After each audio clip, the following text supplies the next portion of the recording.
The first thing to understand about anxiety is that it is not an emotion. We may feel anxiety, but not all feelings are emotions. Instead, anxiety is a drive state, a psychophysiological drive state, which is turned on, off, and otherwise regulated outside of immediate ego consciousness. This is absolutely crucial to know, as it gives a foothold for both understanding anxiety and then resolving it. The drive state of an organism evolved as a carrier of information between the instincts and the ego.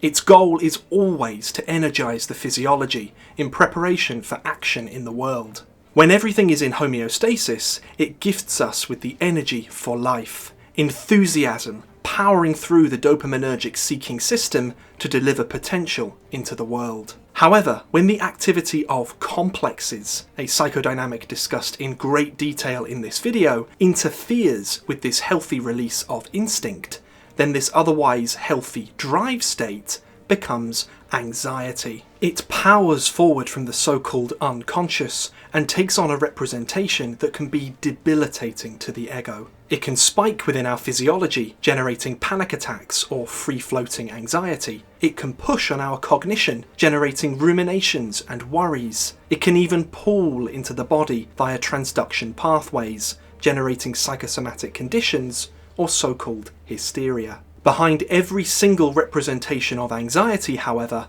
is always a drive state. Trying to understand anxiety based on presentation alone, such as anxious thoughts, is completely insufficient. That would simply be a surface-level description of something which begs to be explained. So too, trying to stop it from within the ego, such as challenging our thoughts or mindfulness, fails to understand that it is regulated from much deeper within our psychobiology. All of this, from our instinctive homeostasis through to why and how anxiety arises, is what we will discuss in this video in enormous detail. So too, how to resolve it properly. Please feel very welcome to use the timestamps below and to consider this video like a hyperlinked book. We've deliberately designed it at the highest possible level for a single YouTube video, building incrementally across the runtime, but you can absolutely jump between the chapters if you feel you'd like to. Chapter 1 is your firm grounding in understanding anxiety, explaining exactly what it is and its purpose through original graphics and animations, as well as Steve and Pauline Richards explaining how they built the psychosystems analysis understanding of it. Chapter 2 is all about complexes, the biopsychosocial agents of neurosis, which, by their very existence, very often trigger off anxiety as a compensatory pushback from the deep structure psyche. Chapter 3 is all about the essential role of instinct, intuition, and psychodynamic field theory in understanding anxiety. Chapter 4 contains 2 extended discussions on vastly different types of anxiety. The recent Project Fear, as enacted during the COVID era by the UK government, and transference, as a very common psychodynamic which is often coupled with anxiety in everyday relationships and in therapy. Finally, Chapter 5 covers an extended series of writings from Steve Richards, covering many vastly different areas which are all relevant to either understanding or resolving anxiety. Please be aware, this video is not a substitute for therapeutic or medical support. It is for personal development and education only. Everything in this video, unless otherwise attributed, comes directly from the work of my mentors, Steve and Pauline Richards, depth psychologists with 44 years of frontline clinical experience each, and forms part of the promise that they made to Franz Jung in the Jung family home in May of 1992, to bring his father's work, Carl Jung's work, into the reach of ordinary people. Beginning in 1988, Steve and Pauline worked on the front lines of Charing Cross Hospital in London, where they encountered many hundreds of patients who were suffering from true clinical burnout. That is, a drive state that had pushed them beyond their physiological homeostasis. Before and since then, all the way up to the present day, Steve and Pauline have additionally worked with many thousands more, who suffered with the much more common, so-called psychological types of anxiety, of the presenting forms mentioned a moment ago. All anxiety, however, sits within the same spectrum and shares the same deep structure dynamics, most notably, for right now, instinct, a drive state, and biopsychosocial complexes. We will go much further than these in this video too, speaking on the role of the genome, gene expression, the superpositioning of information, consciousness, intuition, affect, cognition, altered states of consciousness, and much, much more. With all of this in mind, let's begin with a clip from Steve and Pauline, who are about to summarise the ontology of anxiety and an overview of how to resolve it. It is very condensed, as I've clipped it from a later part in the video, but rest assured, everything mentioned is clarified and explored in enormous detail as the video progresses. The fundamental of drive state that is so not understood, is it? No, it isn't. It just is not understood, because it's also instinctive pressure. And we say, for example, that affect or emotion is the carrier wave of instinct. Instinct is the emissary of its master, the genome. They're working together. And there's an evolutionary purpose for this in terms of, or an explanation for it as to why that's happened and why we've become too cognitive and too rational in that reductive analytic sense now. That means we're unable to self-repair in the way that we would have been in the past. There's very little superpositioning between ancestral wisdom and representations of that in the culture. In the West, we've got philosophers, and we've got people who call themselves Jungians, and then we've got on the fringe, we've got the New Agers and the people who try and incorporate Eastern ideas and Eastern philosophies and methods into what they do, but they're abstractions out from their originating culture.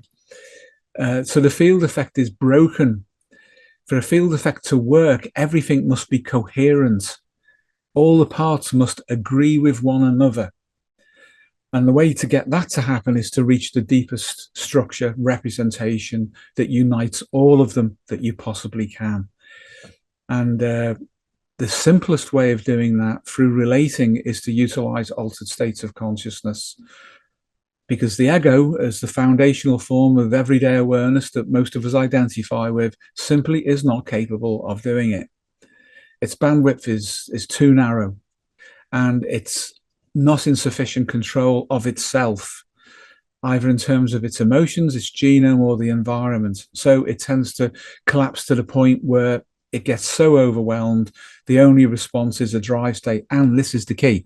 That drive state is a compensating factor from within that's attempting to force the ego to break itself out of its collapsed state and act in accordance with its deepest needs. But it doesn't do that for whatever reason. But that doesn't switch the drive state off. It actually means that the compensation gets stronger. And then people end up with all sorts of diagnoses and all sorts of physiological conditions, perhaps even disease processes that they needn't have acquired. And the ego, of course, buds off in a Jungian sense, all sorts of complexes that act as neurotic alibis for why it's in that state. And these complexes then act to attempt to utilize the drive state from the genome that's trying to push past them to fuel them. And then we get in the awful condition whereby the complexes generate a reaction against the ego, which is a kind of psychological autoimmune attack by the psyche on the ego, because the ego is not adapting. And that's a hell of a mess on the surface. But deep down, all that needs to be changed is homeostasis, the self-regulation that appeals to the field as a whole. But it may be necessary, as you've said, Paul, to actually utilize something like anxiolytics over a very brief period, just to knock out that drive state. Because when that's gone, the thoughts don't matter. No, and people realize they don't matter. I don't need to be told to think rationally, because thinking doesn't solve a damn thing. I feel better. That's good. Why do I feel better? The drive state's gone. Why is the drive state gone? Well, right now, because you've had an anxiolytic. But guess what? There's another way of doing this that the anxiolytics will not give you although they give you this immediate relief and provide a window for us to make other changes together. And by together, it's you on the inside, you, and then the field of the therapeutic support that's external but interacting with you. Simple constructs that when people feel into that, the thinking doesn't matter. So they feel. The task is, I have to feel better. How can I feel better? You have to go in. You have to go outside of the ego. And the first thing you need to do is learn to receive properly what your unconscious mind and therefore your genome want you to do in a way that will not burn you out, will not make you maladapted, will not make you over-adapt to other people and other demands, but settle into a harmonic resonance with that which is intended for your unfolding lifespan development, positive health. But the ego needs to receive. And when it doesn't receive, when it imposes a model on itself, that is resisted from within, and then the ego fractures into complexes to attempt to keep the ego in its state, and then the complexes turn on the ego. And that's the apparently complicated mess people get in, but the solution is always simple. Always. That's the magic of it. And it's Jung's transcendent function made natural rather than put into some kind of ideological framework that means you have to take, years and years and years of analysis and don't even touch what's going on in the body or touch what's going on in the environment. Everything's corrected properly from within. It's quicker by being slower and removing inertia to natural processes. Then you become master in your own house. You do indeed. Yeah. Certainly to serve the totality of the field, which is the role of the ego. Steve and Pauline covered a huge amount there. To go back to first principles, let's begin with this schema. From left to right, it shows the superpositioning of information within psychobiology of core importance for understanding anxiety. Let's summarise it first before exploring each part in detail. The genome encodes and releases instinct, which exerts a drive state on the psychophysiology of the person to push the person under a teleology to adapt to the outside world. Then we have meta-instinct, which provides a paleo-human phylogenetic or evolutionarily conserved context for the instinctive pressure. Then the ego, with its four qualia of ego consciousness: cognition, affect, sensation, and somatic representation. The ego acts as an essential interface with the outside world, receiving a representation of the upstream superpositioned information for informing its adaptation for action in the world. The drive state, as depicted here, coloured in green, is calm. The energy of the person in such an illustrated scenario would feel a great amount of energy for life, but, to borrow a phrase from Steve Richards, be calm, relaxed, and confident. If, however, we show an acute state of anxiety, the drive state switches to an immensely high energy, representing an increased level of instinctive pressure, which pulls into any or all of the qualia of ego consciousness. In this case, please note, the meta-instincts are not present. This is our bird's eye view. Now we can explore it in much more detail. First, let's look at the genome. From the moment it forms, an individual's genome anticipates the entire arc of their lifespan. Maturation is always on timed release, moving us from child through adolescence into adulthood, midlife, and old age. Maturation of the kind relating to personal development and adaptation is always mediated by instinct. Thus, as Steve Richards says, quote, "Instinct is the emissary of its master, the genome." With each stage of life we progress into, our instincts are always looking for full adaptive release. The instinct in question is fundamentally Pankseppian instinct. It's named as such after the founder of affective neuroscience, Professor Jaak Panksepp, who discovered the so-called 7 basic emotional systems. These are seeking, fear, panic/grief, rage, care, play, and lust. These are ancient, At the very least, they are shared in common between all mammals, but this is by no means a hard cutoff. It's very likely that they extend to include birds too, and the brainstem and midbrain structures which act as the neurological start point for some of the circuits, such as the ventral tegmental area for the seeking system, dates back all the way to at least the dawn of the vertebrates, some 550 million years ago. This inarguably shows how important they are, but on the flip side, how only relatively important they are, given that our own species only emerged as recently as the Paleolithic. So we should not collapse into these as being the essential level of analysis, description and explanation with which to understand ourselves, but we still need to understand them nevertheless. In the emerging field of neuropsychoanalysis, the 7 basic emotional systems are seen as synonymous with Freud's drives, arising from the id and exerting pressure on the ego to meet their corresponding needs in the world. Again, in neuropsychoanalysis, the person naturally comes to understand what that need might be based on what affect the drive gives rise to. So, if the person feels a sense of general enthusiasm, it would be said that the seeking system is on and looking to be satiated through some activity in the world. Affect and drive are thus seen as functionally synonymous with each other, specifically whenever the ego is needed to become conscious of the drive to meet its needs in the world. Steve and Pauline Richards' psychosystems analysis, however, differs quite significantly in this. Affect is not synonymous with the drive, but rather affect is a representation of the drive within a paleo-mammalian and paleo-hominid configured qualia of ego consciousness. This is shown in the schema. The drive state is a priori to the affective qualia of ego consciousness, and can just as easily collapse into, for example, cognition rather than affect.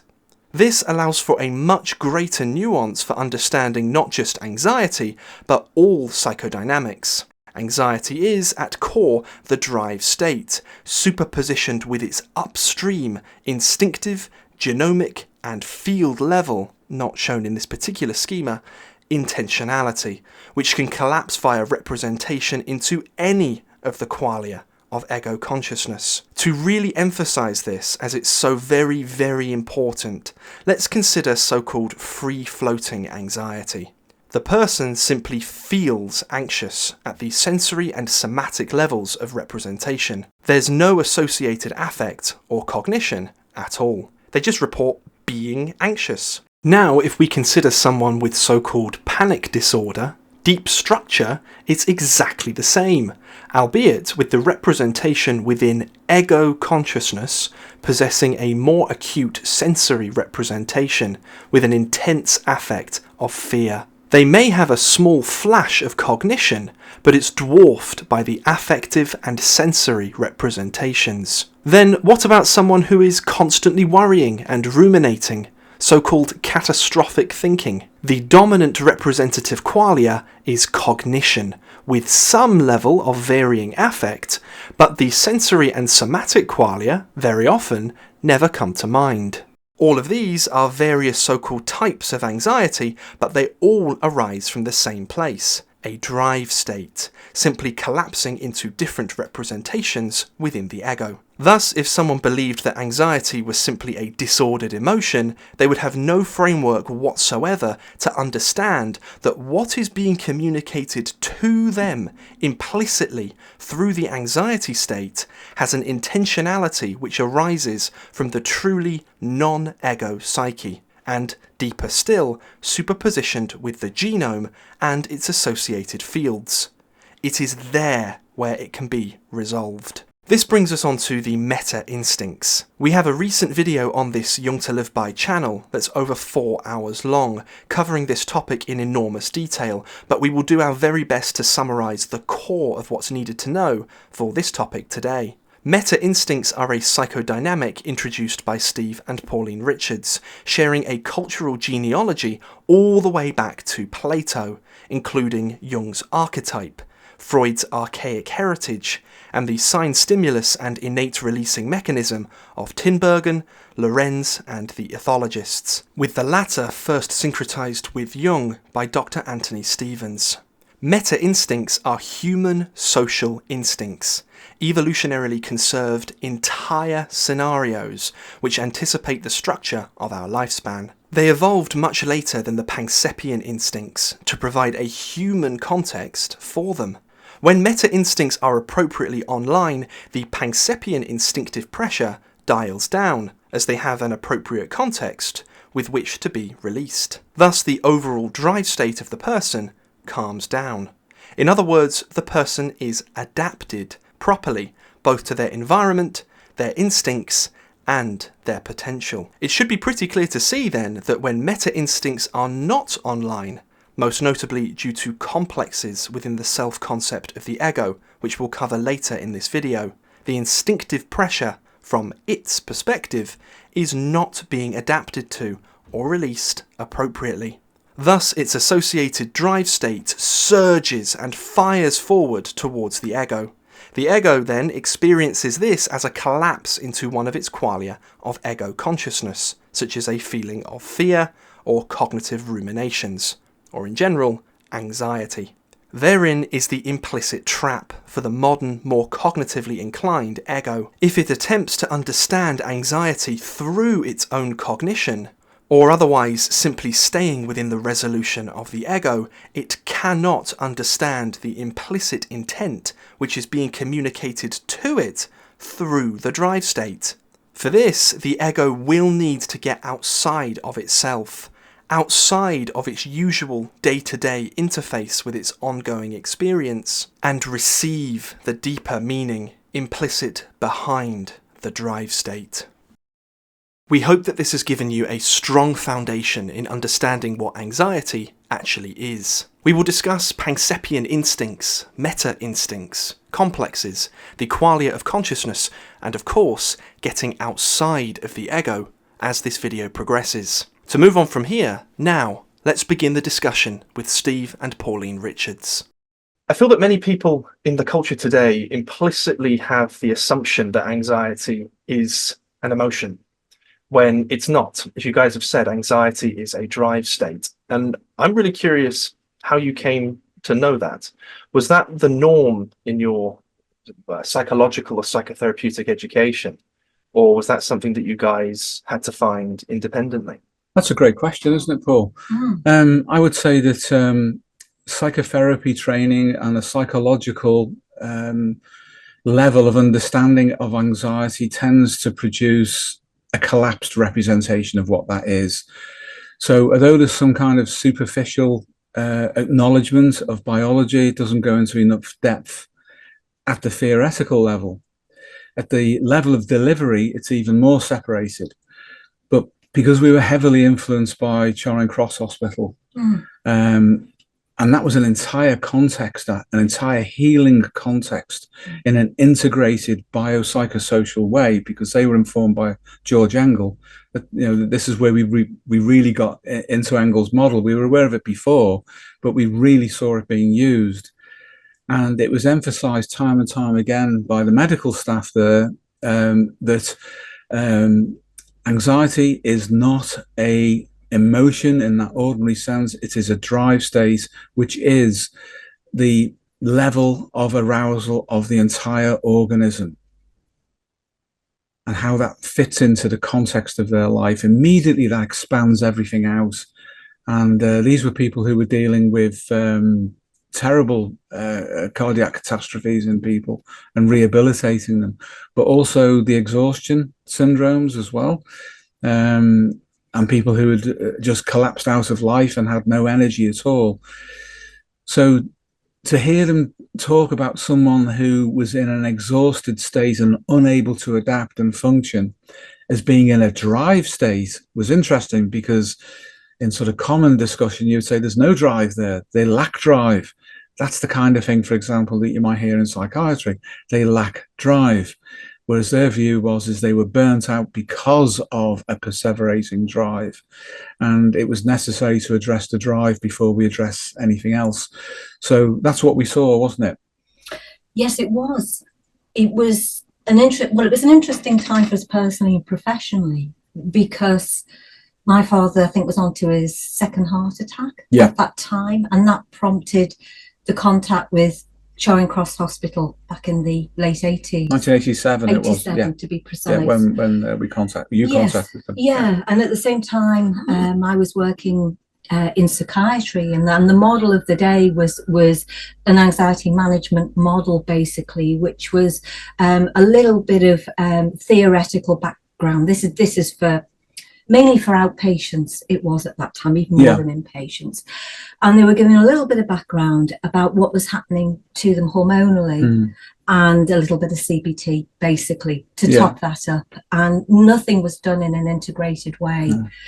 So we were kind of seeing those sorts of things going on, that we were seeing that patients were being processed in that way, and that was the extent of the modelling that they were being given to understand the predicament that they were in. And then in parallel to that, there was what was happening to my dad, and also the direct experience of Charing Cross, and the way that things were delivered there for people who, in some regards, arguably had gone beyond just feeling anxious to having a kind of complete systems breakdown that presented as some kind of cardiac catastrophe.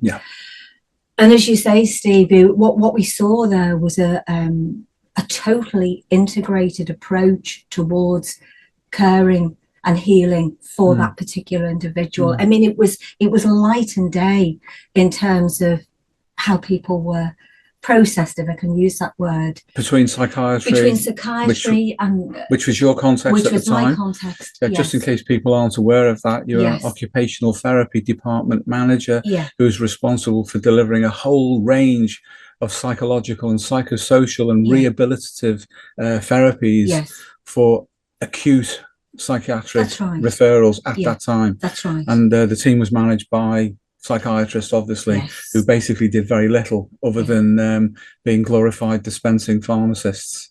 Well, I think you would have to say that was the extent of their involvement. And while we would never underestimate the value of medication, because clearly in some situations it's absolutely and entirely right and necessary that people have medication, it was such a collapsed way of sorting out what was almost an existential crisis for a lot of people. So there was that going on, as you rightly say, and there was the parallel track of Charing Cross, and it was so deeply humanistic in its approach to people, as well as applying a systems model, which I guess informs the humanism, really, in so much as you at least consider people biopsychosocially, and you look to integrate all of that in a meaningful way for them. That's what they called it, didn't they? They said it was humanistic medicine, systems medicine, and specifically biopsychosocial systems medicine based on George Engel. And Engel had done a lot of work in the early part of his career, or relatively early part of his career, to do with arousal and drive states himself, and how those systems configured in the body. And that was what led him to extend his thinking into a biopsychosocial context. So he was the forerunner, obviously, of Charing Cross in many respects. Oh, yes, he was. And obviously, there was his personality and his character as a human being and as an individual as well, that was all part of that. I think that played a huge part in it, actually, because in many ways he was way ahead of his time. And so, excuse me, this is Peter Nixon. This is Dr. Peter Nixon, the late Dr. Peter Nixon. Rather than Engel as such. Thank you. Sorry. But as you rightly say, he was very well informed about Engel, and he was applying it in such a way in the cardiac unit there that people were getting well. They were. And you worked there for a time with him as well. You saw what went on firsthand. You were there on ward rounds. You were there at people's bedsides. It was a multidisciplinary team of people that included occupational therapists, there was dance therapists, masseurs, movement therapists, hypnotherapy, yes, counselling, hypnotherapy and counselling. Yes, it was a complete package. And osteopathy. Yes. Osteopaths replaced the physical or physiotherapists in that department. Yeah. Yes. Well, I think Nixon's perspective was that both osteopaths and occupational therapists, to some extent, were broadly more humanistic than physiotherapists, unfortunately. And obviously we can't generalize, but they tend to have a little bit of a bad reputation for kind of regimentating people to get well, and he was having none of that.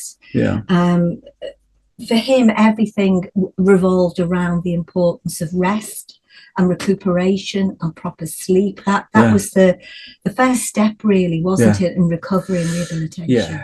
Yeah, he very much believed in the 19th century model of a conservation withdrawal, where people were taken out from the environment that overloaded them, and therefore generated this whole bandwidth, whole spectrum drive state. But he thought that the principal level of intervention for him was regulating the acid-base balance of the body, hence the capnography. And as you said, you came down following me, we both went down there again. But the integrated approach was massively important. I mean, for me, I remember feeling at the time, this is what it must have been like to have worked with Sigmund Freud in 1895 in Vienna. Somebody who's completely different and was finding things nobody else was finding, and uncovering really deep secrets, if you like, about the human condition. But they said over and over again, arousal is the general drive state of the organism. If we can regulate that, then the chassis is sorted. The psychology for them followed on from the physiology. So they weren't reductive. It was just a case of what came first, what was essential that came first. And they used anxiolytics as well, briefly and in a focal way, to knock out the drive state. And it was eye-opening to me, and I think for both of us, to see what happened with people when they're put into a supportive environment and the drive state is removed. Because that allowed other things to take that wouldn't have taken otherwise. So once the arousal was brought down, the sleep primarily was regulated properly. Then the work of the osteopaths, the masseurs, the dance therapists, the hypnotherapists, the counsellors, the OTs who were managing everything, the occupational therapists. Plus the transition to home as well, and that was an important which they part. did, which they did. And as I was working in OT at the time, I was involved. I had the insight, I was gifted the insight to see how the whole system was working.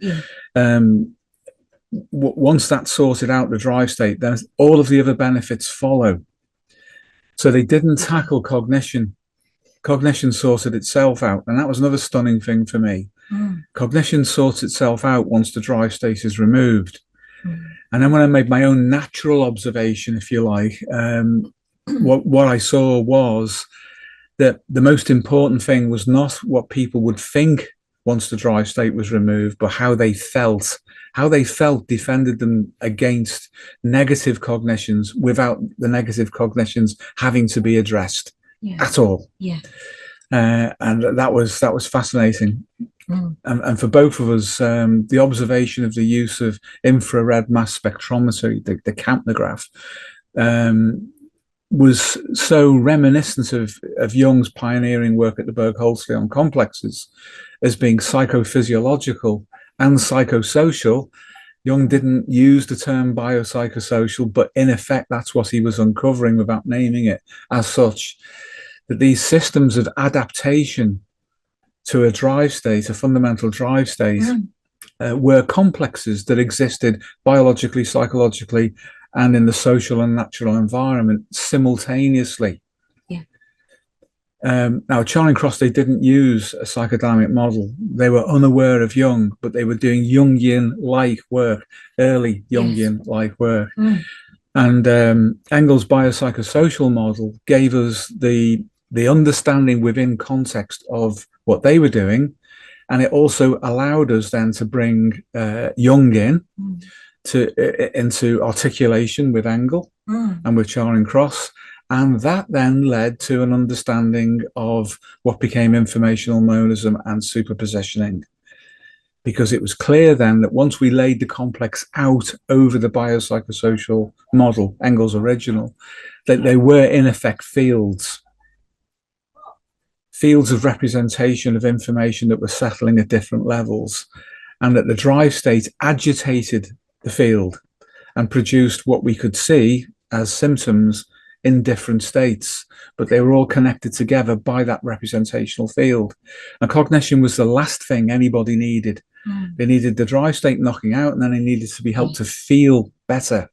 And by feeling, we don't just mean emotion, we mean feeling as Jungians originally understand feeling to be, which is a form of rational cognition softened by an understanding of emotion as the neuropsychoanalysts understand it, in terms of it being instinctive.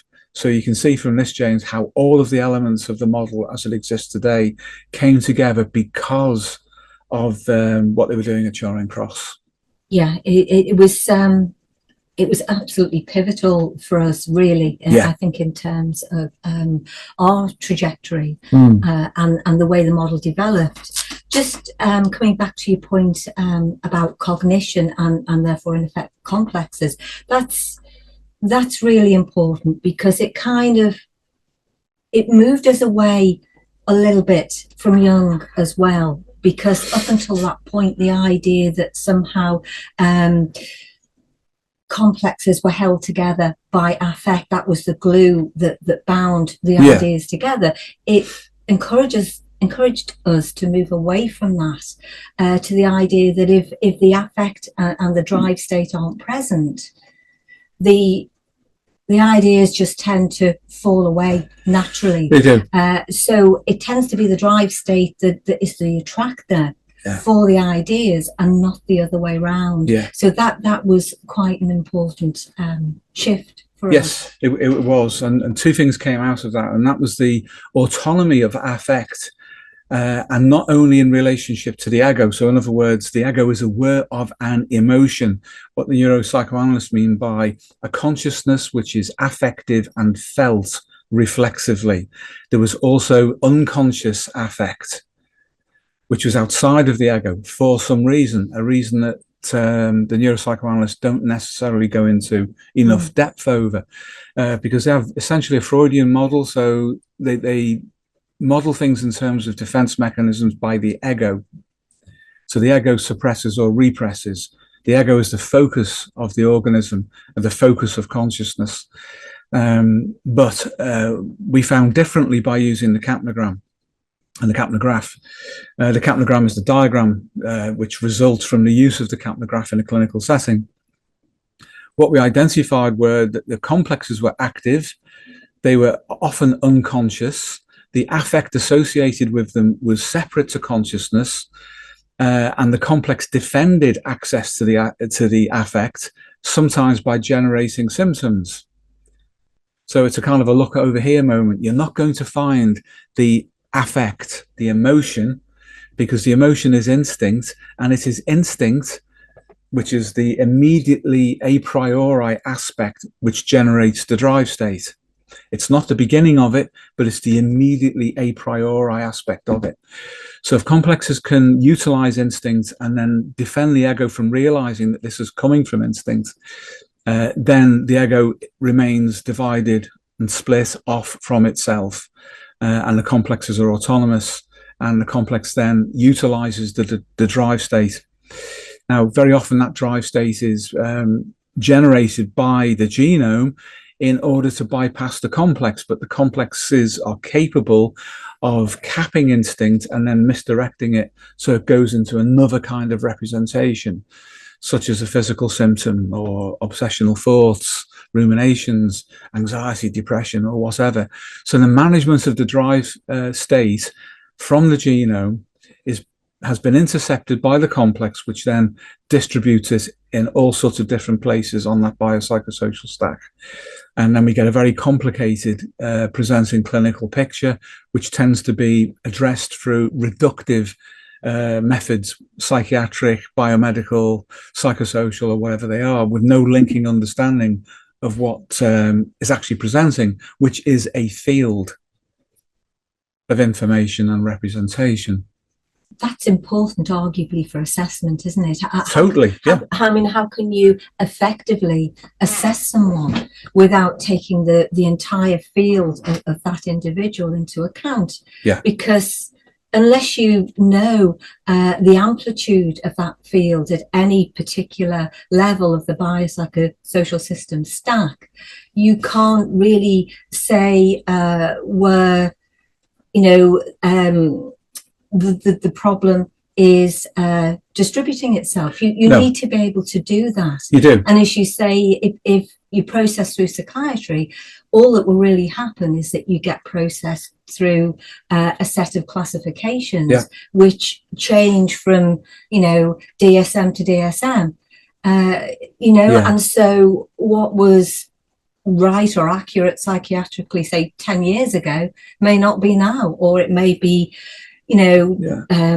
coupled with something else and put Yeah. into another classification. And all the time that you're thinking in that way, you're getting further and further away from that individual person's context. You are. Yeah. And post-traumatic stress disorder is so indicative of how that goes wrong, because we've now got complex post-traumatic stress disorder as if that's new, and it's not. But when you look at what's supposed to make it up, those elements have always been present in conditions that presented medically and psychiatrically, or that we experience phenomenologically in our life. And if you actually look at what makes that, or once you place those symptoms into the biopsychosocial stack, you immediately see the field. Yeah. You see the field distribution of information and how it's at different levels, it settles into specific kinds of resolution, which then get described by psychiatry, but not understood. So there's a massive gap between the kind of DSM modeling of describing presenting symptoms as they understand it and an understanding of what a field of information and representation actually is. So we always start with that. We always start with a field assessment of what's going on for that person. And that is foundational at Charing Cross for us. That really influenced us. But, you know, their focus was on biomedicine, but in a biopsychosocial context. What we did is bring that into psychiatry through Pauline. She was in chronic psychiatry then, and in the early 2000s she was in acute, the other way around. She was in acute psychiatry in the 80s and 90s, and then in the early 2000s she was in chronic psychiatry, and the same system was applied there. But we both introduced this into primary healthcare, and that form of assessment was so effective that in the early 1990s, at one very large medical centre in the UK with several GPs with thousands of patients on their books, they were being assessed for their psychiatric budget for the following year. And it would be based on how many referrals that entire practice made from thousands of patients to psychiatry. Well, in the preceding year, 2 referrals went to psychiatry from that practice, and their thousands of patients. All of the rest came to us, and we got results with everybody who came to us. And the chief psychiatrist of the district at the time said, "You will have no psychiatric budget. You'd better get rid of those 2." In effect, because we were too effective at what we were doing. And there was a personal issue there too, because that chief psychiatrist was also someone who was seeing patients from all over the area privately, and a lot of them got fed up with him and came to us, and we got them right. And of course he was being hit in the pocket that way as well, personally. So there was something personal about that from him. But it's proof positive on the statistics that our method of assessment, which always involved working closely with medics, so we have an integrated approach. This is something we did learn from Charing Cross, that we should do that. We should engage the medics, get them on side. And they were so impressed with the results that we were getting that they would trust us at that time to recommend medication such as anxiolytics with a reducing dose of them, say over a week, in order to bring the drive state down, so we could get inside then the biopsychosocial context of that person's life, and then design and follow up a whole field of interventions, psychosystems, analytic interventions that would bring that person back into homeostasis. And that was working really well. And it was pretty much the same story over 5 or 6 GP practices. It was. During the mid to late 80s, the 90s, I beg your pardon, as well. There goes that song again. We were too good at what we were doing, and we were threatening to people like clinical psychologists, psychiatrists, and so forth. But the results speak for themselves. I mean, at that time too, we were very keen to collate a lot of information too. I mean, certainly when I was working in acute psychiatry, we even had graphs and things. We were plotting people. Everything was done, wasn't it, systematically? It was done systematically, and I guess if nothing else, that experience and the experience in the medical centres allowed us to test run the model. For its effectiveness, and to make sure. I mean, the thing that was at the very heart of everything we did was really thorough assessment, and that of course was based on the model. That was based on the model, which is based on Charing and George Engel. So pretty much nothing of the sort of classical analytic approach was found to be useful when it was pressure tested.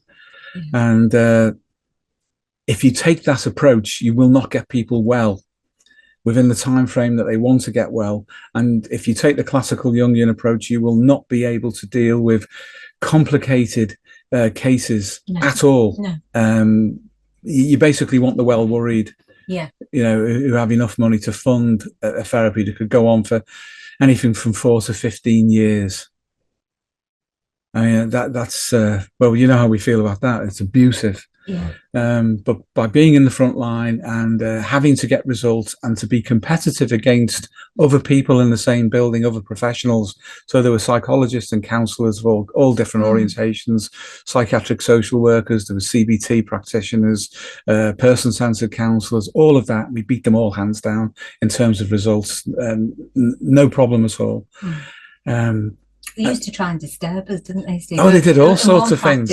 Our room was right next door to the toilet. And it was almost as if they knew when we started work with someone, and they did know. They would all suddenly need a toilet break, and there was a lot of flushing of toilets and things. But even given that, it didn't interfere with our results. So, And in the end, we had GPs, psychologists, and psychiatrist consultants coming to us for their own treatments.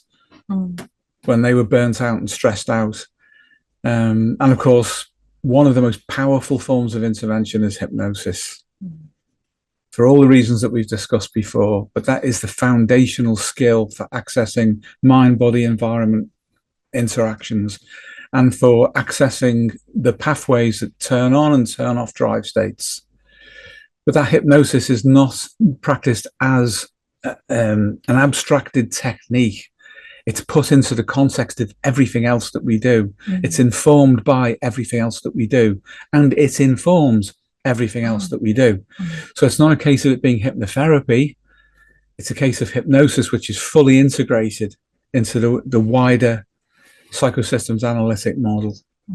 So we would still, for example, apply the Charing Cross method. Oh, yes. In combination with hypnotherapy.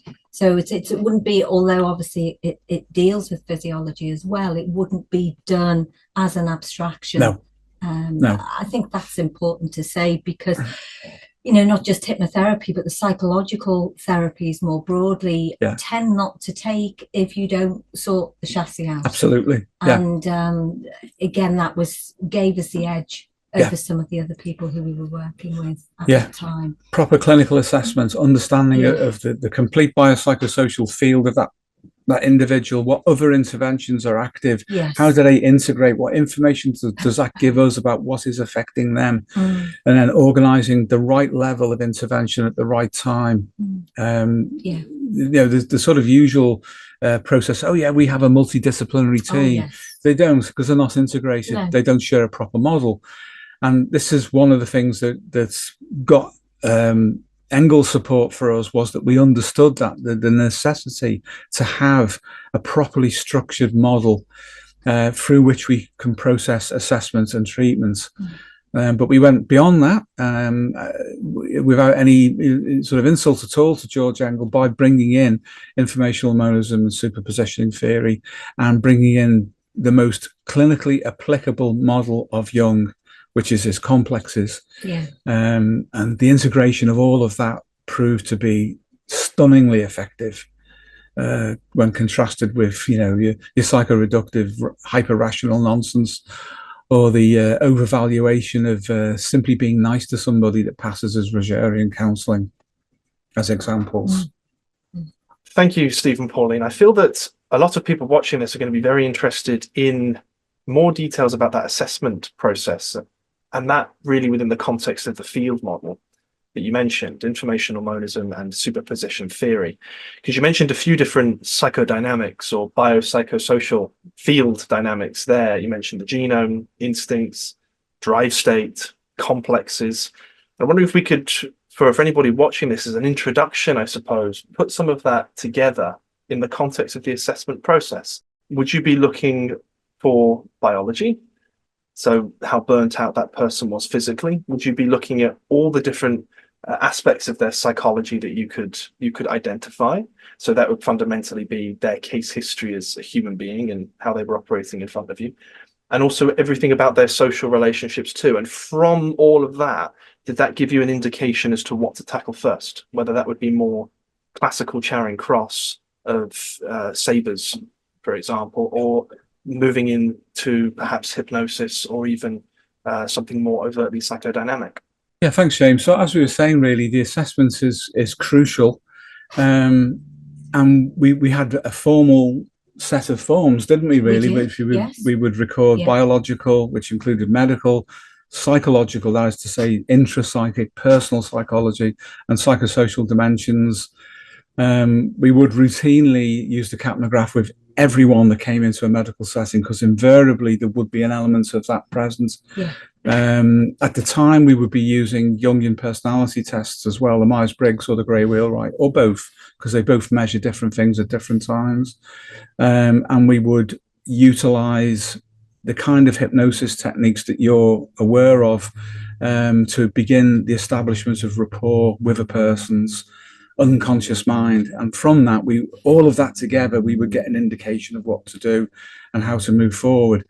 So the reason to build up rapport with the psyche is that the psyche is not the ego alone. It's more than that. It's obviously what's referred to as being the unconscious mind, but it's deeper than that. It's at a biological level of consciousness, and it's at a level of psychosocial relationships, which represents a field, all of which interact with one another to produce the whole context of that person's being human, what it is for them, their context for being human. So we needed as much information as possible, but it was delivered in a humanistic way. Relating was the key, wasn't it? It wasn't a case of processing someone as such in that mechanistic way, but it was about feeling our way in through the rapport field, gaining the information that we needed. And the absolute icing on the cake was working with the unconscious to receive its permission to help that person. Once we had that, we could be 99.9% recurring certain that we would make progress with them. And even absent that, what we found is we just had to find the right way of asking for that permission. What might be getting in the way of that permission? And if you ask somebody that in a mechanistic way, where you're just making lists of symptoms and stresses in their life and their environment, you build up stress. And what happens then is that the complexes that are present absorb and utilize that in a defensive way. So you then get people who don't comply with the therapy. This is typical of CBT, is a lack of compliance with it. The compliance level is very low if you look up the statistics for CBT. There might be an initial result for it because the suggestion of thinking differently, people take to that because it sounds like it's a good idea. But then when they find that the thinking cannot override drive states, cannot override instinct and emotion, then the dose effect curve falls over a cliff and for CBT, and it drops away. But if you get that affect-based certainty that comes through when the unconscious communicates and makes itself known through the person, to the person, and to the therapist, that it will agree with this person becoming well, and will agree with you as the therapist as being the agent to assist in that process. That's a massively emotional moment, which no amount of statistics will ever be able to collapse a representation of, because it's generated in the moment and it's all through relating. So they're the important keys. We'd have the high-tech capnograph, we'd have personality tests, Jungian though, always those. We'd have hypnosis, we'd have a full clinical assessment, but everything's about relating and about gaining rapport. Rapport is everything. Without that, nothing will happen.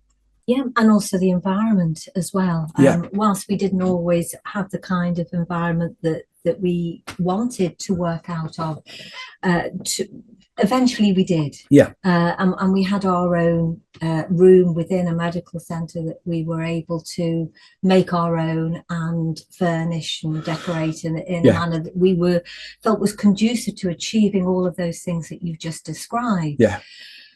So although people would come in and it would be a normal medical setting with a receptionist and a waiting room and, rooms where the, GPs and the social workers were located and so on, our room was very different. Yeah. And in that sense, just coming into it, crossing that threshold from a purely medicalized environment to something which was almost akin to maybe a small living room in a person's home, and by that I don't just mean a couple of sofas and a box of tissues, no, like counsellors might have, no, but something that was interesting as well. Yeah. That people would come in and be fascinated by it. Yeah. And sometimes we would lead with that. There'd be no sitting down going through intrusive lists or with sitting over the clipboard or whatever. It would be, somebody might say, well, that's an interesting picture up there, or what are these statues on the mantelpiece, or whatever it happened to be. And we would run with that because there's the rapport element immediately.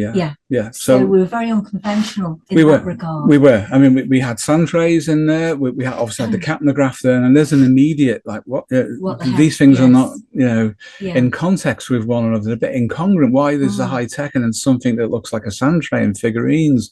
We have pictures of the old masters up on the wall as well. So we had Pierre Janet up there. We had Eugen Bleuler, Joseph Breuer, Sigmund Freud, Carl Jung, various other people. Their pictures were up there looking down on what we were doing. All sorts of things, works of art, pre-Raphaelite paintings, things like just not what you'd expect in a GP medical centre. We even had a water fountain in there. There was a metronome, and then there was the Rosetta Stone as well.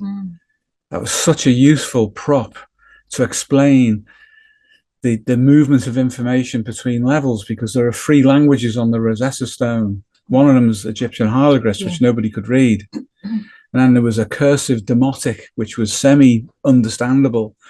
And then there was Greek. And of course, the scholars of the 18th century, the late 18th century, when this was discovered, could read Greek. And then one of them worked out it's the same language in different forms at different levels. So we would use that and say, it's as if what you don't know, or the unconscious, as we would describe it, is written in hieroglyphs. We can't read it. And then there's this fuzzy area, which is we're half aware of. And then there's the ego, the rational mind, the Greek language. So we would use it in that way. And then we would also use it to say that because it's the same information in different languages, once we change one language, the others, because they're superpositioned together, will change as well. So that would mean that when you make an appropriate change at a certain level, the field will want to cohere with that change. It takes on a resonant element with itself, because the most important thing for ultimate therapeutic change is homeostasis. So the field of the human being is interested in homeostasis. If we work towards that, then we will gain a positive therapeutic effect. And people were intrigued by that. And we'd have Egyptian statues up there, like Freud did, Greek ones. There would obviously be one of Hermes there, because that's so important in a Jungian sense. There might be pictures of alchemical woodcuts, that kind of thing, anything which would suggest this is not like the rest of this building. And when you walk through that doorway, you are in a different place. It's protected, it is safe, it's all here for you. And everything that's happened in the past that's been healing for other people is present at the same time as a field. And all the insights of those great of the past on the wall are all there represented by their image. Within their image is everything that they did that was positive. All of that is present in the field of the room. And when you think about that in the context of altered states of consciousness, trance states of various kinds, the use of creative media, and then the reduction of a drive state to feel that healing tendency come through someone, it's very, very powerful. But typically with a counsellor's room, if it's in a medical centre, there's a medical examination couch and there's a couple of hard chairs. In private practice, counsellors tend to have a comfy chair, perhaps a sofa. Everything is bland because they don't think you should present without anything at all. And then there's a box of tissues, which is the invitation to cry and abreact. We were different. As you said, Paul, we understood the importance of the environment to generate the field resonant effect of that which has happened before, happening now, and to continue on into the future. Then what you do as a clinician is truly trans-temporal. Yes. Isn't it? Yes. As you say, everything coalesces and in that moment, all the experience of the past is there with you. And to some extent, because we used to kind of joke a little bit about it, to oversee our practice as well and what we were doing as individuals, which was an important cap on us. Not that we necessarily needed that, but it's a reminder not to get basically too big for your boots, or to allow power to enter into the situation that you're working with. And in our previous video too, we talk about the importance of the ancestral psyche and allowing that to come through for healing. And it would be present in that environment because that environment was receptive to it being there. And so then through a method like hypnotherapy, everything was in place for you to then deliver the hypnotherapy as effectively as it's possible to deliver it. So all of that came about by creating the proper environment, as you say, the proper context for healing in the first place. You're absolutely right. And I'm reminded of when you said that, of what I personally would do with respect to those images on the wall. But the way that the room was arranged, to give you guys some idea, is that there would be two chairs and there'd be a very small circular table, not between them because the chairs would be to one side. They were equal in every respect. Nice green wicker chairs with comfortable cushions. On the table would be a small water fountain. And above on the wall, there'd be the pictures of the past masters. Then over to the right of the person, if they were sitting with their back to the door as you came in, which was usual, on the right there would be this pink chair, pink cushion on it, or upholstery on it, which would be a sprung chair, not fully reclining, but it would allow ideomotor movements to be picked up because the chair would amplify that and we would see them. And that's where we would do the hypnosis. Now, when they sat in that chair, on their right, from their perspective, would be the high-tech stuff. There would be the capnograph. There would be the sphygmanometers, all the other kind of tests that we might use, which would be familiar to a modern biomedical environment. On their left would be the sand tray. And then dead ahead of them would be the old masters. So what I would do is I would sit in the pink chair if I felt I needed some kind of resonance to check on me, and I would look up and I might look at Pierre Janet and say, well, did I cock that one up? Or look over at Freud and say, am I going to get kicked in the ass over this? And my instinct's going to hit back at me? And I might look at Jung and say, I fucked up there, didn't I? My own complex has got in the way. You get that thing? It would be an internal quiet voice and a reception of the field that was constellated between them. So there's a kind of a supervision which was coming from the field of the past, as you say, transtemporally. So the way everything was configured meant, I mean, we had a large mirror in there too, which would reflect certain things. So where you were seated and looked into, you would see other things that were important.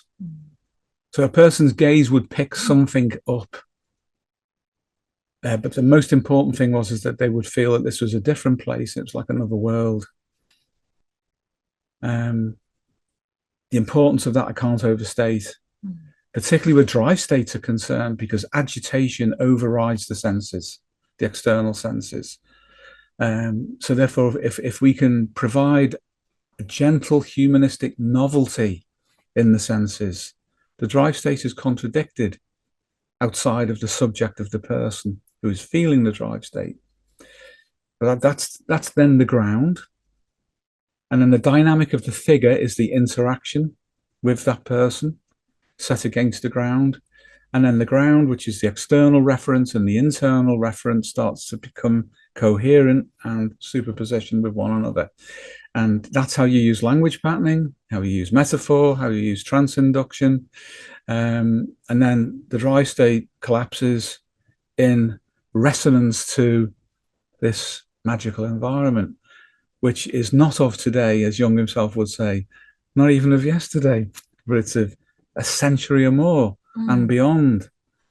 There's a sense of permanence and continuity then, which of course facilitates access not only to Pankseppian instincts, which are important because they are basically the representational form through which drive states manifest as anxiety, but deeper into meta-instincts, which we can call, and we do, at one level anyway of their analysis, description, and explanation as being the dreams of the genome. In other words, as we have nocturnal dreams which work through our instincts and our complexes, then meta-instincts rehearse, anticipate, deliver, and represent the anticipations of the genome. So it's analogous then that meta-instincts are dreams of the genome. So when the psyche, in the form of the ego, is then put into correspondence with meta-instincts, it is automatically in correspondence with the genome. And the person is lifted out of their personal timeline. They're in a transpersonal state because of that. And then everything that they're suffering from has been solved before. The times might be different. The outer circumstances in superficial appearance, different, but the fundamentals are the same. And as Plato says, all knowledge is remembering. Therefore, the hint is that our task is to access that knowledge which is stored in the genome and within its immanent fields, a trans-temporal representation that come through into an experienceable form in the imago of the meta-instincts as they present themselves within a trance state, within a dream, and then ultimately within homeostatic regulation through proper action in the world. All of this is going on. It doesn't have to be said, because relating constellates it. Once you relate properly, all of these things start to constellate, that is to say, configure as a healing environment for a person. Yes, well, in that sense, we don't really ever actively challenge the drive state. No. I mean, when we were working in that way, often people would come in, some people are terribly agitated, and it wouldn't be a case of telling them to sit in a chair and relax, which would be impossible for them to do, not only for psychological reasons, but for good pathophysiological reasons too, because of the state of their body chemistry, that it was that they would have been in that state for so long that it was absolutely impossible for them to contradict it simply through a challenge to do so by a therapist. So some people like that. And when we had some children who were in that state as well, and who've been diagnosed with things like ADHD, and sometimes they'd burst out of the room and they'd go and sort of busy themselves around the building, then they'd come back, and having done that, then they would be back in the room and the drive state would just naturally calm down, level out, and then we could change gear and get something else done. So, but I think that's important, really. If we sort of think about the way that operates too in our everyday lives and in the context of our, say, our family life, if the environment, if the context is not right for all the individual members of that family, then obviously that becomes a very dysfunctional environment very quickly. And Dr. Peter Nixon identified that as well. He would talk about high adrenaline households. And the way that the person who was in the highest drive state would bring everybody up to that state, and then it would be difficult for them to manage their own drive state, and the whole system, whole family system, would go into chaos as a result of that. That's a good point. And sometimes it wasn't necessarily the person who kicked that off who ended up in his cardiac unit. It was often somebody else in the family who was so stressed out by the high level arousal in the other person that they ended up having the heart attack, as he himself would say, on behalf of the person who had, inculcated that drive state in them in the first place. So these are important dynamics, aren't they, that translate out into people's everyday lives and into their family context and the social relationships more broadly. Well, we saw that with them, didn't we? And I'd like to comment on that.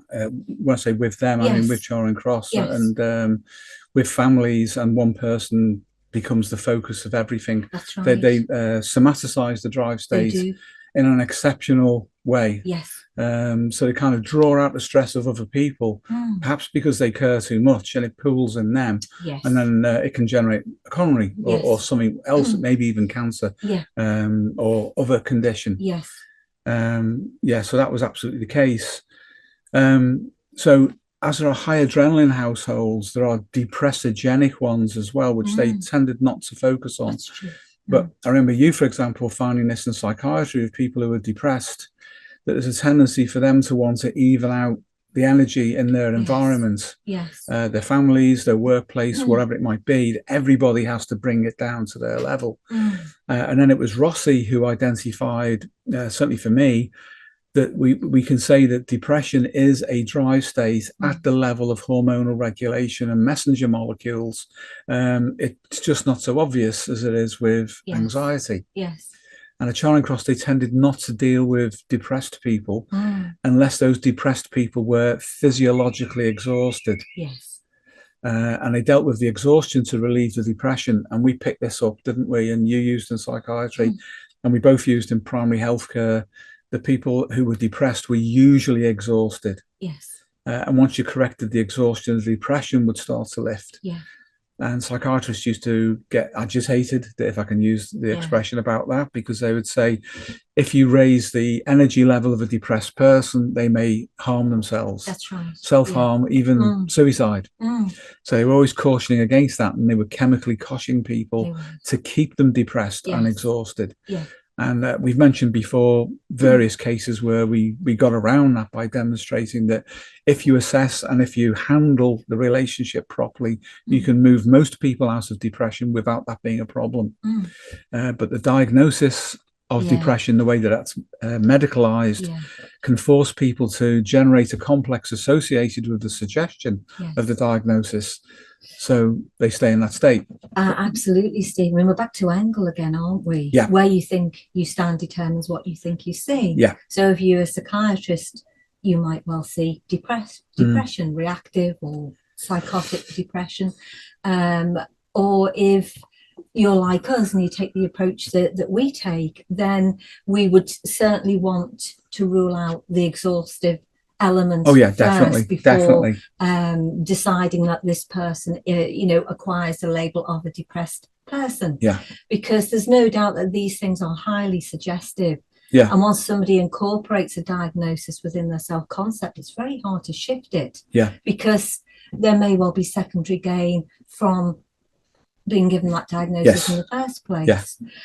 I think the thing, again, just coming back to putting it back into the context of family life, because most of us live within some kind of family context, is that someone who's depressed and consistently that way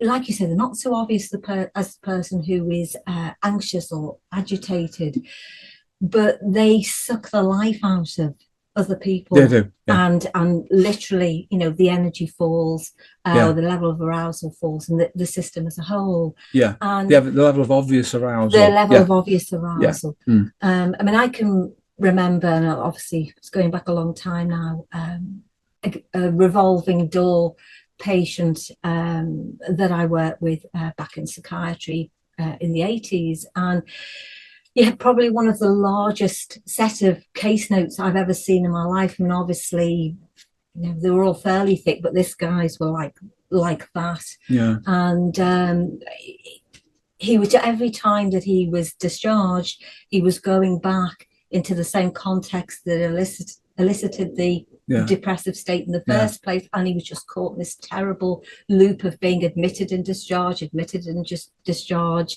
and at the bottom of that there was an issue, I think, really within his relationship, within his marriage. It had never been resolved, was never going to be resolved, and he was the focus for the distress in that relationship. And it's a very, very sad situation, really, to see somebody in, because it's like they're never going, in that context, it's like they're never going to escape it, because the right assessment is not being made, the right interventions are not being made. You know, this person really has almost a career in being depressed. And then, of course, there are all the knock-on, the wider effects on the family as well. And no one's happy. No one's fully fulfilled or living up to their potential. It's just a complete and utter mess. And it's just always stood out in my mind of the extent to which medical mismanagement can go for someone, to the point that literally their whole life is taken over by it, without any kind of proper conclusion. So depression then can arise under conditions like that, where it's caused by a progressive form of medical misdiagnosis. And someone might start out as being in an obviously high drive state, and then they get depleted and exhausted to the point where a conservation is necessary. So they collapse in on themselves, and then they're called depressed. That's right. And then if they recover some energy, they're called agitated depression. They're both anxious and depressed in some simultaneous field way, but they don't think of it as a field.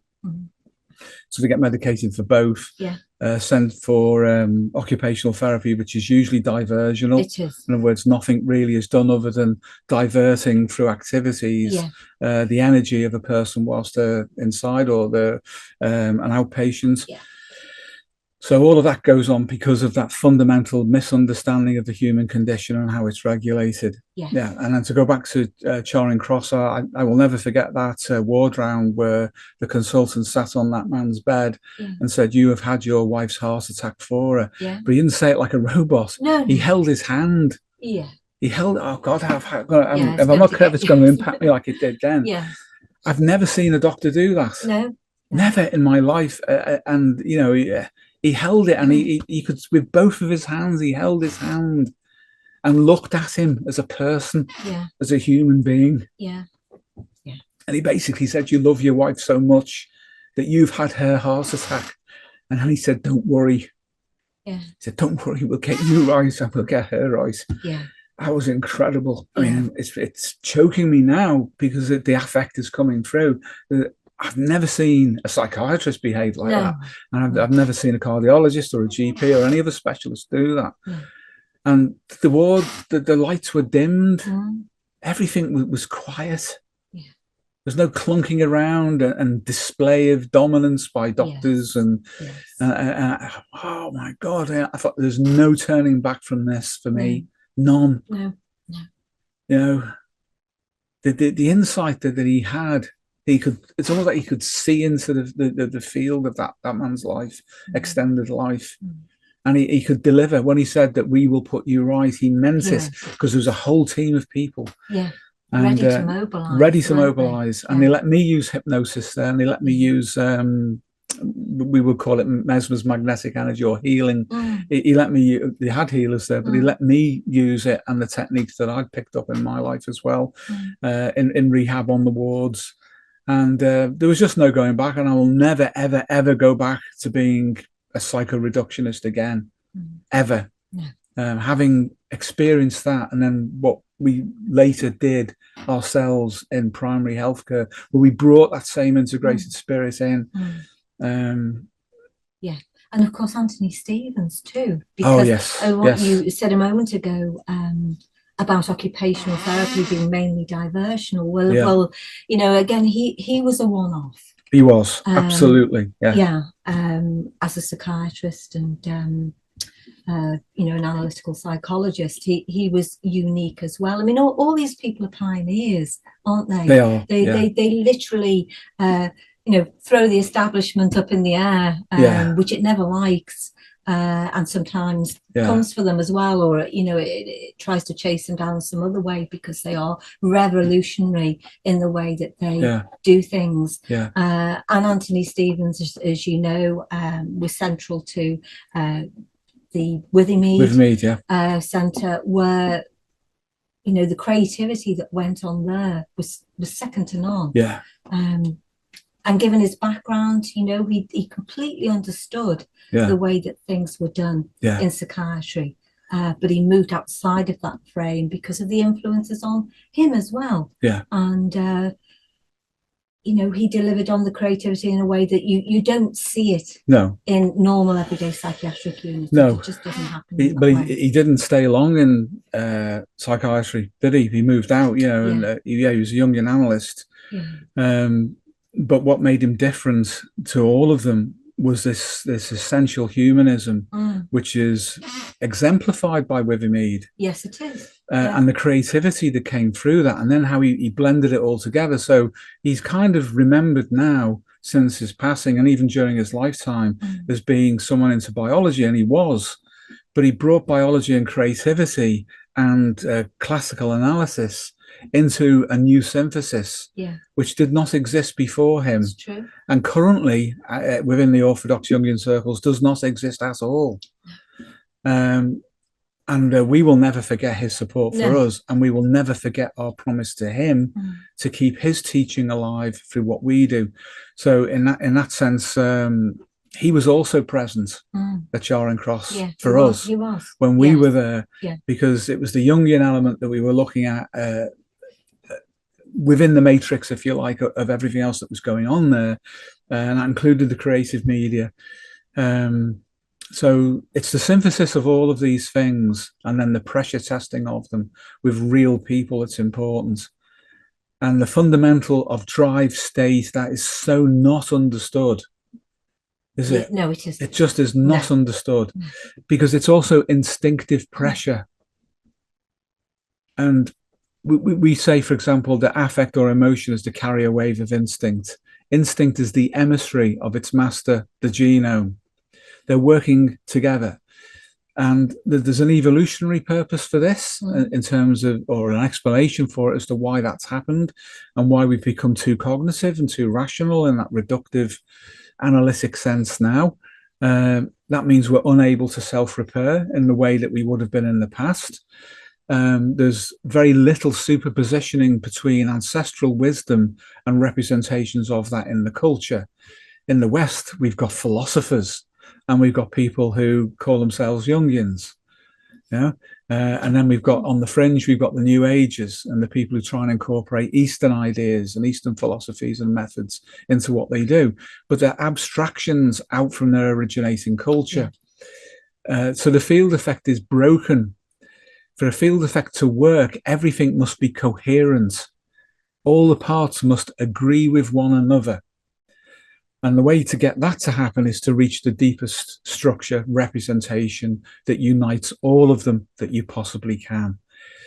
And the simplest way of doing that through relating is to utilize altered states of consciousness. Because the ego, as the foundational form of everyday awareness that most of us identify with, simply is not capable of doing it. Its bandwidth is too narrow, and it's not in sufficient control of itself, either in terms of its emotions, its genome, or the environment. So it tends to collapse to the point where it gets so overwhelmed, the only response is a drive state. And this is the key. That drive state is a compensating factor from within that's attempting to force the ego to break itself out of its collapsed state and act in accordance with its deepest needs. But it doesn't do that for whatever reason. But that doesn't switch the drive state off. It actually means that the compensation gets stronger.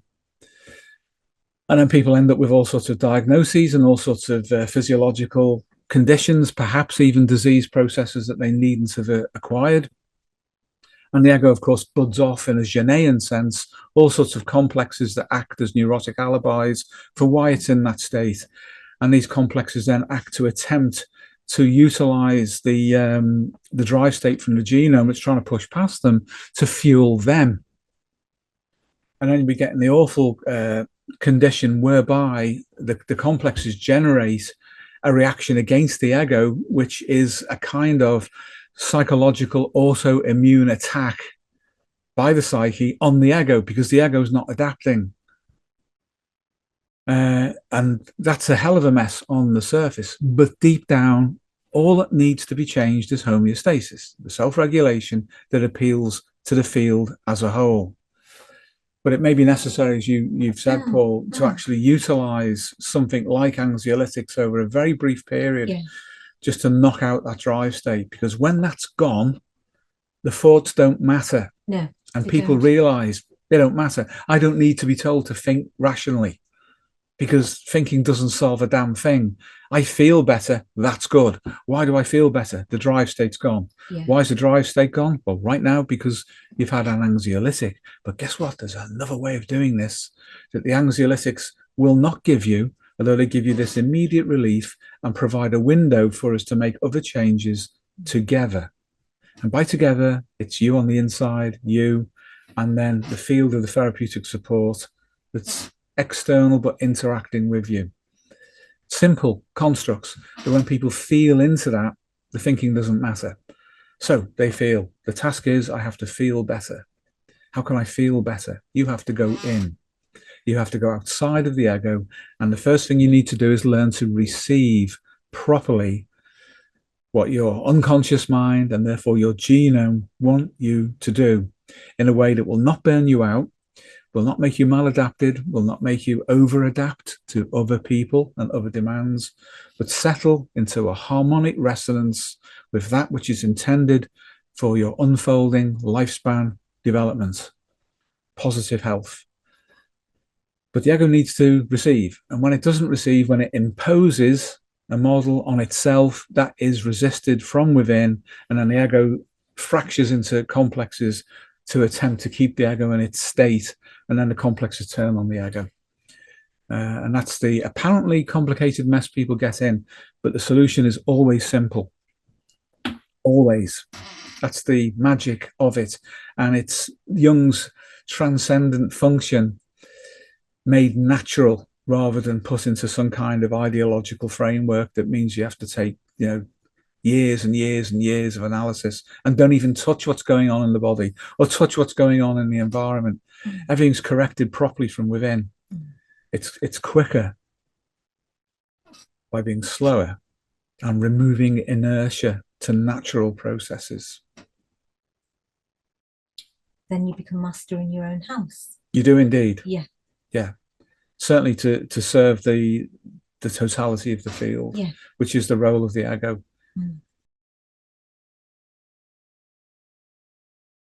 Anxiety, as we now know, is a drive state, carrying instinctive pressure from the deep structure psyche and the genome to the ego. The wider part of the ego, the self-concept, is systematized into complexes. Where someone's complexes exert an inertial drag on their development and adaptation, the instinctive drive state will push harder on the ego in compensation. Not only does this mean the ego feels more pressure from within, but complexes will parasitize this instinctive intent, capping it or misdirecting it towards its own ends. Coming up next is a discussion with Steve and Pauline Richards on exactly this, the critical role which complexes play in anxiety. This is followed up by a close to 90-minute presentation on the psychosystems analysis model of complexes, taken from our recent video, Resolve Your Complexes, the Ultimate Guide. Timestamps, as always,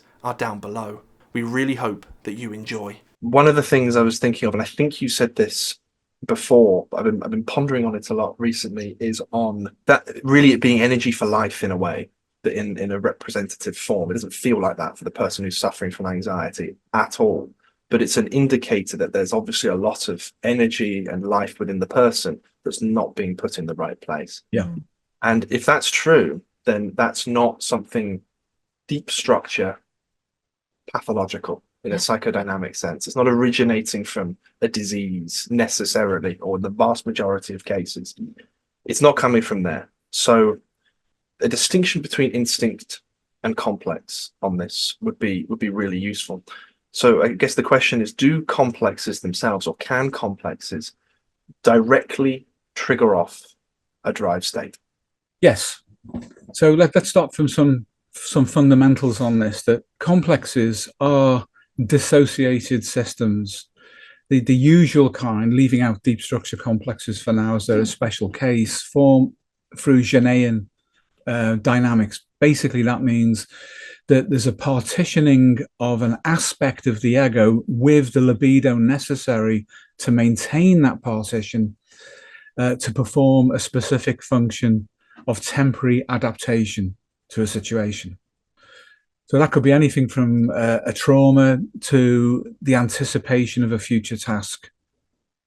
So we then divide, and a part of us starts to say, or is given the instructions, deal with this. The ego as such in its middle number doesn't want to know. This is too much. This is potentially something which could overburden my adaptation. So the formation of complexes is an adaptive evolutionary aspect of being human.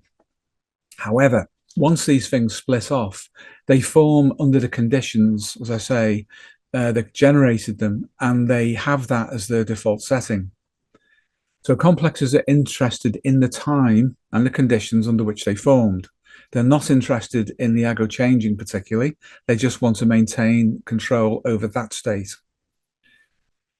When they're in that state, then they can interfere with the overall ecology and the economy in energetic life force terms of the person. So they can siphon off instinct, they can siphon off libido to feed into them. And they have all sorts of strategies for doing this. And one of them was first identified by Freud as what he called cathexis. So to cathect something is to turn it into something else, which we call a holding space. That's as if why the homeostatic regulation of the whole organism allows the complex to do it. So somebody may be not adapting, and then the system, then the genome essentially fires instinctive pressure towards the ego to force it to adapt. The ego then is supposed to make an assessment on the immediate moment that it would have to adapt in, and then send a signal back to say, can't do it right now, we'll do it later. And then it splits off and says to the complex, in effect, you deal with this instinctive pressure, let's put it into a holding space. And it does, and then the drive state appears to calm down because the system as a whole finds that agreeable, that we will be homeostatic and will not push ourselves into a situation that is so maladaptive that we get deselected from the gene pool, shall we say, in an extreme set of circumstances. So the holding space then is generated. And what happens because of the way that the human brain and its mind have evolved is that fantasy readily becomes the occupant of that holding space. So associations to fantasy, which can then accrue affect and drive state and representation to it, which is not real and is not intended to push the ego into an adaptation in the moment or in the future, is held there, which means instinct goes into supporting fantasy.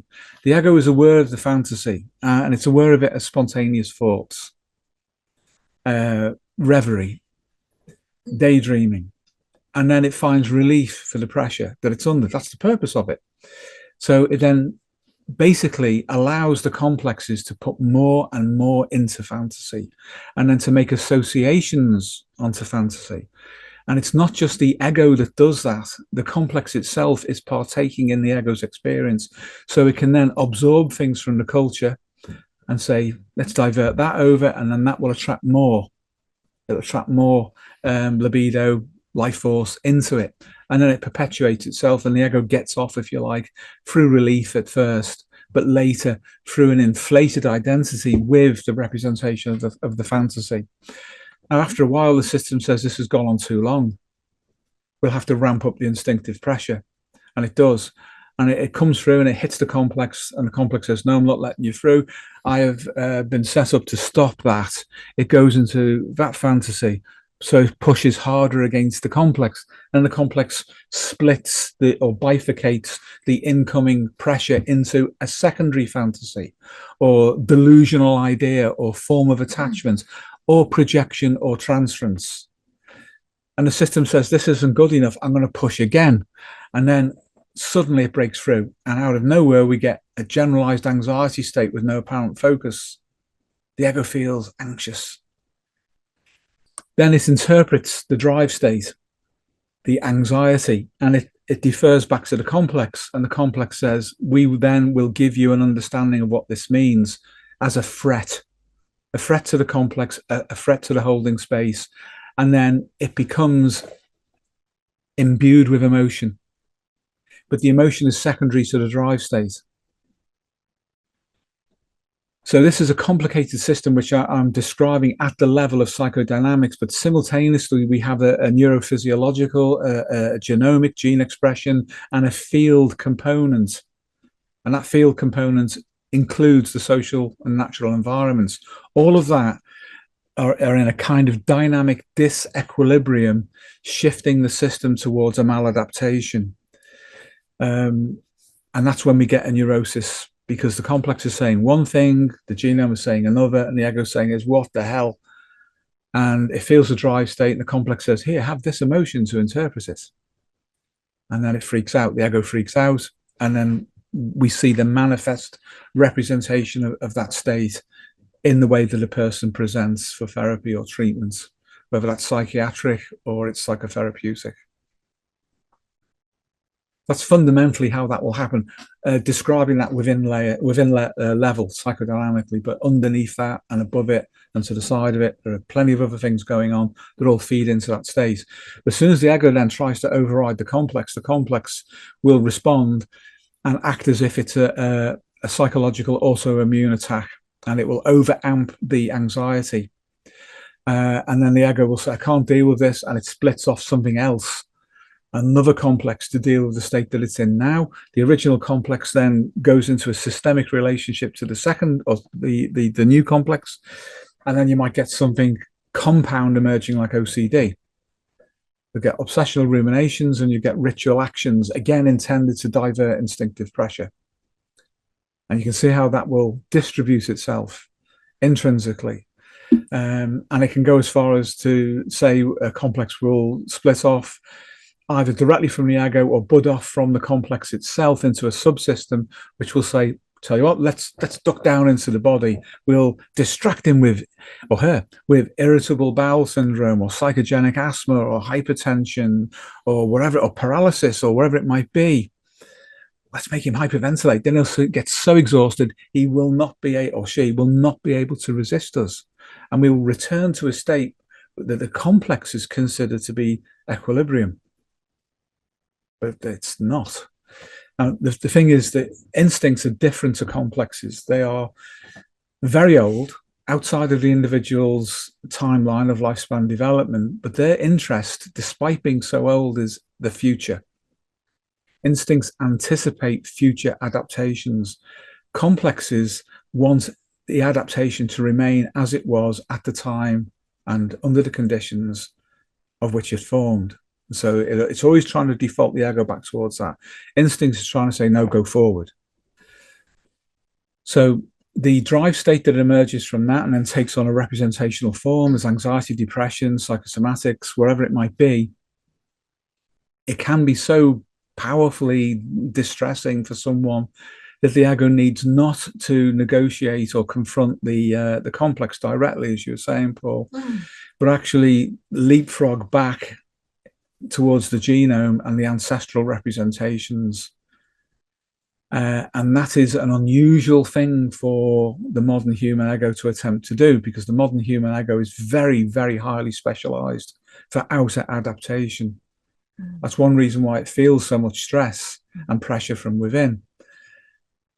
So we have to take them back into the meta-instinctive field in order to be able to access the ancestral psyche and the ancient forms of adaptation that anticipate the future and are interested in health.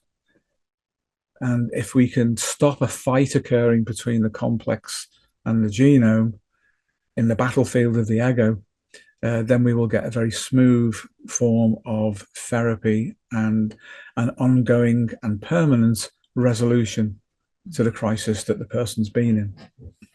Well, you're describing a scenario essentially where adaptation has failed. Yes.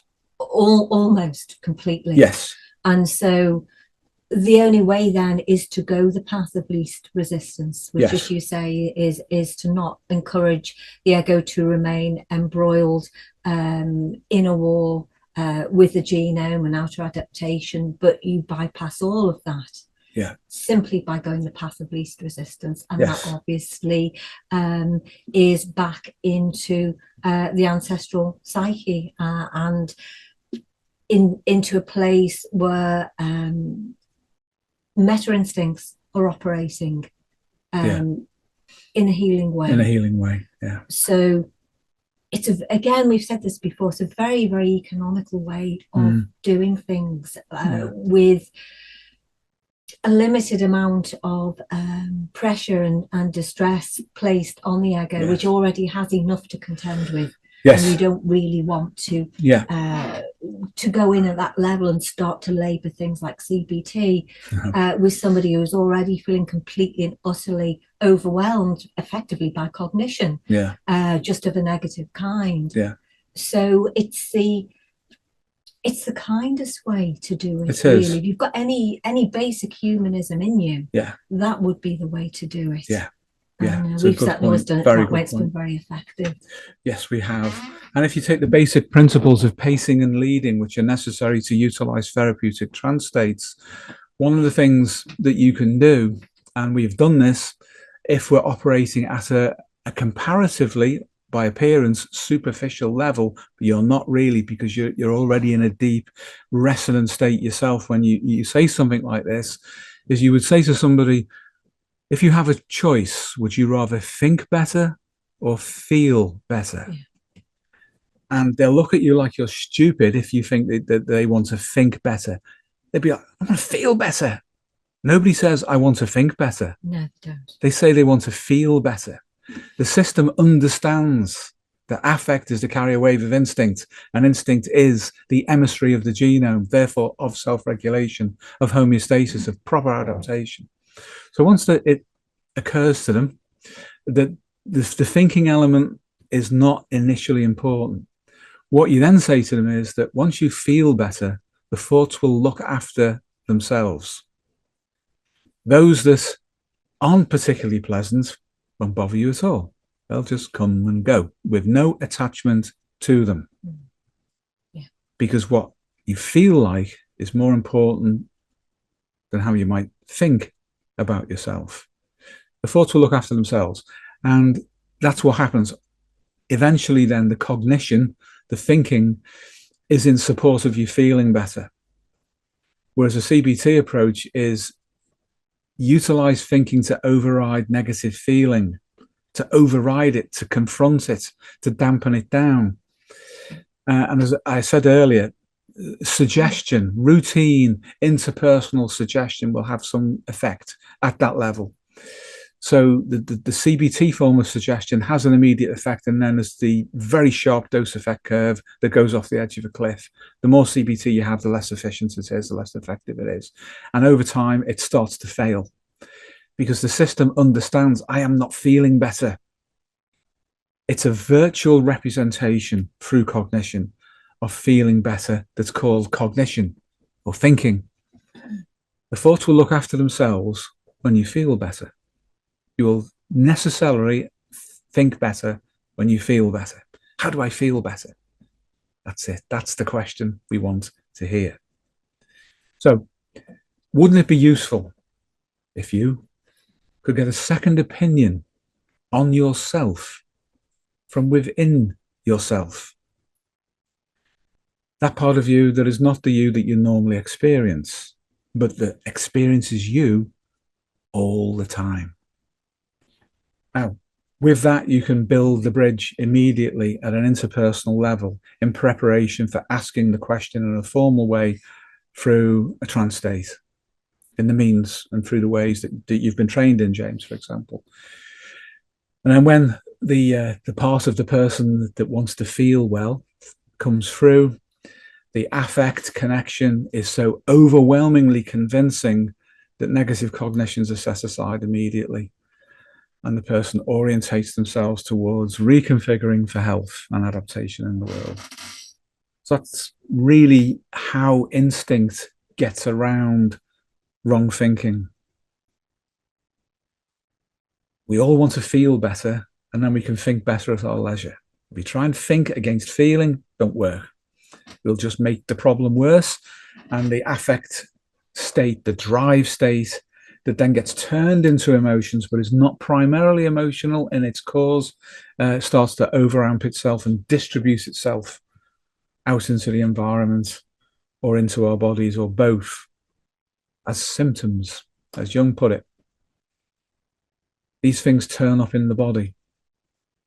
They don't have to stay there, because what the mind puts there, the mind can take away. The process of removing is the same pathway that puts it there.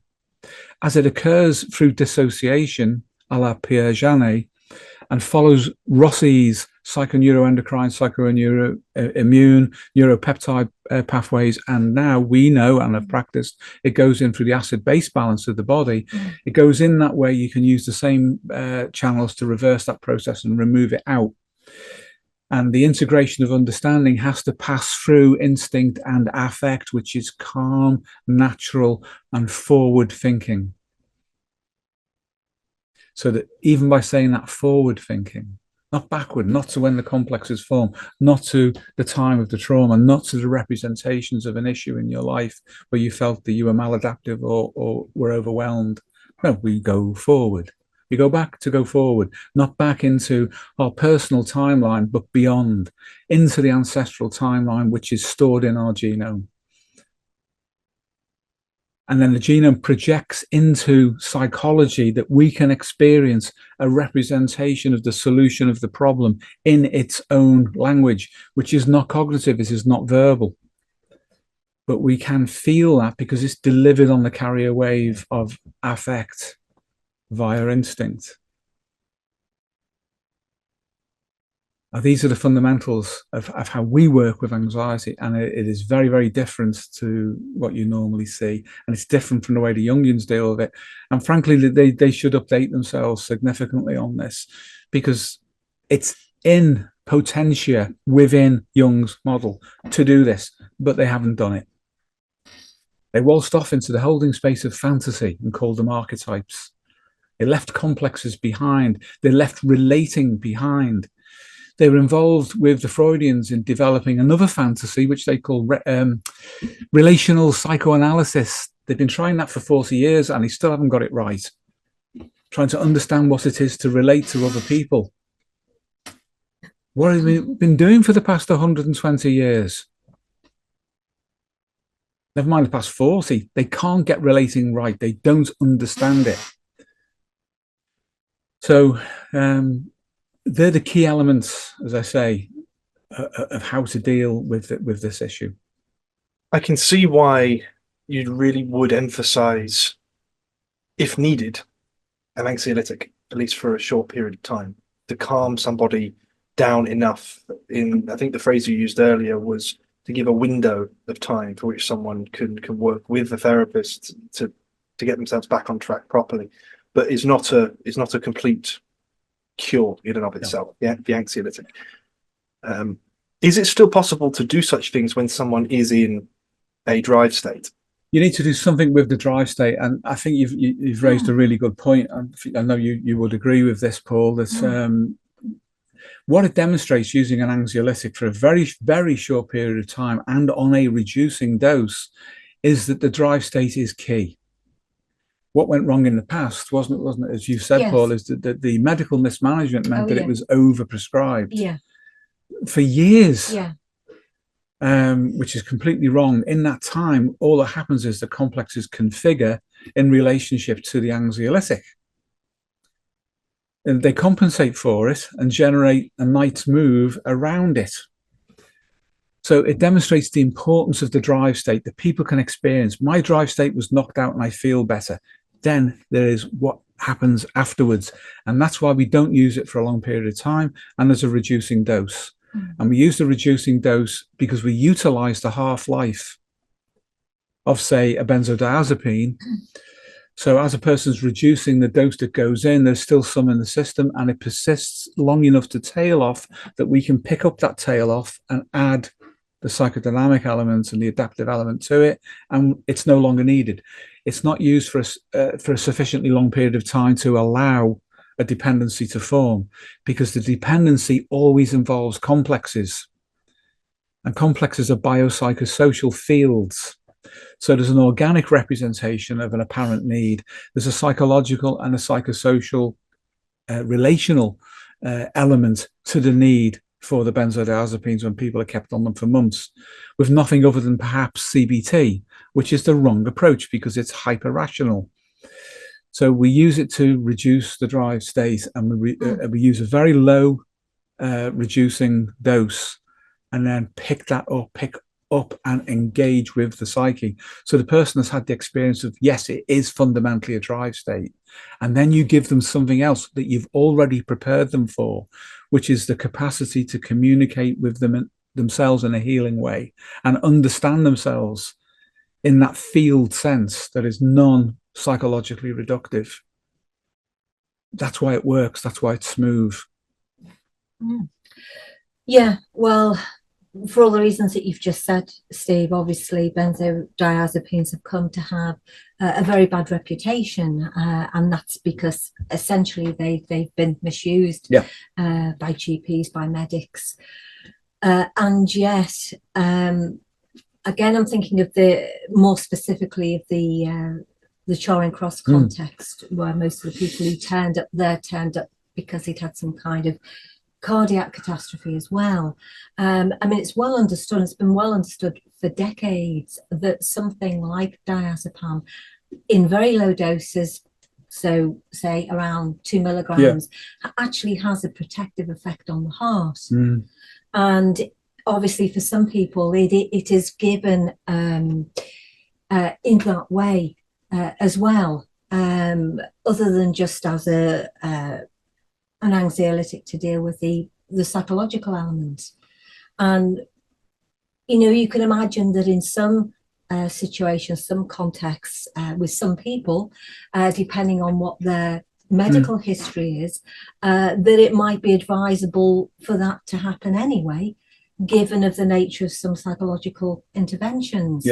So again, it's thinking about the importance of biology and any maybe pre-existing or underlying cardiovascular health conditions that might be present in someone when they come to see you as a clinician. If we don't take things like that into account, and we start to pressure someone psychologically who's already in a high state of arousal or highly agitated state, that could, backfire into the heart itself in a pathological way. And, we have witnessed this, haven't we? In GP practice, for example, one particular case with a practice nurse who was working with a very elderly gentleman who had a history of heart disease, and he'd lost his wife, and this particular practice nurse was pushing him emotionally to abreact in response to that, and yet he had a history cardiovascular disease. And he was on an ECG, and he was wasn't on an he? ECG. With a printout.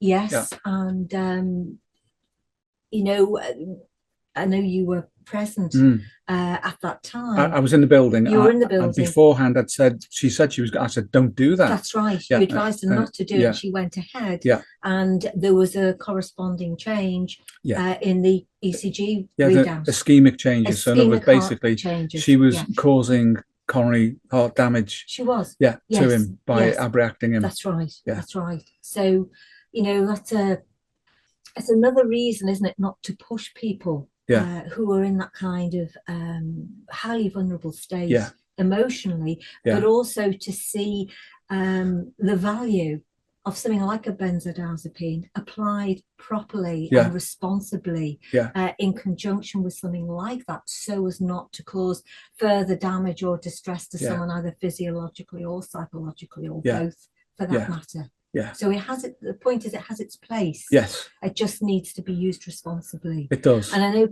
Dr. Peter Nixon used it in combination with Phenergan as well. Yes. Which is antihistamine. Yes, sedating antihistamine. Yes. Yeah. That particular guy actually went to Peter Nixon, went to Charing Cross on our recommendation, and the GP supported it. After that ischemic change in the guy's ECG. Yeah. And that sorted all of that out for him. Yeah. But the main thing is that there was a complex, a quite reasonable one, associated with his attachment to his wife, across the whole of his life span, and the meaning she represented for him. And this idiot nurse did that, despite being told not to. And we subsequently showed her papers from the American, published in Cardiology Guide, papers by Norman Kaplan, who's a cardiologist, who basically said, do not extract confessions of an emotional kind from cardiac patients, because this is what happens.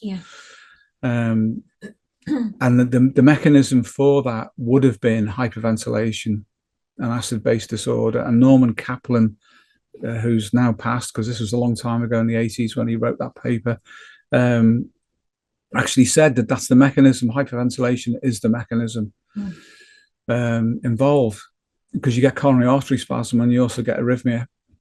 And once that is set up in an already damaged heart in an elderly person, you're going to take them out. And with post-traumatic stress disorder, I've mentioned before but it's a very good example of how to avoid arousal in someone that would otherwise have killed them. I had referred to me a woman who was German by birth, by a GP who was her friend, and this would have been in the early 90s. And as a young person in 1944-45, she'd undergone the firebombing of her city in Germany and witnessed the firestorms and the death of tens of thousands of people who were sucked into the flames once the oxygen was sucked out the air. There was like a vacuum, a hurricane force vacuum was hoovering people up and incinerating them. And she'd witnessed that. And then after the war, she married a British soldier. It came to Britain. Nobody said, oh, you were an ex-Nazi, you're horrible. Everybody thought she was lovely and treated her wonderfully. And then in the 1950s, she developed irritable bowel syndrome that was so painful and so debilitating, but also resistant to every form of intervention. That was in the 1950s. 40 years later, she gets referred to myself via her GP, who was a friend of hers. And having assessed that, we used the method that I just said about accessing the psyche and then getting its agreement. And the agreement is that she would not have to feel anything, whatever was the problem. And I didn't know at that point, but I just intuited it's likely to be something to do with the war. Whatever the problem was, she needn't feel it. She only needs to feel the healing coming through. So instead of the arousal going up, it would go down. It's arousal of a eugenic kind, a much better kind. So you could say it's euphoria, but without it being over the top, because that's also a high drive state. But it's a relaxed form of arousal, if you like, which was induced through the trance state. And then the abreaction that occurred was managed by an idiomotor movement that involved her just doing that with her finger, and that was it. She was completely out of it, the most relaxed state she's ever been in her life, not thinking about anything, but her unconscious was sorting it out. It's like what you see on a computer, where, say, a virus program might come up and say, I've detected this, I'm just clearing this up. You can carry on working. And she just carried on relaxing. And all that we saw was that. And then when it stopped, I said, thank you to the unconscious for doing that. And then we brought her out of her trance state, and she was able to tell her story, and there was no problem. And that irritable bowel syndrome that started in 1944 went in 1994. And it's never come back for the duration of that lady's lifetime. And it turns out that the irritable bowel was her strangulated affect, as Freud and Joseph Breuer understood such things to be. That although she loved her husband and was made welcome in England, what she saw was such terror, such horror, that it had to go somewhere. At least that was the logic that was processing through her. It would have to signal itself in some way. So her bowels went into knots of hyper painful contraction and disability, for which she was medicalized with no result, because there was no disease process. There was a conversion reaction, in medical terms, what used to be called hysteria, but we would understand as a field representation. Once her story was told and she could tell it without compromising her health, not feel anxiety, not feel the drive state, but everything just shifted into resonance with health, she was fine and it was gone. And little moments like that, which summate almost like a miracle, should be treated with so much respect that there is no attachment to it, in the sense that I have done this, it was me who made it, you did not. You know, you facilitated something, you performed a role, you were an agent within the field, but you step away from that without attachment for the positive outcome. You leave that success with the person, and then they leave the relationship they have to you, and then you see the next person. And then you look up at the wall at the old guys and said, did I do okay? Could I have done that better? That's as much as you do. Or you talk, say with someone close to you who's also a professional, and you work through anything that you may have somaticized on their behalf. That can happen. That sometimes through that field effect, if someone is not feeling something, not because it's repressed, but because there's no need for it to express in that way, because you're field sensitive, you may feel that coming into yourself. And sometimes there's a necessity for you to clear that out. You can do it yourself sometimes you need help in doing it, but it shows how the relation to the psyche as a whole field and to yourself, and where you place yourself in that process, what you identify with and what you do not identify with, is very, very important. It's like, as Jung said, a surgeon needing clean hands. If you contaminate the process with your own stuff, including an inflated ego, to put it in common parlance, then you will wreck the outcome for the other. It also demonstrates the absolute lack of necessity to either encourage or force someone to abreact. Yeah. To get well. Yeah. It makes a nonsense. It does. Of that concept of abreaction. It does. Because it shows that it simply is not necessary to move on, and that in some situations, in some contexts, it is positively harmful to suggest it or encourage it in any way. Yeah. And arguably too, for somebody who is, say, deeply exhausted as well. Yeah. To force them to abreact so intensely just deepens the physiological as well as the psychological or emotional exhaustion as well. So it's become so popularized, hasn't it? The idea of abreaction or catharsis, to give it another name, that it's if you don't do that as a clinician, you're not doing anything. Yeah. Somehow you have to get somebody to a position where they abreact, and then. Yeah. As you were saying earlier, here's the box of tissues, and you can come back next week and we can do it all again. Yeah. And you can let off steam, and then in the coming week it will build up again, and we'll let off steam in the session, and then we'll just be back to square one again, and it just, you know, it just repeats in that way. So I think it requires to look at the idea of expressing or expending emotion in a very different way, and to understand that it's not necessary for the re-regulation of the system as a whole. So it should not be obligatory.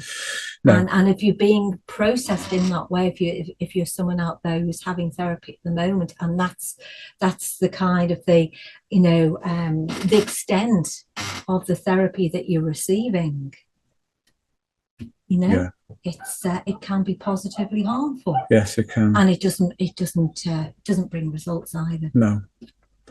Thanks, Paul. And there's also a counter to that in the form of the popularity of Stoicism at the moment, you know, which in its context is absolutely fine. But once that context is widened out and forms a suggested field delivered by internet gurus, then what you get in effect is the superpositioning of repression through a cultural analog for repression on the inside.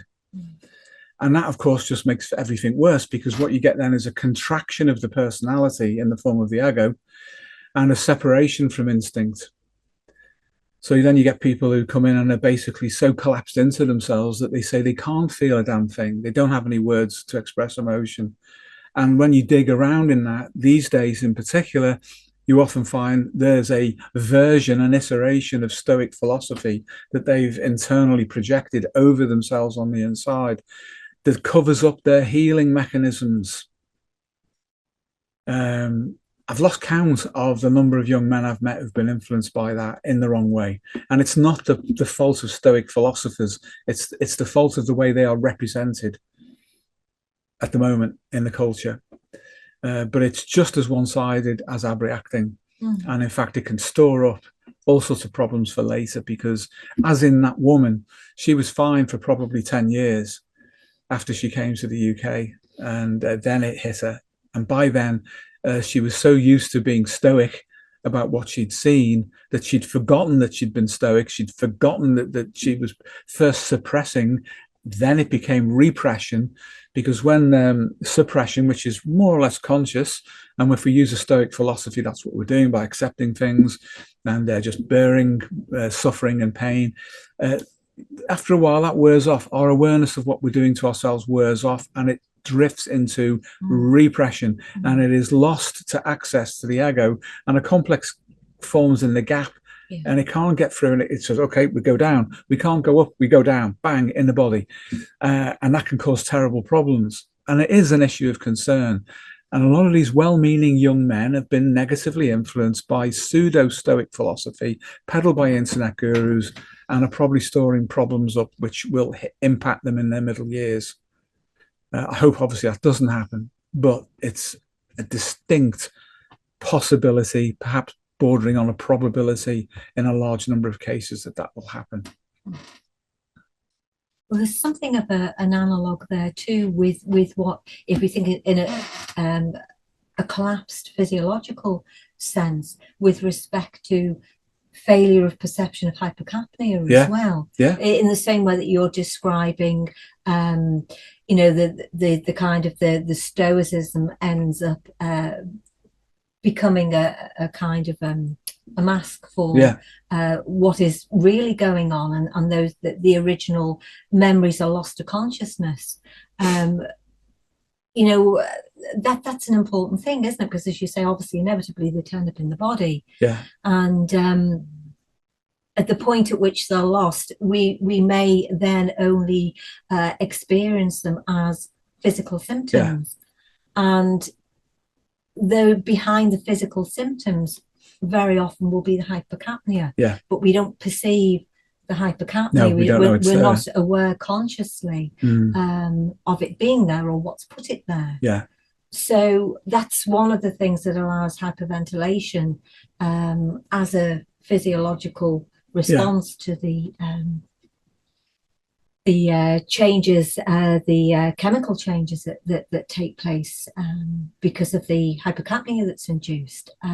That people need to understand about. They do. And that was one of the things that Dr. Peter Nixon used to say, is a kind of an indicator really of those people who become what he would call, he'd made the distinction between somebody having an acute response to a stressful situation and hyperventilating as being episodic. Yeah. And those people who are obliged to hyperventilate because of their body chemistry, the respiratory center reset. Yes. And you get a new norm. You do and get then a new they norm. Can't switch that off. No. Yeah. But neither are they aware that that is now a new normal as well.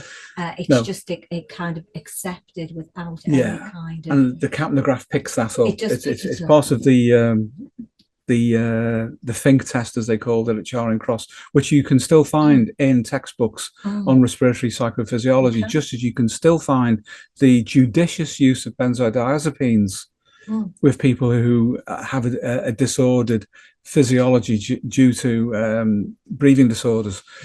But the failure of perception of hypercapnia is important because there is a potential bifurcation off from that.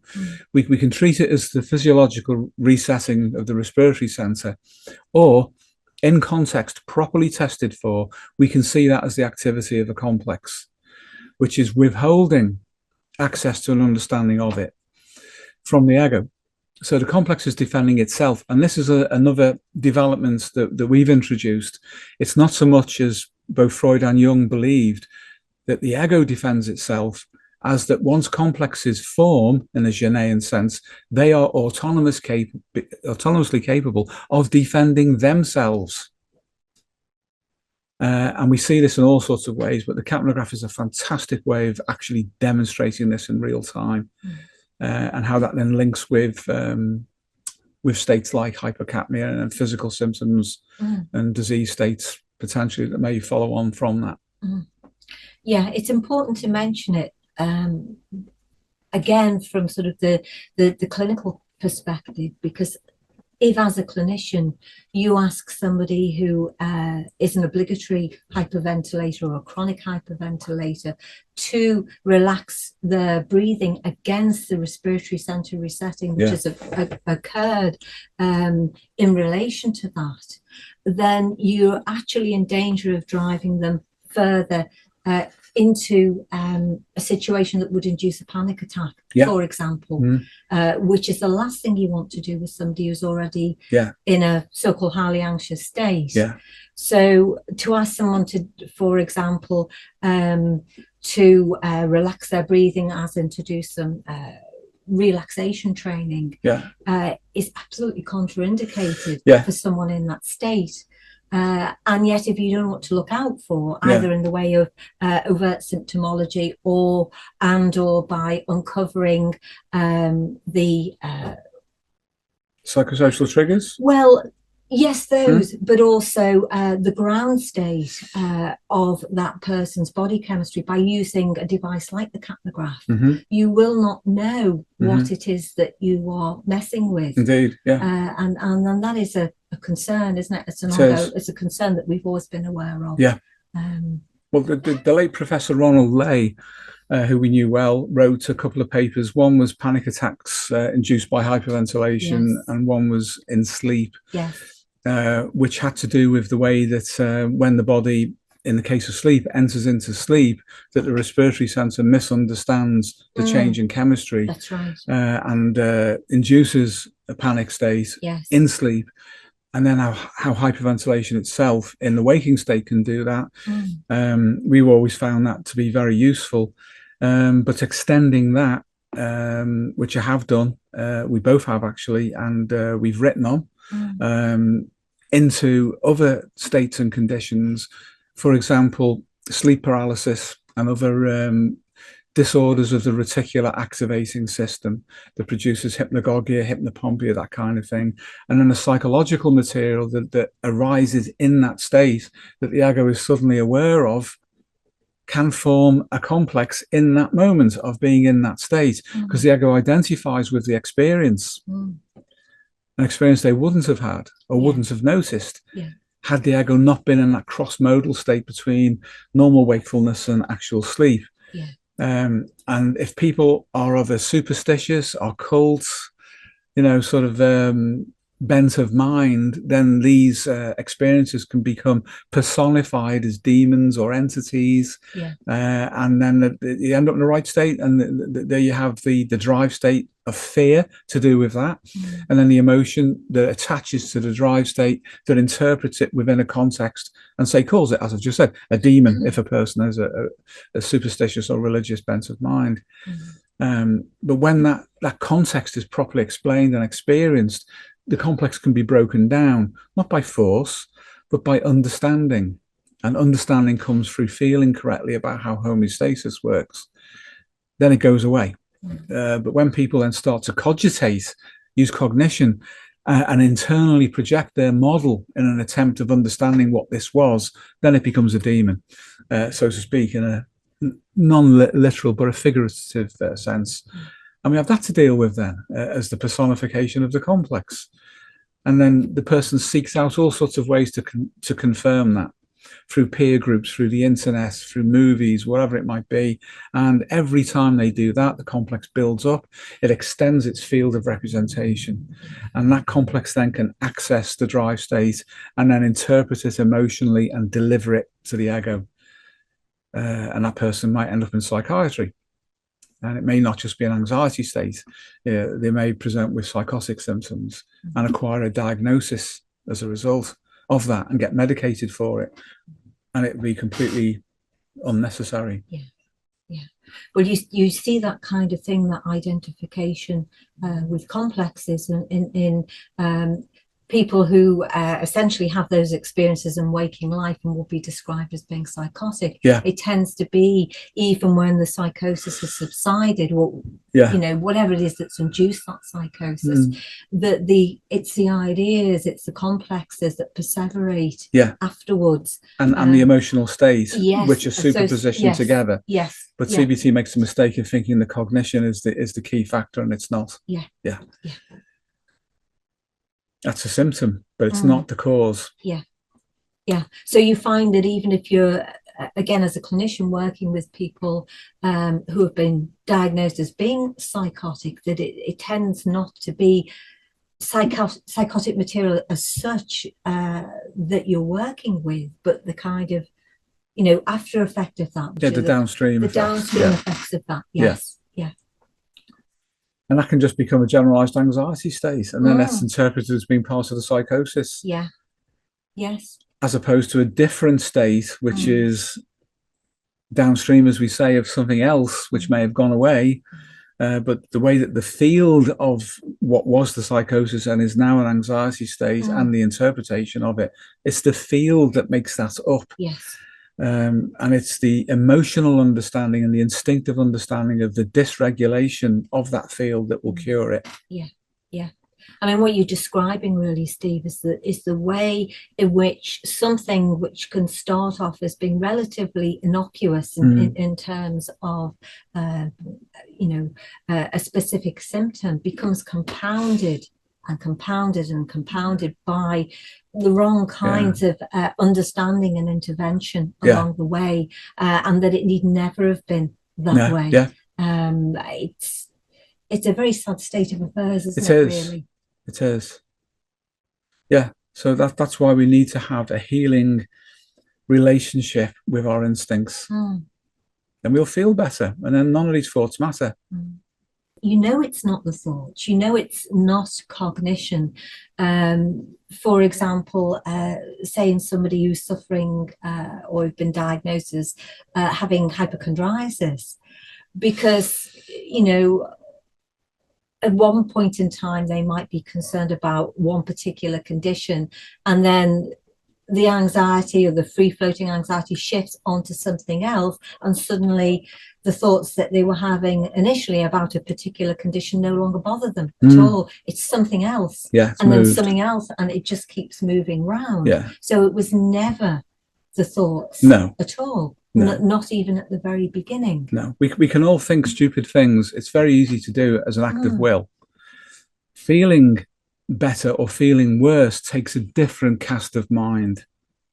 To feel stupid things is more awkward than thinking stupid things. But the correction for thinking stupid things when they run away with themselves is definitely to feel better. Yeah.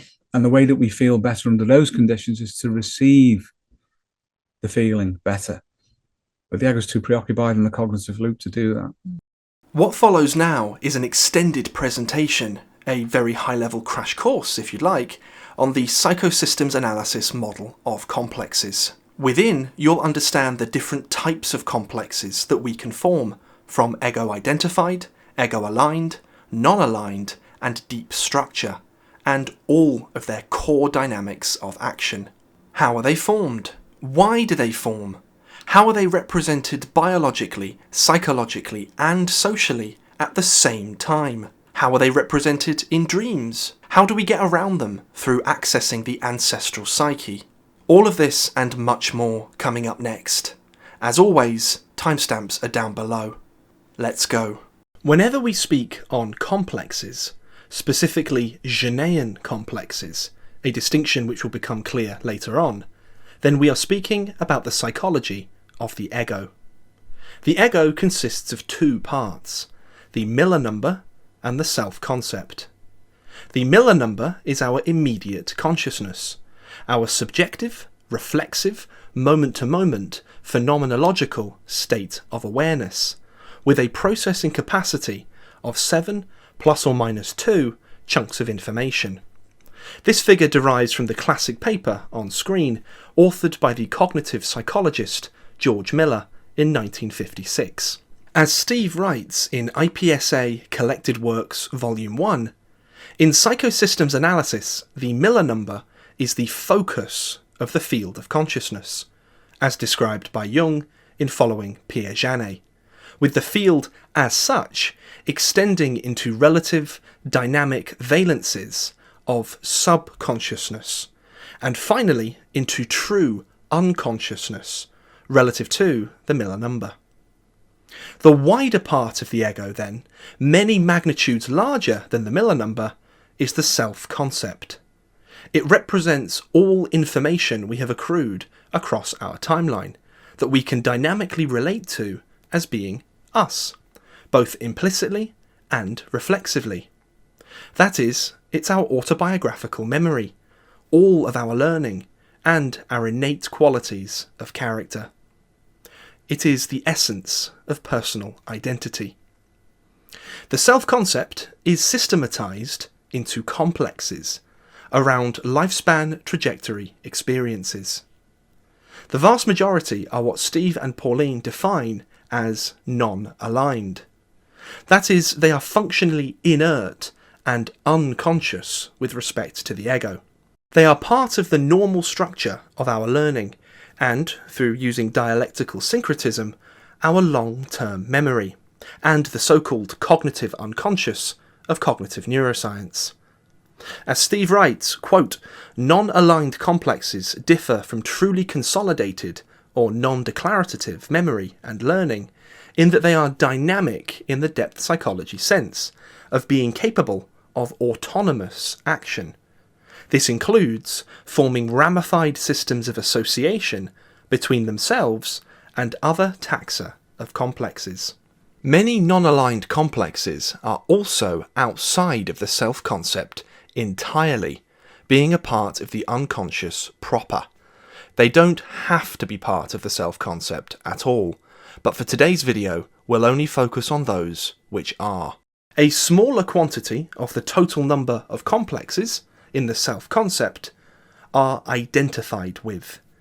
For a healthy person, most of these are positive with respect to adaptation and are responsible for the homeostatic regulation of the self-concept. For example, they represent the skills that we use every day and implicitly identify as having, whether that be specialist knowledge for our job, driving a car, reading, writing, or cooking a favourite meal, all, at core, are part of complexes which are autonomous with respect to the ego. Their informational content is far too great to fit within the Miller number, which is usually focused on perceiving the world.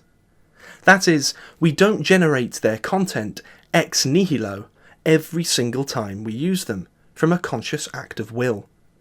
Thus they are represented by Jungian subsystems, or complexes, that boot online and implicitly inform and animate us, either when specifically needed, state-dependent, or they keep us on autopilot from one part of the day to the next, state-independent. This implicit nature of their relationship to the ego is why they are classified as identified. The ego does not challenge them and sees them as being itself. To help us see the difference between non-aligned and identified, let's take the example of a skill which we haven't used in many years, perhaps riding a bike. This is very likely to be represented as non-aligned, that is, inert and unconscious with respect to the ego. When the time arises where it could come in useful again, so we want to ride a bike again, the self-concept is fully capable of accessing its stored informational representation from across our timeline and utilizing its positive perseveration to bring it forward from non-aligned to identified. Suddenly, we can ride a bike again and implicitly identify as being able to do so.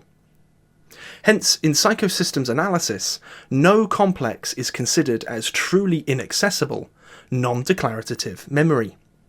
Empirical experience from Steve and Pauline show that such a neuroscientific category is likely an artifact of the fact that non-aligned complexes are both unconscious with respect to the ego and can operate autonomously.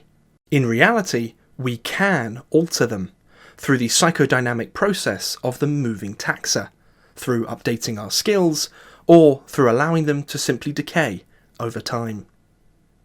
There is a third and final taxa of Jungian complex that we can bring in now: aligned. With these, the ego is aware of their existence, but does not identify with them as being part of its tacit self-concept.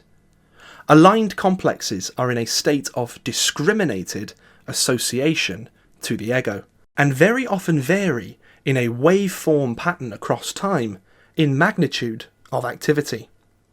When we come to speak on the nature of pathological complexes, it will be important to bear in mind that the aligned taxa very often cause the most conscious distress to an individual.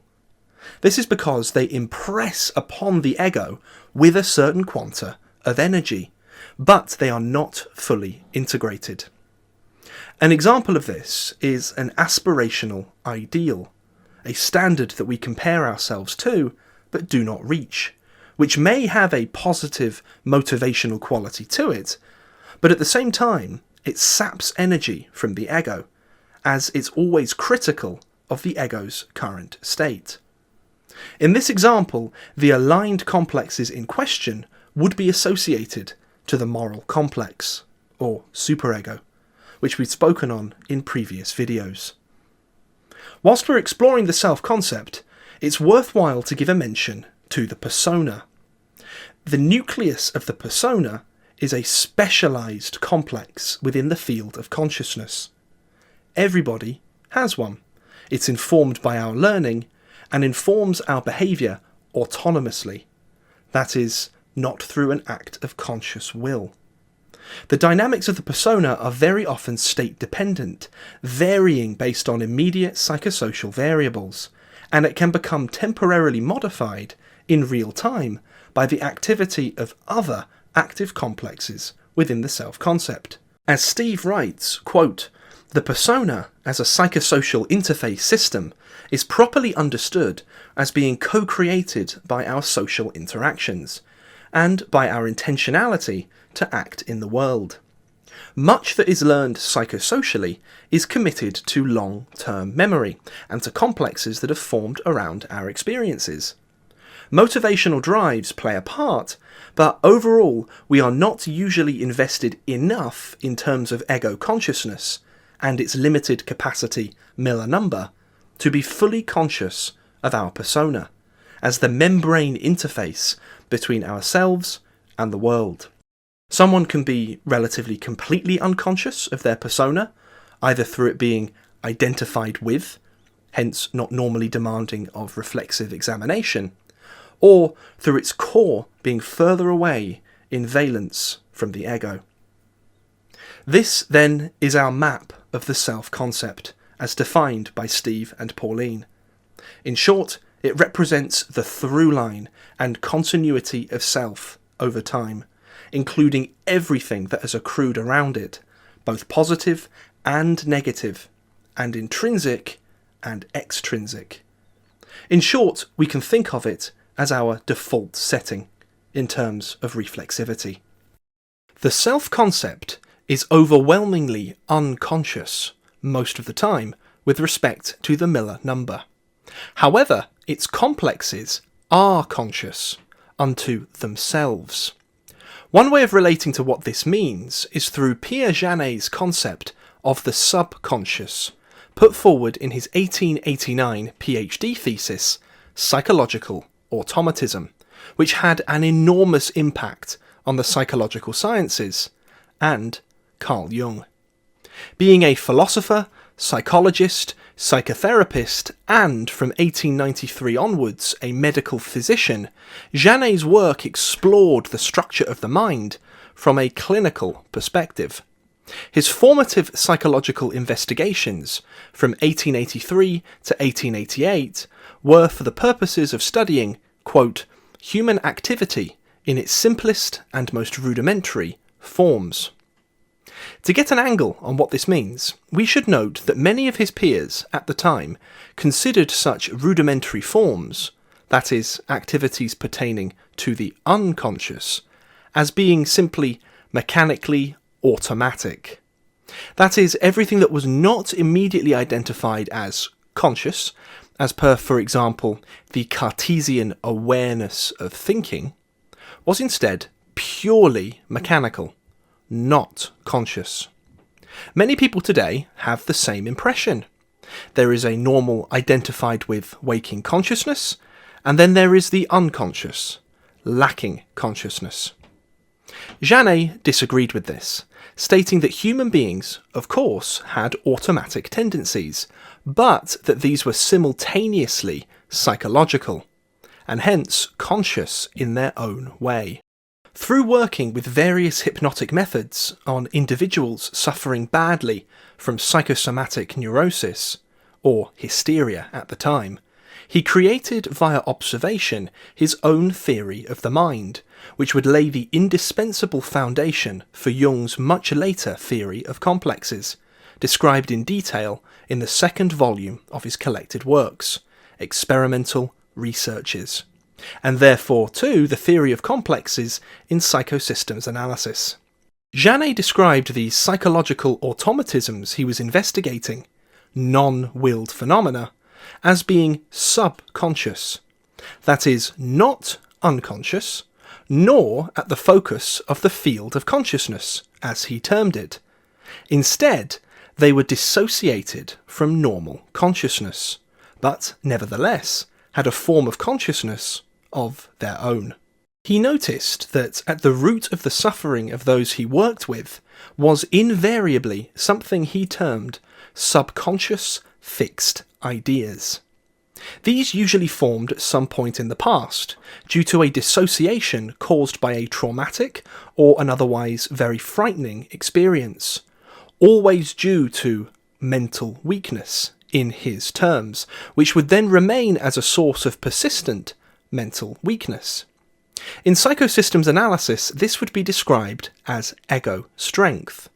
Steve and Pauline would describe this as a state of lowered ego strength being the initial condition for a complex to form, and reciprocally, the pathological complex activity weakens ego strength in the present.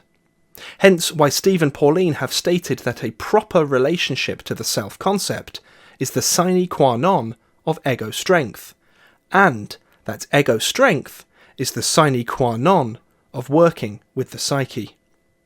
In addition, Janet's subconscious fixed ideas were, crucially, dynamic. Very often, a patient would present with an initial subconscious fixed idea, which acted as a magnet for many other associations to form. Then, in varying levels of subconsciousness, between the clear consciousness of the person and their constitutional makeup, there were very often a whole array of subconscious fixed ideas, each one originating at a given point within the person's life. They could undergo changes, slow or rapid, or otherwise become modified within the subconscious.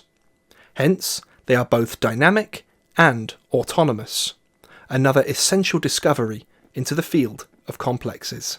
Of course, Janet's concept of the subconscious fixed idea and the psychosystems analysis use of the term complexes are not synonymous, as our understanding of how they operate has moved on significantly since Janet's day. But we can clearly see the core of the idea is exactly the same, having its foundation in Janet. Dissociated, dynamic, autonomous, conscious unto themselves, agents of neurosis that were formed by challenging personal experiences across the timeline. To return to our schema then, it is clear that not all of these complexes will be adaptive. Everyone, whether obviously neurotic or not, would have picked up maladaptive complexes across their timeline. In psychosystems analysis, complexes of all kinds are biopsychosocial field phenomena. That is, they have informational representation in biology, psychology, and psychosocial relationships. And taking a higher resolution look, every collapse of the objective waveform of information, from the Platonic field all the way up to the culture. Steve and Pauline's model of complexes represents by far the most refined in the field today, and it's backed up by a rich tradition dating back formally to the 1880s. The first glimpse of their biopsychosocial nature can be seen as implicit, though not highlighted, by Janet, whereby subconscious fixed ideas usually took hold due to psychosocial pressure, and then presented with both psychological and biological symptoms, as per so-called hysteria.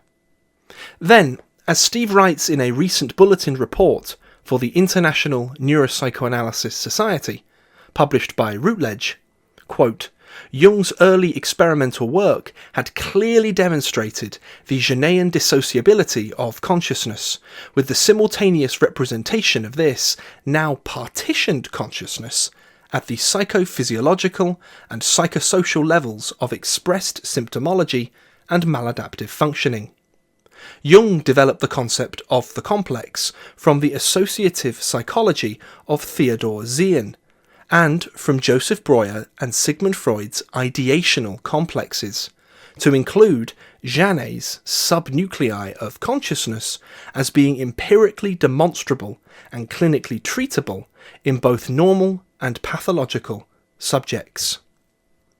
Jung's work then on complexes truly highlighted their real-time, dynamic psychobiological nature. Whilst conducting the word association test protocol, developed by himself and Franz Ricklin, the patient's physiological state was measured using a pneumograph and through monitoring the galvanized skin response. Both psychological and biological variables would shift in accordance with one another, so that the complex's activity profile had a presence in both. There was a brief time in which Freud and Jung were both fully on board with the theory of complexes being key to the progression of neurosis. A key reference for this was the famous 5 lectures on psychoanalysis, given by Freud at Clark University in the US in 1909, with Jung in attendance. Freud says, quote, "It is highly convenient, ladies and gentlemen, to follow the Zurich school, that is Bleuler, Jung, etc., in describing a group of interdependent ideational elements cathected with affect as a complex." We see then that if in our search for a repressed complex in one of our patients, we start out from the last thing he remembers, we shall have every prospect of discovering the complex, provided that the patient puts a sufficient number of his free associations at our disposal. Accordingly, we allow the patient to say whatever he likes and hold fast to the postulate that nothing can occur to him which is not in an indirect fashion dependent on the complex we are in search of. If this method of discovering what is repressed strikes you as unduly circumstantial, I can at least assure you that it is the only practicable one. And a little later on, Freud says, quote, "If you are anxious to gain a rapid and provisional knowledge of a patient's repressed complexes, without as yet entering into their arrangement and interconnection, you will employ, as a method of examination, the association experiment, as it has been developed by Jung and his pupils." So, considering that Freud and Jung were both on board with complexes, what happened? As Steve writes in an International Neuropsychoanalysis Society bulletin, the post-1912 split between Freud and Jung saw Freud drawing back from his previously qualified acceptance of Jung's model of complexes, whilst retaining the Oedipal and castration complexes, and Jung moving away from an emphasis on instincts in favour of his expanded biological and meta-psychological construct of archetypes. Both Freud and Jung progressively distanced themselves from the work of Pierre Janet, and in so doing overlooked developments that would lead to the psychosystems analysis understanding of the Janetian dissociation of consciousness, hypnosis, and the mind-body superpositioning of informational states as extended fields of consciousness, amenable to therapeutic intervention and change. So, as we've seen so far, Steve and Pauline's theory of complexes is inspired and informed both by the early work of Janet and by Carl Jung. In addition, a very important note is the work of the late Professor Ernest Rossi, a Freudian and Jungian analyst, and the closest student of Milton Erickson. He developed his own concept in the tradition of complexes, which he called state-dependent memory, learning and behaviour, or SDMLB. Rossi elucidated the very specific psychobiological pathways through which these SDMLBs operate, which includes the psychoneuroendocrine and the psychoneuroimmune systems of the body. His work demonstrably showed that complexes act as whole system state encoders, with their information flow throughout the body being mediated by what he termed messenger molecules, neurotransmitters, neuropeptides, and hormones, principally. In other words, the psychological profile of the complex depends on the state of the body, and through addressing either, the other will reciprocally shift. Let's have a look at the schema Rossi frequently used across his publications, the mind-body loop. He considered there to be 4 stages of a mind-body cycle of communication, and I'll quote from his paper, The Genomic Science Foundation of Body Psychotherapy, published in 2004. He describes these 4 stages as such. 1. Information from the outside world encoded in the neurons of the cerebral cortex of the brain, which is then transformed within the limbic hypothalamus pituitary system in the messenger molecules that travel through the bloodstream to signal receptors on all cells. So, in short, psychosocial information has presence within the brain, which is then transduced into messenger molecules. 2. The receptors on the surface of cells transmit the signal via secondary messengers to the nucleus of the cell, where immediate early genes signal other target genes to transcribe their code into messenger RNAs. So, these messenger molecules released by the brain and bind to cells kickstart an intracellular signaling cascade with a telic trajectory towards modulating gene transcription. 3. The messenger RNAs serve as blueprints for the synthesis of proteins that will function as either the ultimate healing structures, the soma of the body, enzymes to facilitate energy dynamics, and receptors and messenger molecules for the informational dynamics of the cell. So RNA is translated into protein, which one can consider, though this is an oversimplification for explanation, the active form of DNA. This protein then carries out specific tasks. 4. Messenger molecules function as a type of molecular memory that can evoke state-dependent memory, learning and behavior, SDMLBs, in the neural networks of the brain that are encoded and transformed by body psychotherapy, illustrated as the rectangular array of letters A to L at the top. So finally, the messenger molecules are released once again from the somatic cells and make their way back to the brain and state encode the neurological, and hence psychological by extension, activity of the SDMLB. As you can clearly see in Rossi's framework, mind and body are inseparable, and hence, implicitly, complexes, as his SDMLBs, are shown not just to be biopsychosocial phenomena, but their specific transduction pathways are elucidated in molecular detail. Rossi was highly effective at using hypnosis to specifically target certain psychobiological symptoms and states in order to alleviate the activity of SDMLBs. He was an inspiration to Steve and Pauline, and he personally supported their development of psychosystems analysis, including working with them on highly complicated clinical cases implicated with significant psychobiological symptoms. In 1990, at Charing Cross Hospital in London, Steve and Pauline introduced clinical capnography and the Charing Cross method into NHS primary healthcare, specifically the psychotherapy, hypnotherapy, counselling and stress management provisions. Pauline had already been using capnography in psychiatry since 1989.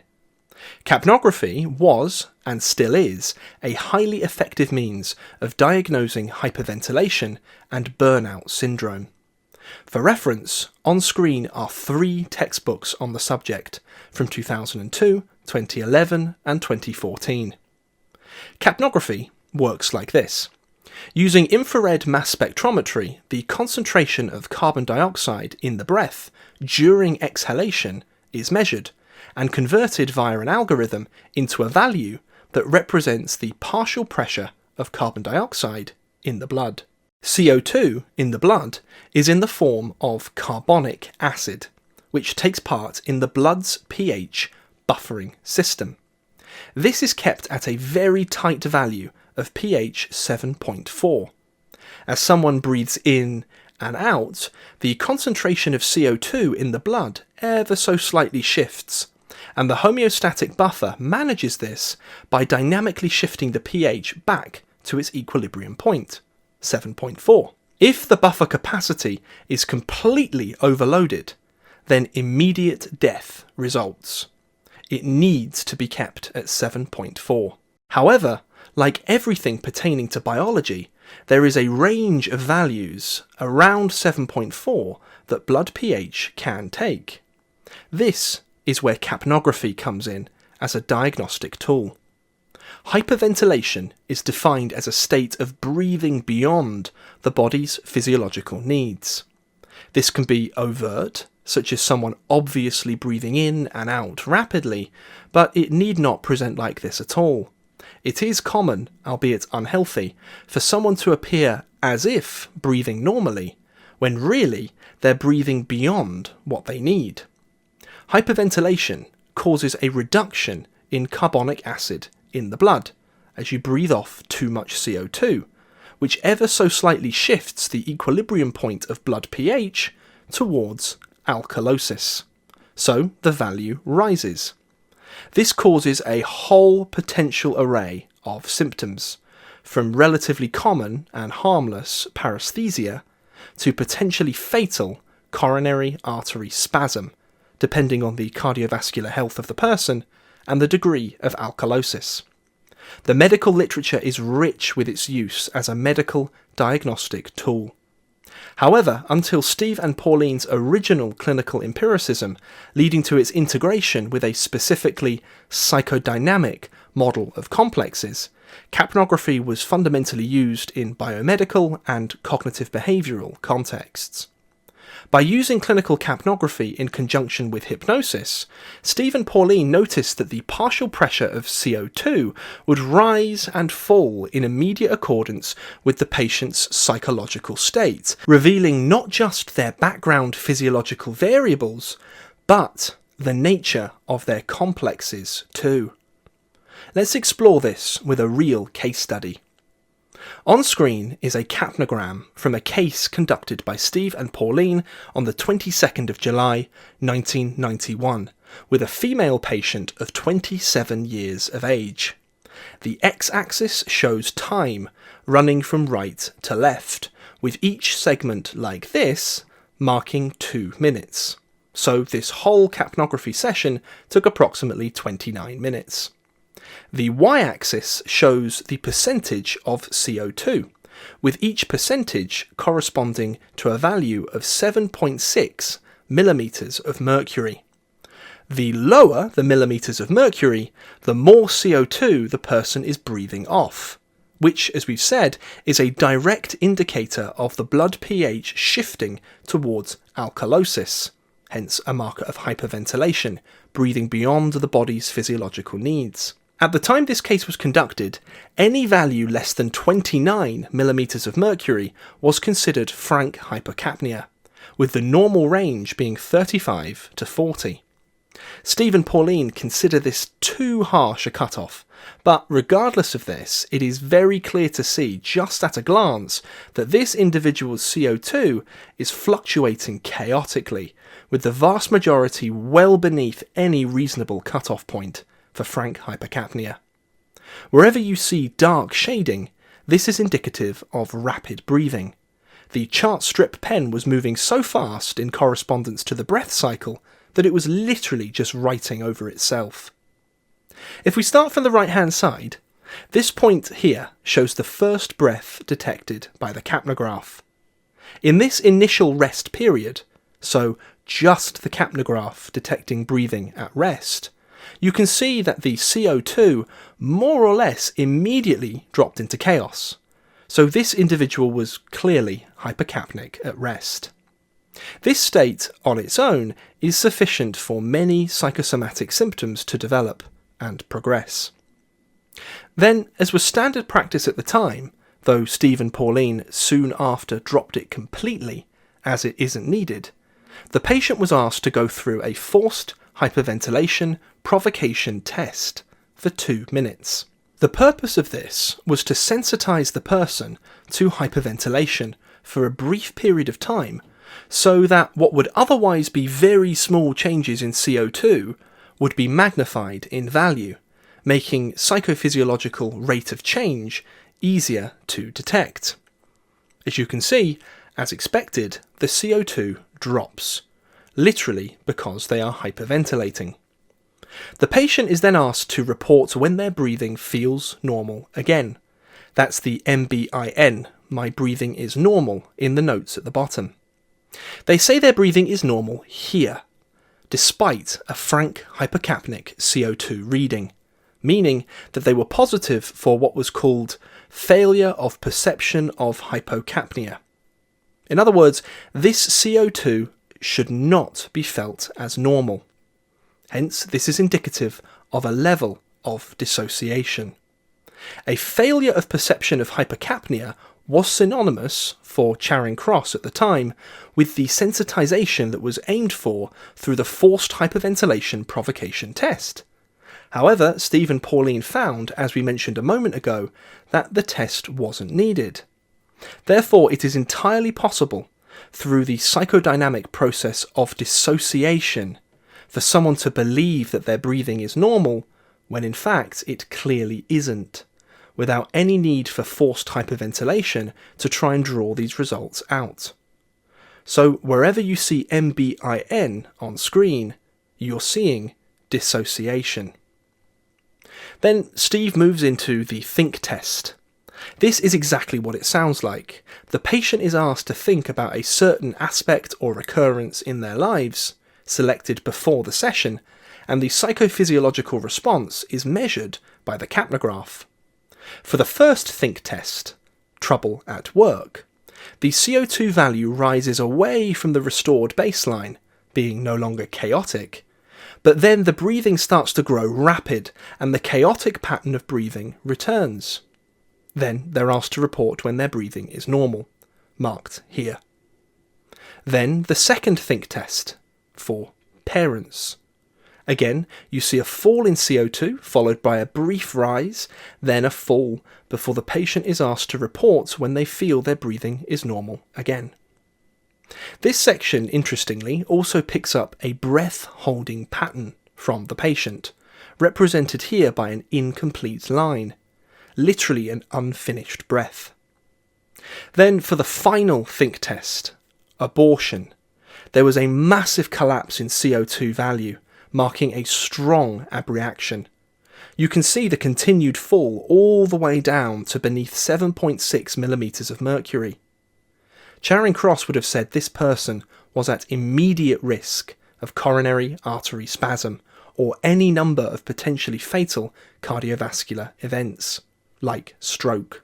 The think test for abortion had revealed very starkly that the etiology of her complex, causing the respiratory alkalosis, was an abortion that she had had, which she had been unable to understand at the level of instinct. The dissociation between genomic pressure and the ego had created a psychobiological state, very similar to what we saw when looking at Rossi's work a moment ago, which was literally synonymous with the formation of a nucleus of a complex. Instead of being homeostatically cleared away, the stress of the abortion had perseverated from ego consciousness and remained, like a Jungian subconscious fixed idea. Albeit, as is very clear to see, complexes are not just ideas. They are full biopsychosocial states. This state was fully activated by the mention of abortion. To restore the patient's breathing back to normal, Steve began a hypnotic induction, which you can see start here.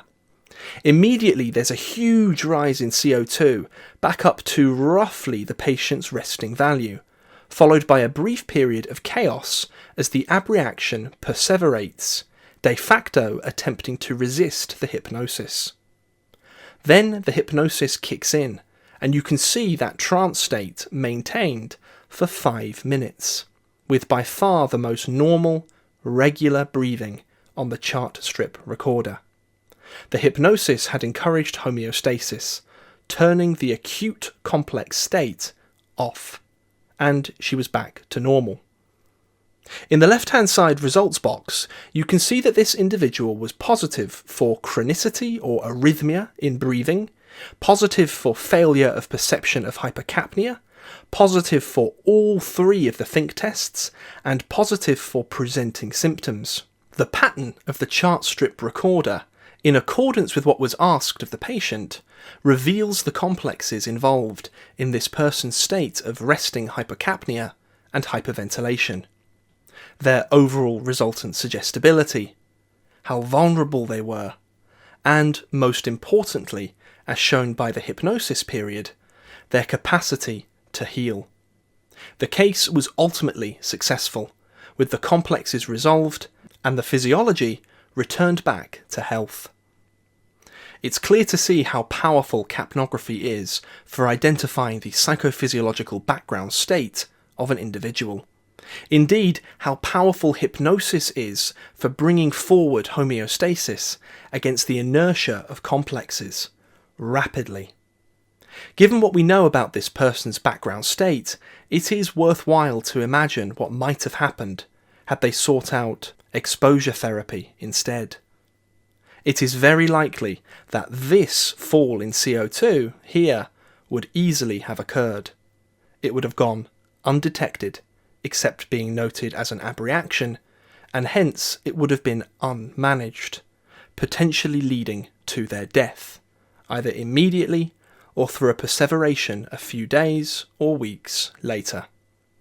Most complexes, of course, are not this potentially life-threatening, but the important thing is, some are. Without an understanding of their biopsychosocial nature and a proper understanding of how hypnosis can be used to deal with them, it is fair to say that therapists who claim to work with complexes are flying completely blind. Another observation Steve and Pauline made through clinical empiricism with the capnograph, which is easy to visualize, is that sometimes when a patient was asked to recall something which their case history indicated would generate a fall in CO2, paradoxically, the CO2 would rise instead. Without an understanding of psychodynamics, this observation would be impossible to explain.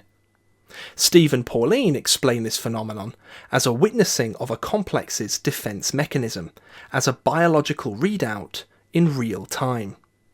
That is, something is capable of meta-regulating the blood pH. Something is actively resisting the natural fall despite the homeostasis of the blood buffering capacity being temporarily overwhelmed by the hyperventilation. Something outside of homeostasis has its own homeostasis it metaphorically tries to maintain. This, of course, is a biopsychosocial complex. Thus, taking all of this together, Steve and Pauline discovered that blood pH is one of the most potent state encoders and regulators of complex activity. They presented their findings at the 12th International Symposium on Respiratory Psychophysiology at the Wellcome Centre in London on the 23rd of September 1993. Complexes can initially form during conditions of weakened ego strength, such as burnout caused by hyperventilation, and then reciprocally act to maintain that state, as complexes are that dissociated state, with all the psychological and psychosocial material accrued to it. Thus, when working to resolve complexes, the energetic health of the body must crucially be taken into account, with a particular focus on restorative sleep. This is represented at IPSA by the Charing Cross method, which we've discussed in previous videos. The early pioneers into psychosomatic transduction, like Janet, Freud and Breuer, all worked with patients with something called, back then, neurasthenia, along with, of course, many other conditions. This neurasthenia was a state of fatigue, anxiety, depressive mood, and other somatic symptoms, like headaches and heart palpitations. Janet later preferred a term he coined to describe the same state, psychasthenia, to emphasize that this syndrome had a psychological etiology rather than a neurological one. So, as we'd say today, psychological factors transducing into the body. It is worth considering, as Steve has pointed out before, the understanding that Janet could have made about psychasthenia, and therefore complexes, if he would have had access to capnography. He would undoubtedly have seen that blood pH as a somatic state could be regulated by both mechanical hyperventilation and by complexes, what he would have called subconscious fixed ideas. So we have seen that complexes are clearly best described as biopsychosocial phenomena, with their own dynamic homeostasis that they metaphorically try and maintain. When pathological, their set-up instructions always run contrary to the telic intentionality of the lifespan. They always aim for equilibrium that is best represented by a past ego state. As a field representation of information, they can be visualized as being out of phase with the overall homeostatic objective waveform of information. Just like electromagnetic waves, the out-of-phase complexes will have their own discrete profile, that is, the activity of the complex, and this will automatically interfere with the presentation of total waveform topology. The peaks will interfere with peaks and troughs with troughs, so that, as shown diagrammatically, very often the whole of the person's life is affected, and the potential of the person is in conflict with its total available free energy. One field informational representation to definitely note is their clear Sheldrakean aspect. Steve and Pauline have observed that complexes, as a form, are a discrete material representation of a discrete nested taxa of morphic field, meaning just as human behaviour is subject to formative causation, as per Dr. Rupert Sheldrake's model, so too are complexes. Steve and Pauline have witnessed many times that the complexes of people who they had never met before seemed to recognise them straight away, more and more as their decades of clinical experience progressed. It's as if complexes had a shared form-based memory impression of their previous encounters with them, or at least with therapists as such. This extends to something essential discussed in our recent Terminal Lucidity and Rebirth series. The current field strength of certain complexes is bolstered by the influence of Sheldrakean formative causation. That is, the stronger the collective complex field, the more likely someone is to find themselves caught in it, even when controlling for the influence of cultural suggestion. On the flip side, the reverse is equally true. The more people do the right thing and disconnect from the catabolic field, the easier it will become for others who are not directly associated to the immediate fields of those people to disconnect. Complexes can thus be seen as field parasites, nourishing themselves off of the total free energy of the individual and collective, superpositioned together. We've spoken in great detail about the dynamics of complexes, but how do they form in the first place? We know so far that dissociation under conditions of lowered ego strength is the ground state. Let's build on this as we explore Steve and Pauline's full elucidated mechanism. Human beings, like all animals, are under adaptive pressure from the environment. Specifically, with us, our psychosocial world, which is by far the most complex out of any species on the planet. Crucially too, we're also under adaptive pressure from within. That is, the genome is always producing instinct, with the telic intentionality for its release into the world. The ego's proper role is to feel this instinctive intent, equivalent to Freud's pleasure principle, and allow its release into the world in an adaptive fashion, Freud's reality principle. A healthy ego thus has a conscious relationship to instinct. Dissociation comes in then as an evolved means of preserving the tight homeostatic boundaries of the self-concept under conditions of significant adaptive pressure. Like any discrete structure, the ego needs to be protected. When that protection needs to be immediate, such as from immense instinctive pressure initiated by a stressful environment, then dissociation is the means by which this takes place. As Janet noted, dissociation of the field of consciousness is a normal, healthy phenomenon. It's quite common for many people to mildly dissociate at different times of the day. Drifting off into a daydream or a reverie whilst being tired is perhaps the easiest to notice. In psychosystems analysis, when the ego spontaneously dissociates in order to protect itself, then this is called partitioning of the ego. To preserve the integrity of the self-concept, the ego devolves responsibility for dealing with an unresolved situation or conflict over to a subsystem of itself. Not a full complex, but an active partition of ego consciousness, independent to the Miller number, nonetheless. This is common, especially when ego strength is lower, such as is the case, for example, with children. Natural homeostasis, especially through restorative sleep, tends to clear away many of these partitions soon after they form, so that they don't remain longer than needed.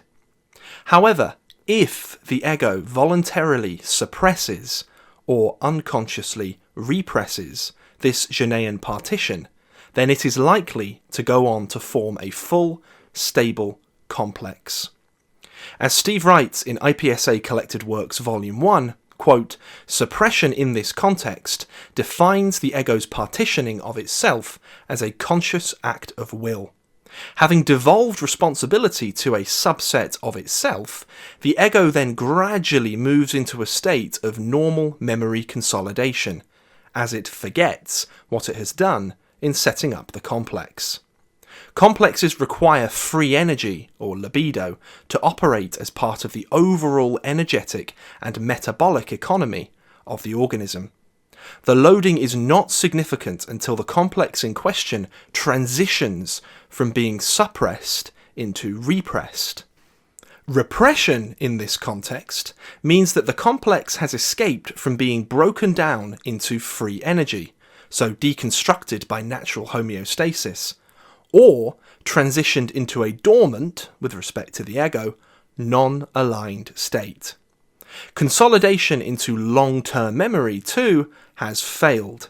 Instead, repression has meant that the complex has retained the brief that it was created for, to defend the ego. But lacking regulatory contact from the ego, it's now in a state of full autonomy, an independent psychodynamic system that will act to defend itself and its set-up instructions, as laid down by the conditions under which it was originally created. Suppression, then into repression, is the most common route by which a Genean partition continues on its ontology into becoming a complex. However, it is important to note that this is not always the case. Sometimes only repression is involved, depending on the immediate conditions in which it formed and the ego strength of the person.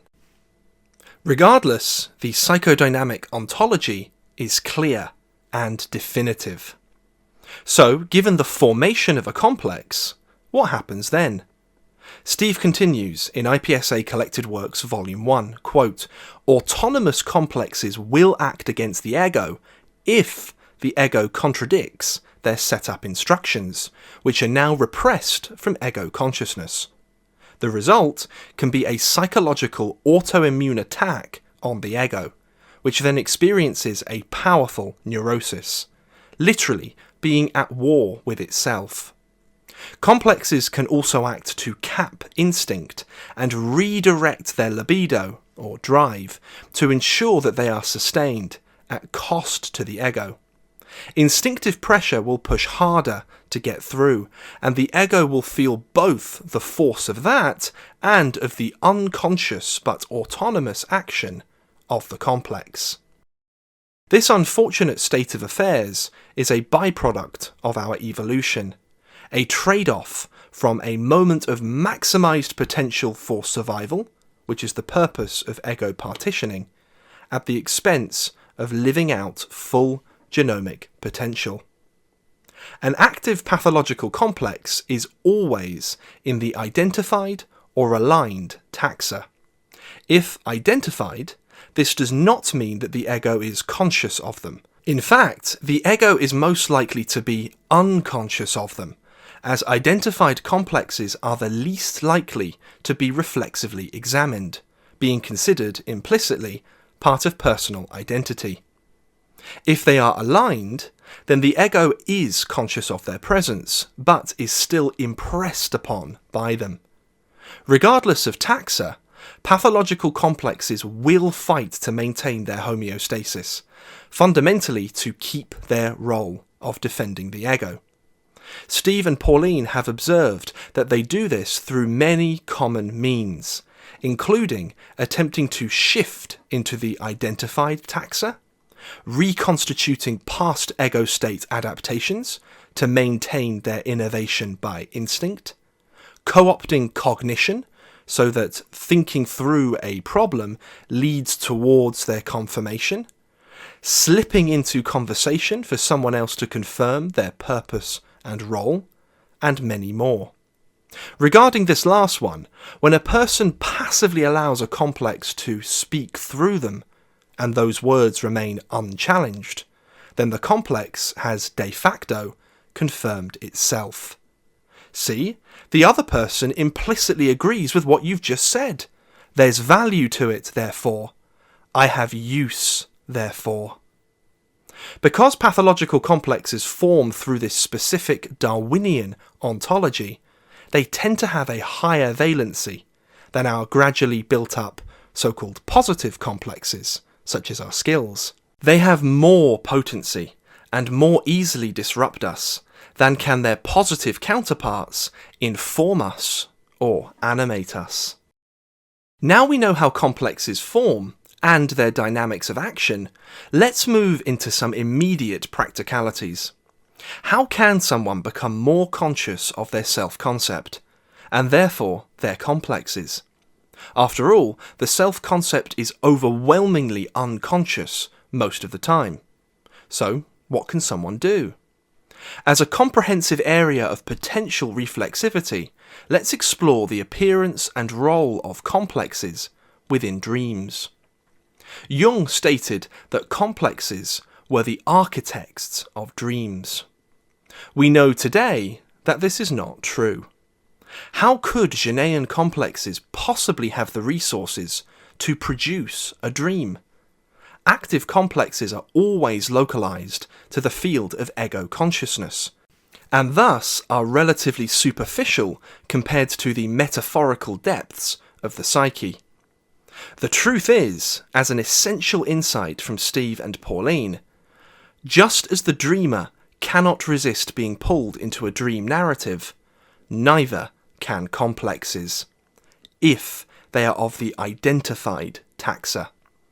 The dreamer is obliged to read a script. So too are the identified complexes.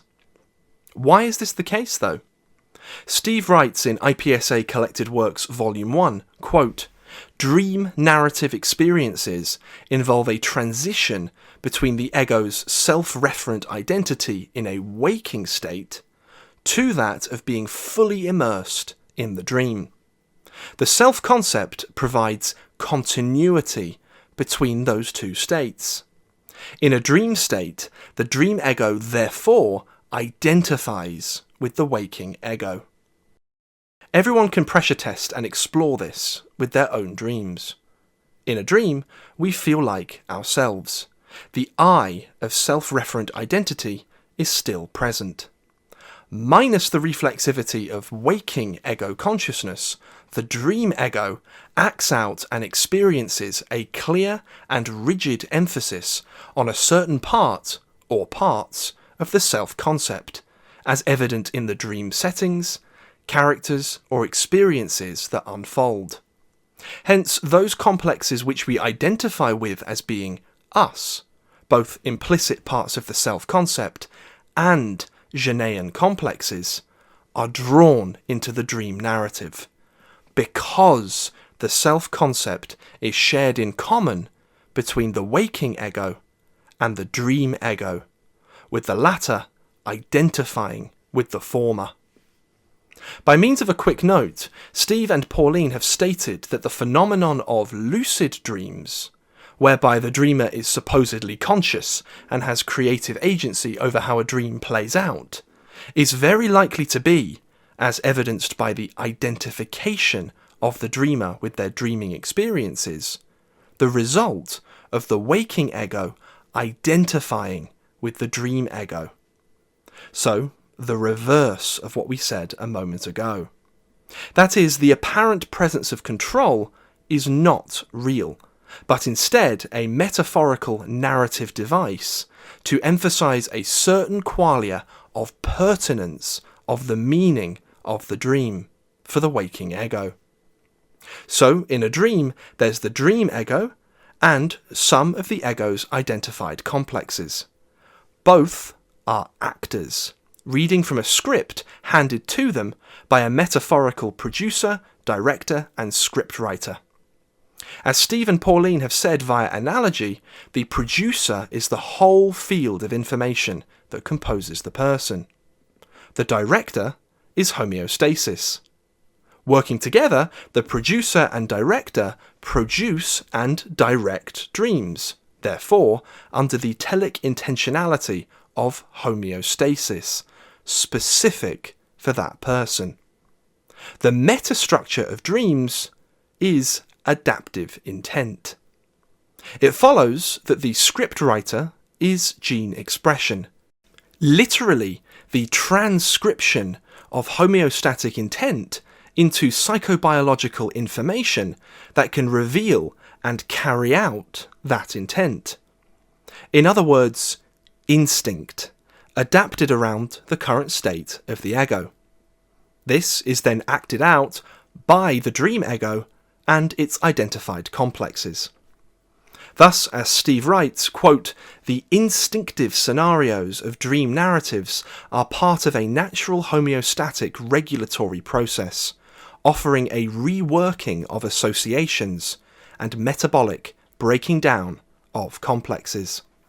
Is this all there is in dreams, however? Not quite. It's time to move into the non-ego psyche and explore the other type of complex identified by Steve and Pauline. Not Genean, as we've discussed so far, but deep structure. In psychosystems analysis, there are two broad categories of instinct, Pankseppian and Meta. The former are largely synonymous with what common parlance normally designates as instinct. Inherited patterns of relatively simple behaviour which meet organic needs. Named after the pioneering affective neuroscientist, the late Professor Jaak Panksepp, this class of instinct is conserved across our phylogeny to such an extent that all mammals share them in common. Through Panksepp's work, we know that their representation within neuroscience clusters into 7 discrete circuits: seeking, play, lust, care, rage, panic, and fear. In the words of Professor Mark Solms, these, quote, extend organic homeostasis beyond the body. They are absolutely crucial for survival, reproduction, and rudimentary social engagement. However, these 7 basic emotional systems do not describe the entirety of the deep structure psyche. Evolving in lockstep with the ego to deal with continued psychosocial adaptation across the lifespan are Steve and Pauline's concept of the meta-instincts. This shares a cultural genealogy with Freud's archaic remnants and the implicit presence of an instinctive narrative within his model of the Oedipus complex, and also Jung's theory of archetypes, including all of the influences on it right the way back to Plato. Meta-instincts are produced from the genome and, after any modification from Sheldrakean field effects, organise the narrative structure of our lifespan. They don't fire out onto immediate stimuli or opportunities, like Pankseppian instincts do, but rather adapt us to the arc of life itself. In short, meta-instincts give the human context for the Pankseppian instincts. Pankseppian instincts can never be switched off. Once they develop to maturity in adolescence, they're there to stay. Meta-instincts, in stark contrast, are progressively released, instead rehearsing themselves ahead of time in the play of children and in spontaneous imagination. This is crucial.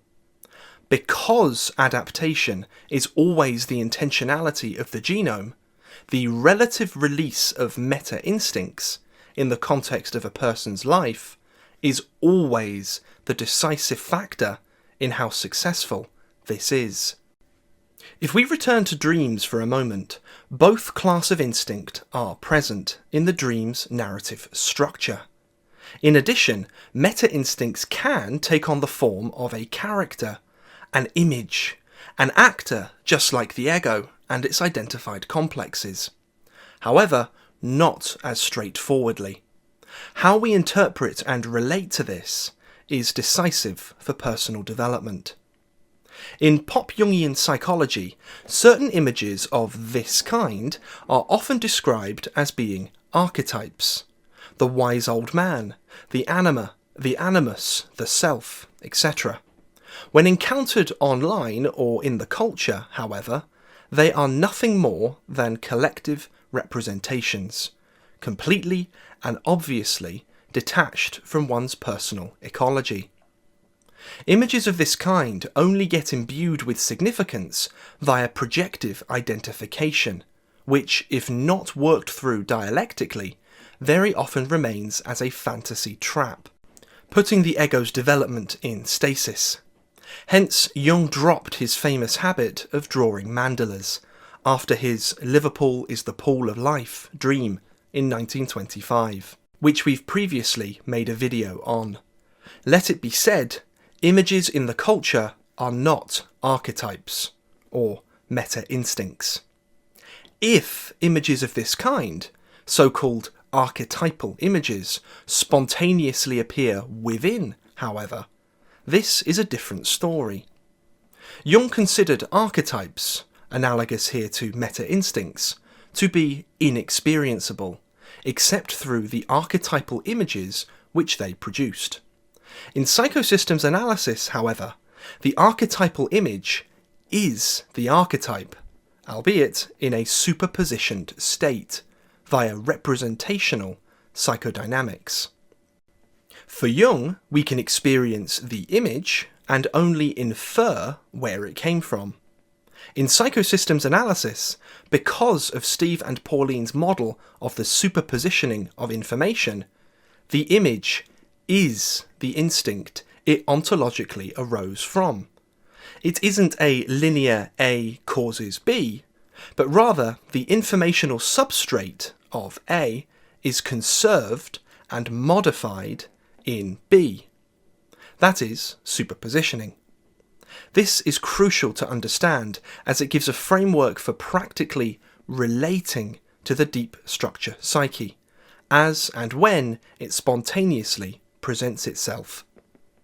So this begs the question, what exactly is an image or character of this kind within a dream? That is an instinctive image, not the dream ego or its identified complexes, but something representing meta-instinctive information, and hence crucial for adaptation. Well, as an actor, it's still obliged to read the script handed to it by the producer, director, and scriptwriter. If we decided to abstract the image out from the dream, clearly it loses all of its context. By analogy, the same is true of characters in a movie. As Steve has said before, if we remove Gandalf from Lord of the Rings and dropped him into a soap opera scenario, he'd be related to, by this new context, in a completely different way. He'd cease to be a guide to Frodo, and instead become a strange joke. Thus, an image can never encapsulate the entirety of an archetype or meta-instinct. The image is always superpositioned with it, but is not self-contained. It always needs a context. This context, the narrative, plus the image or character, represents the net superpositioning of the meta-instinct within a dream or piece of creativity, always taking on a representational form that the ego has a chance to relate to. Now for the final classification of complex. This superpositioning of meta-instinct into a specific representational image is called a deep structure complex. Deep structure complexes, like the Ghanaian complexes we discussed earlier, are formed over the life of an individual. That is, not inherited. Hence, they are complexes. Geneian complexes originate in the ego through dissociation, ego partitioning, then consolidation into an autonomous agent of neurosis. Deep structure complexes do not. They are much deeper in the psyche, metaphorically beneath the ego, facing up towards it, and superpositioned with a meta-instinct. They are in dynamic homeostasis with both the meta-instinct and the self-concept of the ego, so that its current representational form depends on both. The meta-instinctive component represents the genome's anticipation of its own unfolding across lifespan development, with the top face meeting the ego where the ego is currently at, in terms of development, maturity, insight, and understanding. So deep structure complexes are dialectical mediators of information between the ego and the instinctive psyche. Their existence is for the purpose of learning more about ourselves so that we can make positive progress in our adaptation. This always has to be incremental, so that the homeostasis of the self-concept is maintained. Hence, we cannot just look inside and access undistilled meta-instinct. Not normally, anyway. It would be too much, and the ego wouldn't learn anything except be overwhelmed by affect, not having gone through the necessary steps of insight to utilize it. When we look inside, then, we first of all see our own self-concept with its identified complexes. Going deeper, we will meet with a deep structure complex. These always mirror back to the ego what the non-ego psyche, the so-called unconscious, genome, or wider field of information, thinks about the ego. It's metaphorically saying, look, this is what you are like. This is what you're doing to yourself. Here's an angle on you. How the ego relates to this is crucial. Steve and Pauline have introduced the psychodynamic of internal projection to describe the tendency of the ego to project itself over the contents of the non-ego psyche. If the ego looks inside and interprets everything it sees as if itself or an extension of itself, then it is internally projecting. The non-ego psyche is not the ego. If someone informed by pop Jungian theory looks inside, or has a dream, and sees an evil shadow figure, a radiant anima figure, or a mandala so-called self, they're very likely seeing a deep structure complex, mirroring back to the ego what it is from the perspective of the non-ego psyche. In this case, it would be the fact that it is identified with a theory-laden framework saturating the self-concept, which encourages a fantasy escape away from real-world adaptation, something the genome would not see as beneficial whatsoever, and hence needs to be pointed out to the ego through a deep structure complex. To take this as a confirmation of the theory, instead, is internal projection. Instead, the ego should metaphorically empty its cup, as Steve has said, and instead of falling in love with its own reflection, it should be willing to receive information that is truly non-ego, something it can truly learn from, pertaining to its own state and adaptation in the present. Every deep structure complex will change in representation as the ego updates itself. In dreams, we are able to see both our identified Geneian complexes and our deep structure complexes. The same is true in states of hypnosis and active imagination.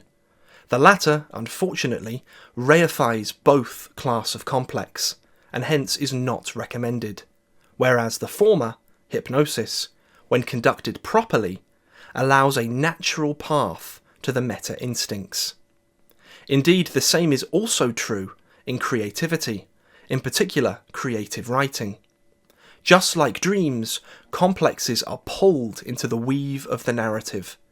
Deep structure complexes make spontaneous appearances, and the overall thread of the story represents telic activation of meta-instincts and the resolution of complexes. Towards the end of the last chapter, we gave a mention to the two different classifications of instinct in psychosystems analysis, Pankseppian and Meta. In case you've jumped here from the timestamps, we also provided an extended discussion of both in Chapter 1. Pankseppian instincts are phylogenetically ancient and, in a phrase, provide us with the raw fuel for life. Meta-instincts provide a genomically anticipated human context for them. For resolving anxiety, meta-instincts in particular are crucial to understand because they are the field focus resolution which the drive state is ultimately satisfied by. In this upcoming chapter, Steve and Pauline Richards demonstrate the importance of both types of instinct and the differences between them with a powerful case study dating from World War II.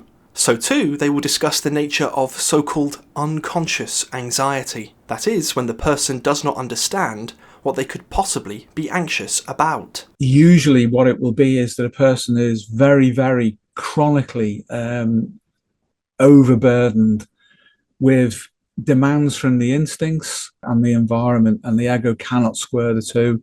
It falls down in between, in the middle, and then it goes into shutdown mode, and it's left only with the result of it shutting down, which is the drive state. So then when we go looking for these things, it's far better to say to someone, this is all about instinct and needs in you that aren't being met. And perhaps you haven't been able yet to meet with them. Steve and Pauline also discuss how important it is to understand the nature of suggestion and how easy it can potentially be to be unconsciously influenced by someone, especially when in an anxious state. Then we carry the discussion from instinct to an even deeper level of consciousness, intuition.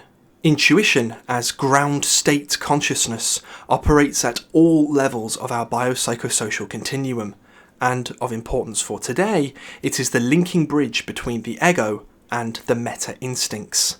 Thus, the ultimate resolution of consciousness, which allows healing from anxiety. Once we can see the role of intuition in our lives, we can come to understand how anxiety is, at heart, always about the intended telic release of our full human potential. There's a lot to cover in this chapter. We really hope that you enjoy. So to summarise for a moment on the general ontology of anxiety, you guys have said that the core thing to focus on when understanding anxiety is the drive state of the organism, and how that, or immediately upstream from that, is instinct. But within psychosystems analysis, there are different classifications of instinct, and I feel that understanding that term is going to be really, really important to understand anxiety as a state, but also so too what the trajectory or the telic intentionality of that drive state actually is. So for that, the best place to start might be on Pankseppian instinct. Yeah, so when you mention that there are different, from our perspective, classifications of instincts, then there are the Pankseppian ones, of course, and then there are meta-instincts, but there are also those very, very basic and primitive ones that kind of form the backdrop to Panksepp. Now, for us, we have a more ethological way of considering instinct than, say, the affective neuroscientists and the neuropsychoanalysts do. So by that, then, I mean that when the ethologists speak of biogrammar, the innate biogrammar of the species, that is to say, the instructions necessary for that species to develop in a behavioral sense in relationship to the environment, that is held innately. And the ethologists very much focused on the immediate imprinting, famously with Konrad Lorenz's work and others. So animals will imprint onto an object that looks similar enough in its shape and overall form to a parent. And it might just be a hockey stick for a bunch of geese, or it might be a person, as has happened. Ethologists have demonstrated this. So they continue then to think that the ethologist is their parent for the duration of their lives. So the imprinting element is important because that demonstrates clearly that innate images are real.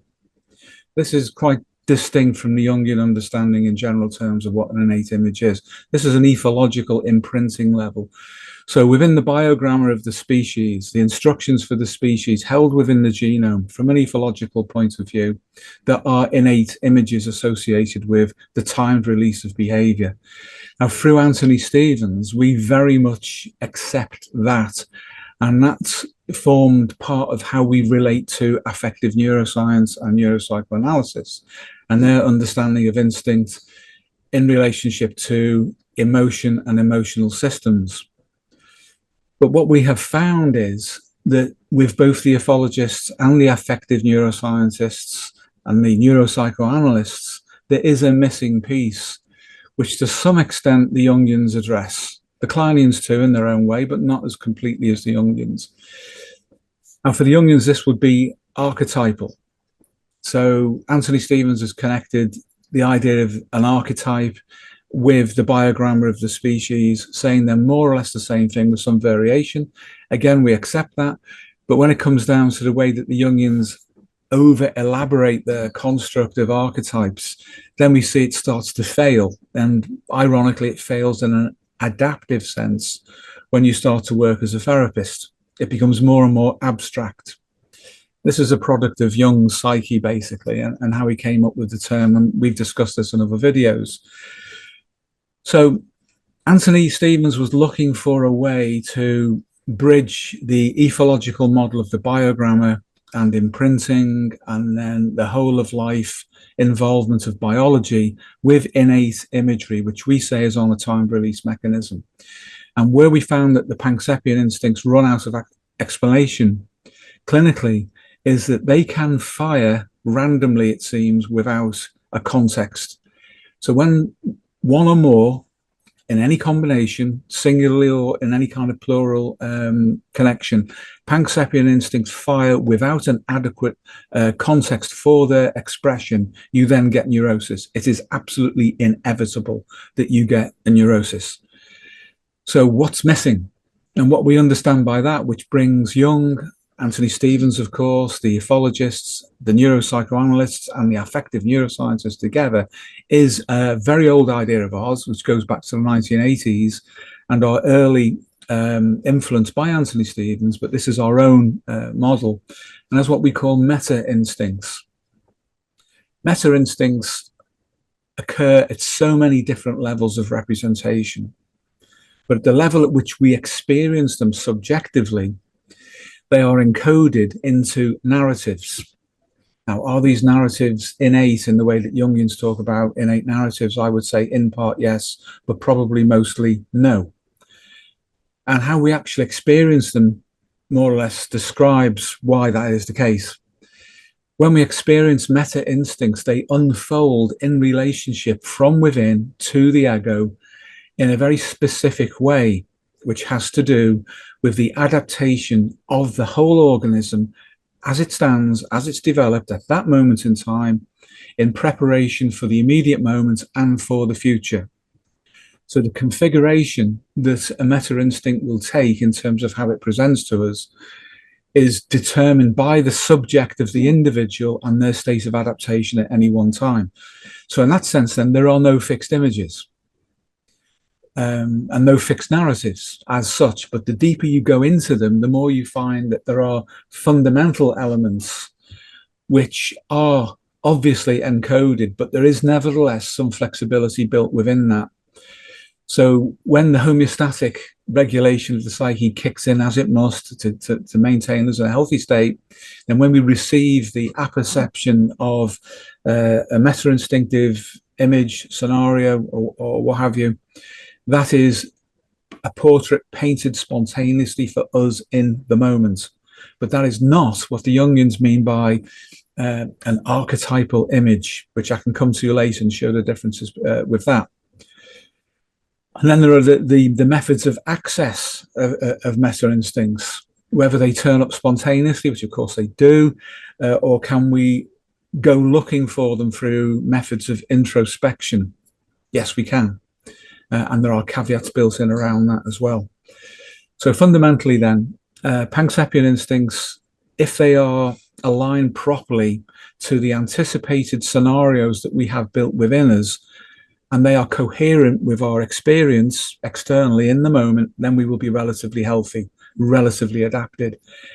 But where there is no suitable adaptation by the ego to the environment, then instinctive pressure still pushes, and it comes primarily at the instinctive level through Panksepp, which means then that we seek through the seeking system, of course, at a Pankseppian level of understanding, we seek out the context, but it's not there, or it's inadequate in some sense.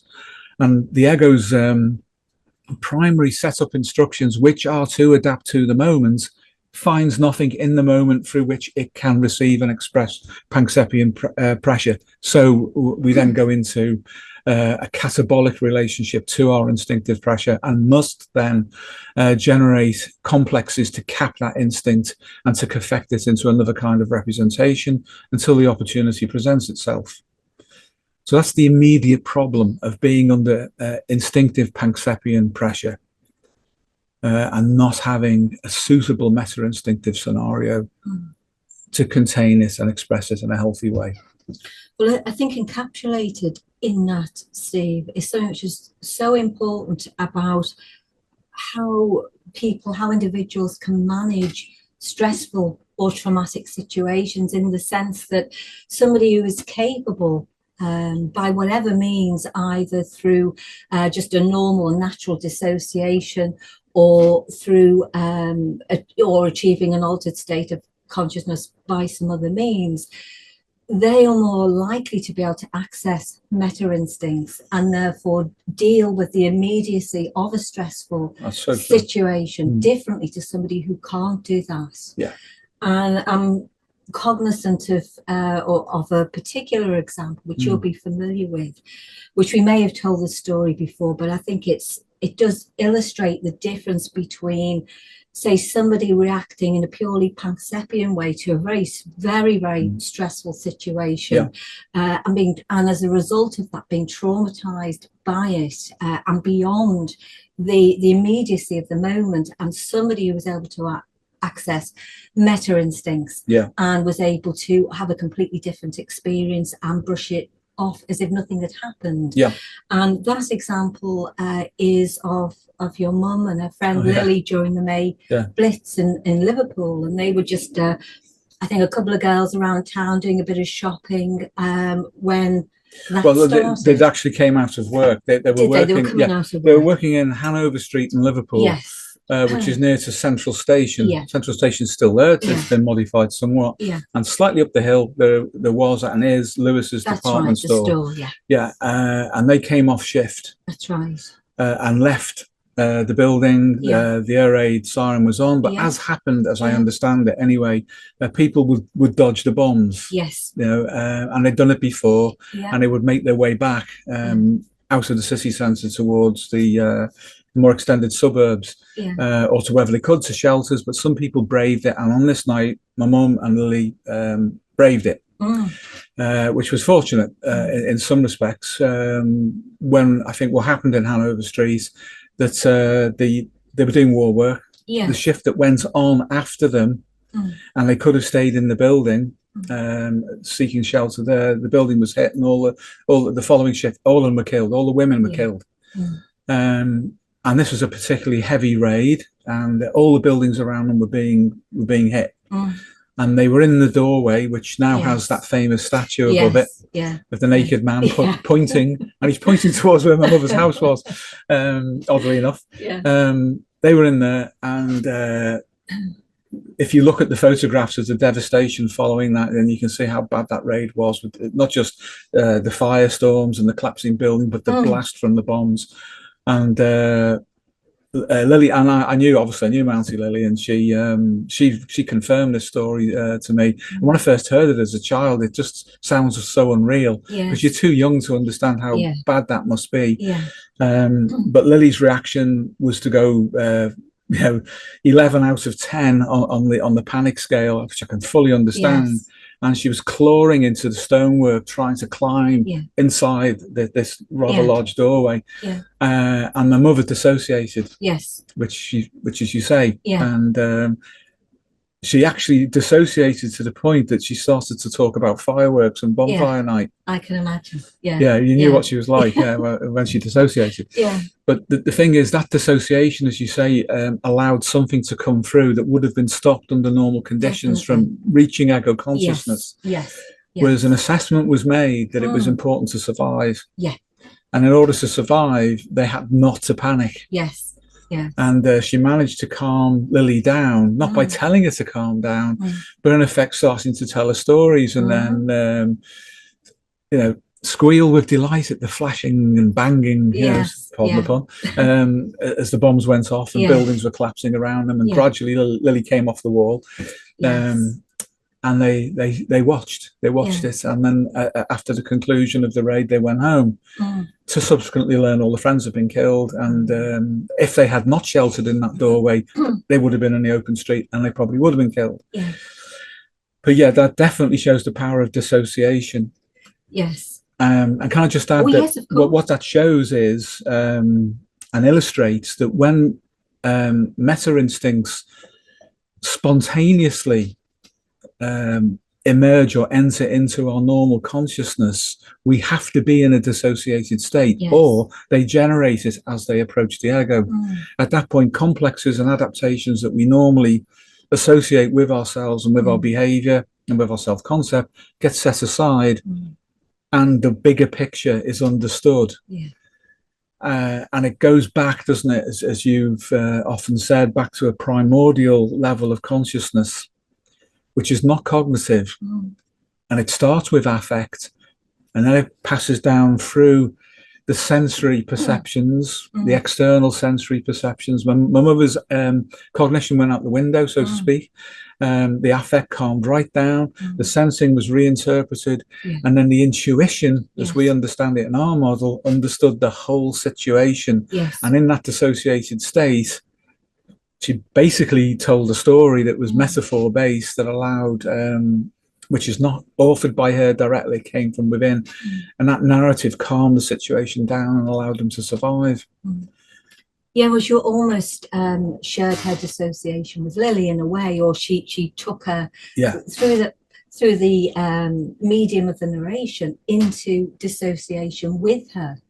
And that probably helped her eventually to access meta-instincts herself. But it just at the very start of that experience for them, what we see very clearly with Lily and her Pankseppian reaction to that traumatic situation is that, which is always talked about sort of in general terms when we're told anything about what it means to be anxious and the kind of systems which are kicked off as a result of that. She was in what we would call a state of sympathetic dominance.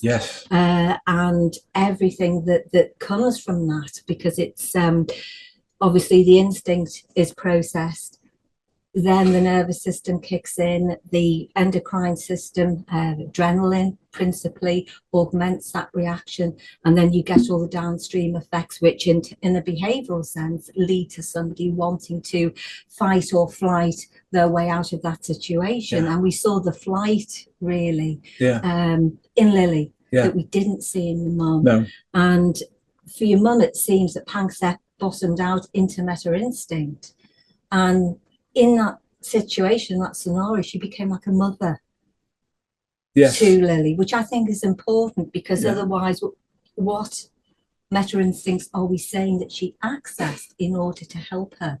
And I think it was that. I think she probably went down through her care system, and then again, everything which is beneath that then powered through, and she was able to have that kind of relationship to Lily, and then eventually bring her to a position whereby they could share the dissociation, yes, and therefore calm the whole situation down and get out of there safely. Yeah. And you see that kind of thing play out a lot in situations, and particularly in war situations, actually, where people perform apparently heroic acts. So they'll go back into a collapsing or burning building, and they'll rescue people and they bring them out, and yes, they are heroic acts, but it's very often people don't understand what enables somebody to do that, and it tends to be the dissociation that allows them to go in and do what they need to do, and it's only later maybe that it impacts on what's really happened. Yeah, there's a lot to say about that potentially, about how that would work. But I think you raised a very important point when you said, what was it precisely that was coming through in a meta-instinctive sense? When we use the term mother, we've got to be careful that we don't conflate that with Jungian ideas of a mother archetype. Yes. Because we're talking about a scenario of relationship. And the thing about meta-instincts is that they have a built-in flexibility to them, which means that they can adapt to the times that we live in, even though they were laid down in the Paleolithic. Yes. So the role of a mother is not the same thing as being a mother. But as you rightly say, that the connection to the Kerr instinct, and then the ability of Lily to in parallel dissociate about a figure who was female, who in this violent environment had dissociated and allowed her, or invited her, to join in a coherence with that. And at that point then the meta-instinctive scenario would collapse from its wide bandwidth into that scenario. And that's not the same as an archetypal image. No, absolutely as separate from the archetype in itself. And this is a hugely important thing, that meta-instincts, because they are information, and because we use a model based on informational monism, means that the superpositioning of the meta-instinct into the contemporary situation is a kind of collapse. But it carries with it everything that is with it to collapse, so it can then unpack. And the details then of the specific environment don't matter. And there's no difference between a so-called archetype and an image of an archetype. It's an entire situation. Now, there would have been obviously situations in the past that wouldn't have been like that. But our ancestors that have experienced similar life-threatening scenarios where things are overpowered in the normal relational support systems, whatever, you know, in extremis, basically, which this in effect was. And then the system has to gear up a reaction to that. And it did. And as you say, they both comply, and they would both tell me the story, and retrospectively to this very small child as I was, they would think that was funny, you know, and wasn't it funny all that happened? And I thought, I used to think, I know Liverpool, you know, it's my home city. I can't imagine what it must have been like, because when I go over there as a little boy and I come out of the station, Central Station, everything's still intact. There's no sign of things, you know, debris or bodies everywhere. And so in that sense, I could only have a virtual model of what they were talking about, but there was no scenario to release the meta-instinct to make me harmonious with that understanding. So it was at best a cognitive model. That's true. And I had no life experience to make that real in any sense at all. Later had some experience of burning buildings and death and so forth. And even now, I'm still working to understand what my parents' generation went through. I'm still catching up with that at the age I am now, which is a fascinating thing. And I think the reason I'm trying to cognitively to do that is paradoxically because it won't work. And it's a kind of a repetition compulsion that I cannot cognitively model that because I would have to be in not only the scenario, but in the meta-instinct, which was released to understand the superpositioning of the past into the present, the collapse of the bandwidth of the meta-instinct into the present, where it then unpacks, and it's in the moment. There is no archetype or archetypal image dichotomy when we think about superpositioning, and that's something that I'd like to discuss as we go forward later. But you're absolutely right on that. fascinating to think about, but all such thinking is virtual unless we go through a similar enough experience to feel a collapse. I've been in life, I have, but they were different. Yes. And of course I'm not a woman, so how it specifically collapsed for those women at that time, I cannot directly experience. I can only say this is my experience, and then have a virtual model, because the ego's not meant to want to make virtual models of experiences like that. It's distracting, and it stops us adapting, and this is another issue to do with anxiety and trauma, how people repeat experiences that they've been through because the meta instincts did not, for them, fire appropriately at that time or subsequently, and they only have cognitive models left, which then go into a loop. And there is a way of dealing with this, and we may get to that in this video, or we could do one specifically on trauma in the future and show how that can work through. But I think that's an excellent analogy and description and explanation of just what it was like, must have been like for them. And dissociation is the key. It is. Yeah, because dissociation doesn't mean in that psychiatric sense. No. It means the attenuation of the ego to allow meta instincts to come through and deal with the situation. And that can be in the form of duty. I think, as we've discussed before, the people that I've seen who were effective in frontline law enforcement when a spontaneous life-threatening emergency occurs are not people who think about anything, and they don't particularly think about their training. It's instinct that guides them through it. Yes. You know, whether the guy turns left round a corner to go into something that he has the vaguest information of cognitively or through his senses, or her, you know, for frontline female police officers, but it's down to them, and it's not down to anybody else. Or you can turn around and go the other way. And I have seen both. Yes. I have seen people turn the other way, and choose not to face what's around the corner. But those who do go into an ancestral state of mind where they're not thinking about it, because once you think about it, you can make the decision not to do it. Yeah. That's true. And everything becomes focused and calm and dissociated on the person who is supposed to be dealing with the incident. I mean, it could just be a very serious road traffic accident, and there are people bleeding to death with horrific injuries, and then there's second, third vehicles impacting. That's happened to me when I was very young, 19. I had to deal with that on my own at night on a major road. Vehicles at high speed, and that was horrible. There's been plenty of others, but in terms of violence of an interpersonal kind rather than violence of, say, an accident, and it's down to you, it is down to you, but not you. You have to be not you, I feel, to be able to do that. And that's when the meta instincts come in, and you become instinctive. You become like a predator, really. Yes. Because predators do not want to be injured. They want to do the job and get out.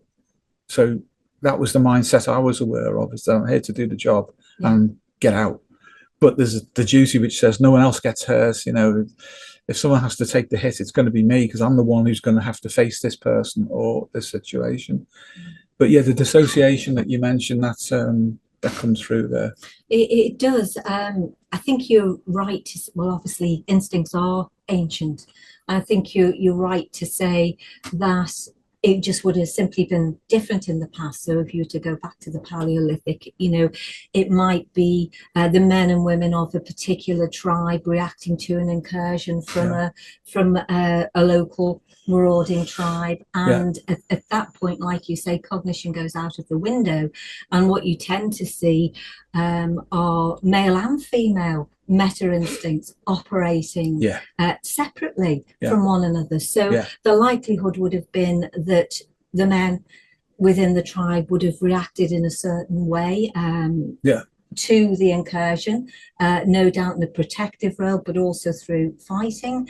And probably the women's primary duty would have been to protect the children in the homestead. And that would just be the way that things were organized meta-instinctually for both sexes. And everything else since then, as you say, is as time moves on and you know, the ages change, then we adapt accordingly. to those changes, but the meta instincts essentially are still the same. They're still the same. They configure representationally, and this is Yes. this is the key. Yeah. And this is, as I mentioned before, one of the differences with the Jungians and our model is that they would say that an archetypal image, say in the culture, is not the archetype in itself. And I would say it is. Mm-hmm. The difference is that it's a collapsed representation, but the imago in the culture, the archetypal image, has within it, if it is a genuine archetypal image from within a Jungian model, has the information within it for you to back engineer a relationship to the archetype. Yeah. If that can't happen, then it is not an archetypal image. If it is an archetypal image, then it's superpositioned with the so-called archetype, and it's simultaneously present in both of those states. And it's a question of what the observer does about that image. However, it's quite possible for us to be told that is an archetypal image, and it isn't. But the suggestion of it being so can then be identified with by the ego, which then internally projects that image over its own unconscious mind, and then attempts to make the unconscious fit the borrowed image, which is not an archetypal image. If it is an archetypal image, you can use that for sure to get deep into the unconscious. There are so many parallels with this. It's in Tantrism, it's in Eastern Orthodox Christianity when they use icons, windows, anything which allow, in an imagistic sense, which allows a connection to the inner world or the transcendent, transpersonal, spiritual world, however we want to model that, is all about superpositioning of the same information. It may be collapsed into representation, but if it's real, you can use it. And the problem is when it's not real, it feeds fantasy. This is the difference between fantasy and reality when we consider both of those in a superposition sense. Inner reality will respond to the representation of itself outside of itself, if you see what I mean. So the inner world then will respond to a true representation of itself in the culture, deeply and in a non-ego identified way, that when we know because of the experience that we have, we'll bring that about. So when the Jungians make this distinction between the image and then the archetype in itself, they get really confused, because then when they look in, they see an internally projected image that they've either constructed through their dogma, or they've borrowed out of a myth as a third party introject. And then they internally project that, and they're not having a relationship to anything other than the deep structure complexes. But a true external referent will trigger immediately the deep structure, and they will become coherent because they are superpositioned, and the ego feels that connection. What is within, so too is without. So that's one way of dealing with the differences between archetype and image, is understanding superpositioning.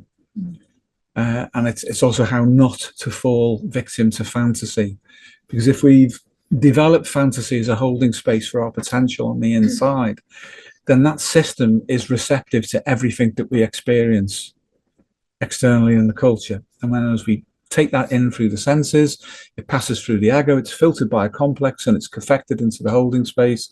And then the holding space receives correction from instinct by the complex, and that correction is modified and turned into the representation of the fantasy.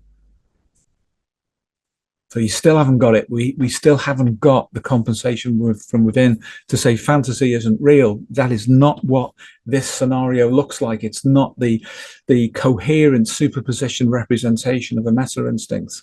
It's a fantasy, and it gets called an archetype. So Jungians themselves mistake archetypal images that they generate for being archetypes. And one of the ways they do that is to collapse them into individual characters, such as the mother.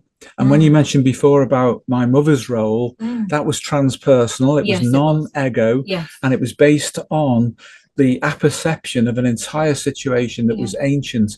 So she became the representative, but not the de facto thing in itself of the meta-instinct that attracted the pull of the meta-instinct, that then came out into the whole scenario, of which she was a figure to the ground of that scenario, superpositioned. Entirely different from the way Jungians think about these things. I take it Lily was a little younger than your mum. She was similar age. Similar age, was Yeah, she? yeah. So then that made no difference. Made no which difference. Is No, interesting it in was and of itself. overridden. Yeah. But I think what you say, Steve, I mean, fantasy is almost a disease of this modern age. It's a luxury, really. Yes. It's a luxury that our ancient ancestors didn't have, because life was too harsh for a start to have to disappear off into fantasy. Yeah. And that's not to say that they didn't have imagination or creativity. Clearly they did, but it is absolutely de facto a different thing to fantasy. Yeah. And as you rightly say, if even it's through no fault of your own that you're indulging in fantasy to an excessive extent, that by default you will not be engaging your meta instincts properly, and so they can't serve you in the way that they were intended to serve you. From the very get-go, from the most ancient times, and yet there's such a resource. They're the go-to place for healing, really. They are. They resolve anything and everything to do with complexes. They do, which of course includes anxiety and depression and so on. Well, anxiety is a completely misunderstood state, phenomenologically, of experience. Yeah. Well, it shows the way that we're thinking about it now, that it is not one thing. When people use the nominalism anxiety, it suggests that it is a thing in and of itself, which it clearly is not. It's many things that summate to what we would then call anxiety. And so I think we have to think in that. We have to think in a superpositioned way about everything that happens to us. And then it might seem like there's more to do then, but not really. You just have to be clear about how all of these things are interrelated. Yeah. So, why we react in the way that we do, physiologically, instinctively, emotionally, psychosocially, and so on. And then it starts to make sense. It does. Thanks, Paul. So people talk, or used to, certainly in psychiatry, talk about free-floating anxiety. So that there was apparently no content. There was just this rapid drive state, which would wind people up to a terrible extent. And then the suggestion would be made to them, well, it's probably unconscious anxiety, which of course is nonsense, because they're very conscious of their anxiety, but suggest that there was a meaning behind that. And then they go looking for it. So that part of it, the looking, might be well-intentioned. But the problem is that once you do that, you engage the ego and its field of complexes in an attempt to construct meaning which may not be related to the anxiety state at all. It's just that our method of approach generates the suggestion that this is unconscious anxiety. But the person's experience is, I am in a drive state. But what are you really anxious about? And then let's explore your childhood. Let's explore whatever. It's like suddenly the associations start to form, they become systematized, and there's a complex that didn't exist before. Usually what it will be is that a person is very, very chronically overburdened with demands from the instincts, which are, on time release from the genome, and they're associated with adaptive changes along the lifespan. And then a mismatch between that instinctive pressure and the environment, and the ego cannot square the two. It falls down in between, in the middle, and then it goes into shutdown mode, and it's left only with the result of it shutting down, which is the drive state. So then when we go looking for these things, it's far better to say to someone, this is all about instinct and needs in you that aren't being met. And perhaps you haven't been able yet to meet with them. And then gradually help them to understand that this is their energy and they can have it, and it doesn't have to be in that form. And then we're not generating complexes, we're not generating associations, we're not joining things together, which can, in relationships of any kind, a family or otherwise, lead to someone being blamed, some third party, for why the person's in that state. They become subjectively identified with the problem. And then suddenly a husband will say to the wife, it's your problem. You did this to me. I'm in this state because of what you're doing to me. That kind of thing can happen. Or they leave a job or whatever it might be, and they needn't have done. Where really it's instinctive pressure, Pankseppian drives, which lack a context. And once they appreciate that the system is conscious beyond what they think is conscious within themselves, that the instincts themselves are conscious, the genome has a sentience, these things work together in synchrony as a system.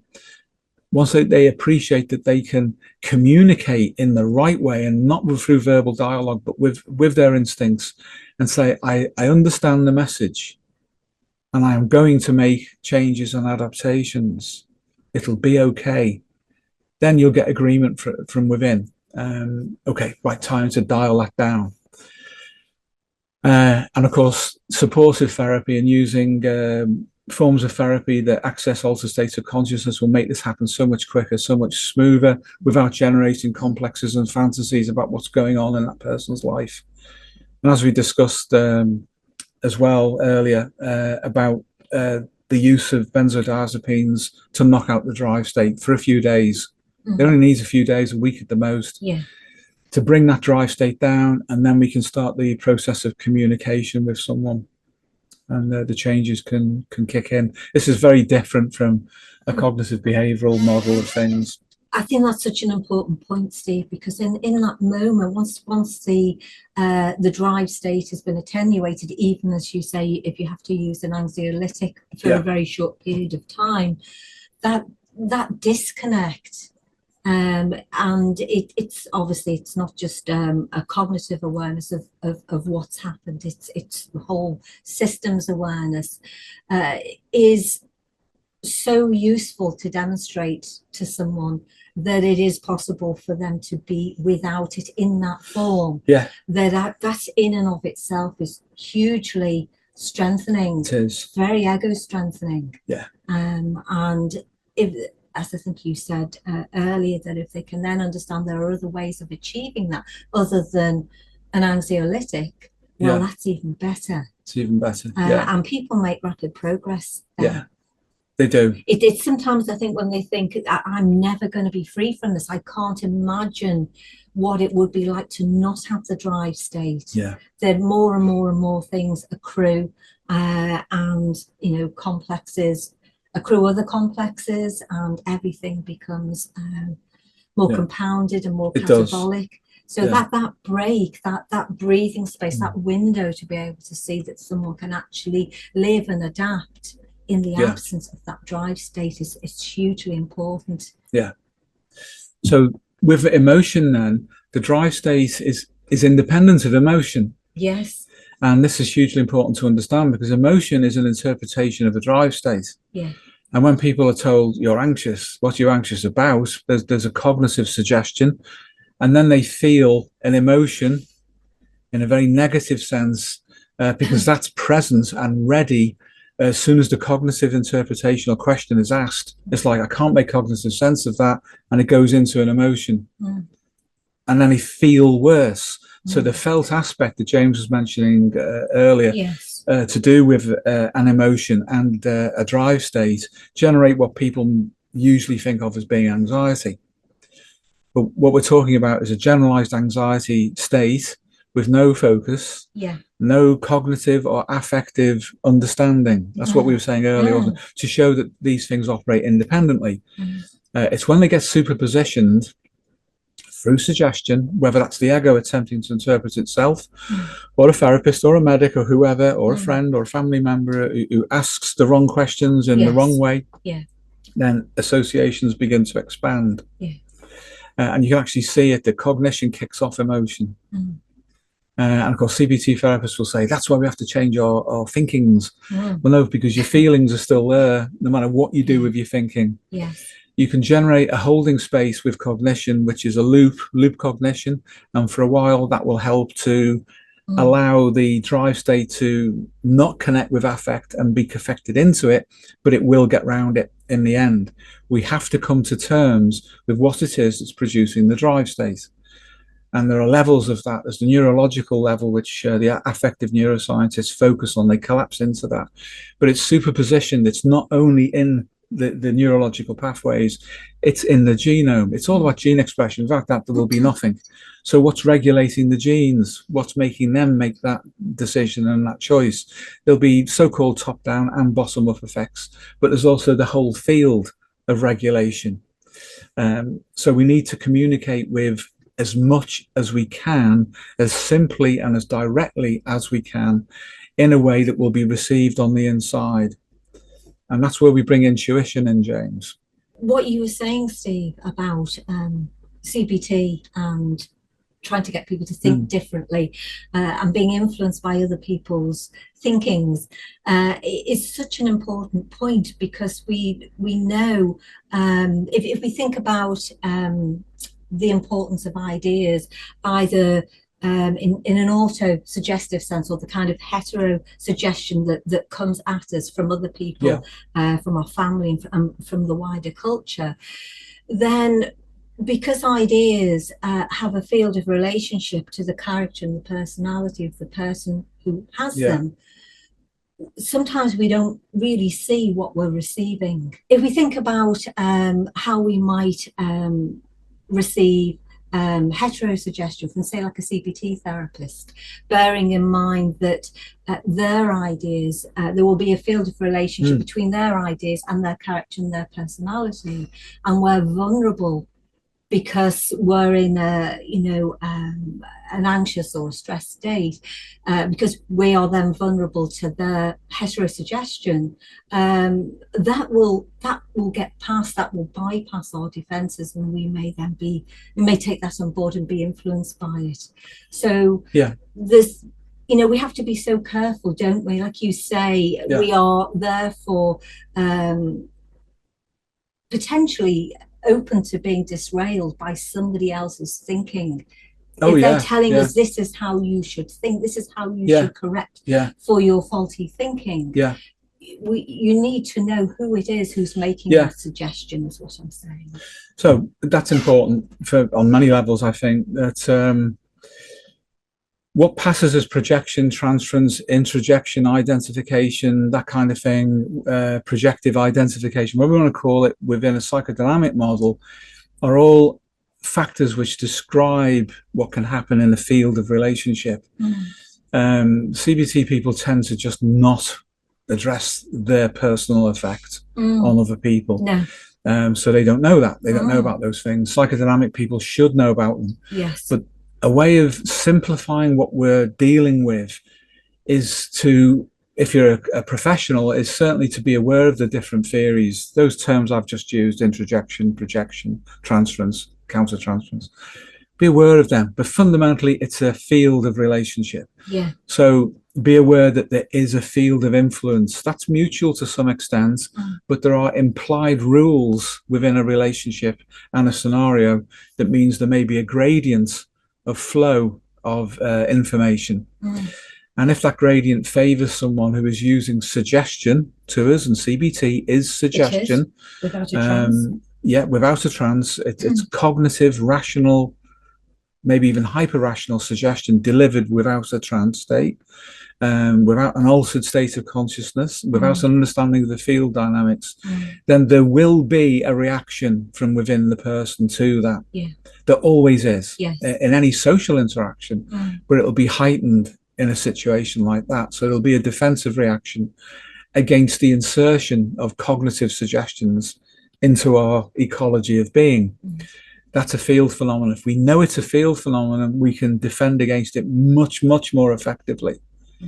And understanding fields is the best way of understanding ourselves, because there isn't just outer interpersonal fields.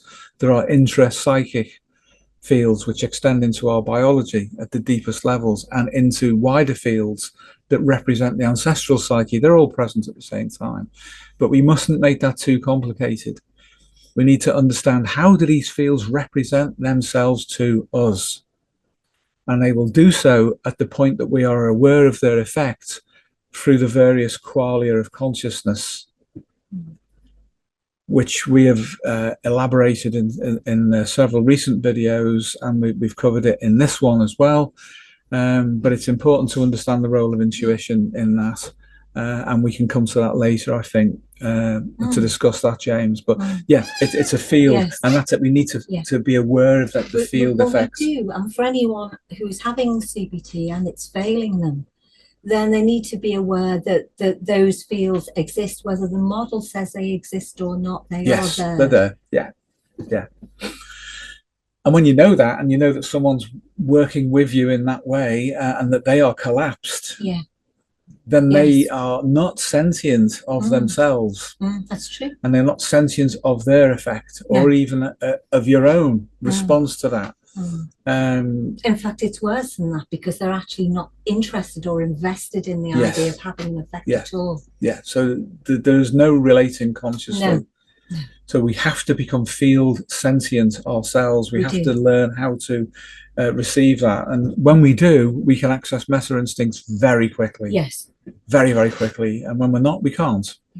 Thank you, Steve and Pauline. There was a huge amount in there, a massive amount. And one of the things that was going through my mind was about the story that you mentioned, Steve, about your mother and your auntie Lily, and the kind of juxtaposition that you said that when you were younger, that you found it really difficult to model what it must have been like, and you still do. That you have to turn it into a cognitive thing to some degree, because you're not in those meta instincts that activated in your mother on that particular day for that scenario that was preloaded, it seems, to understand and adapt her and Lily to that entire scenario.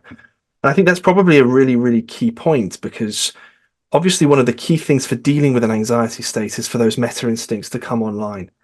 And not everybody in an anxiety state is going to be in a scenario like the one that you described. They can probably appear to the vast majority of people to be almost banal in a way. It's like, what's possibly going on? This is somebody's everyday life.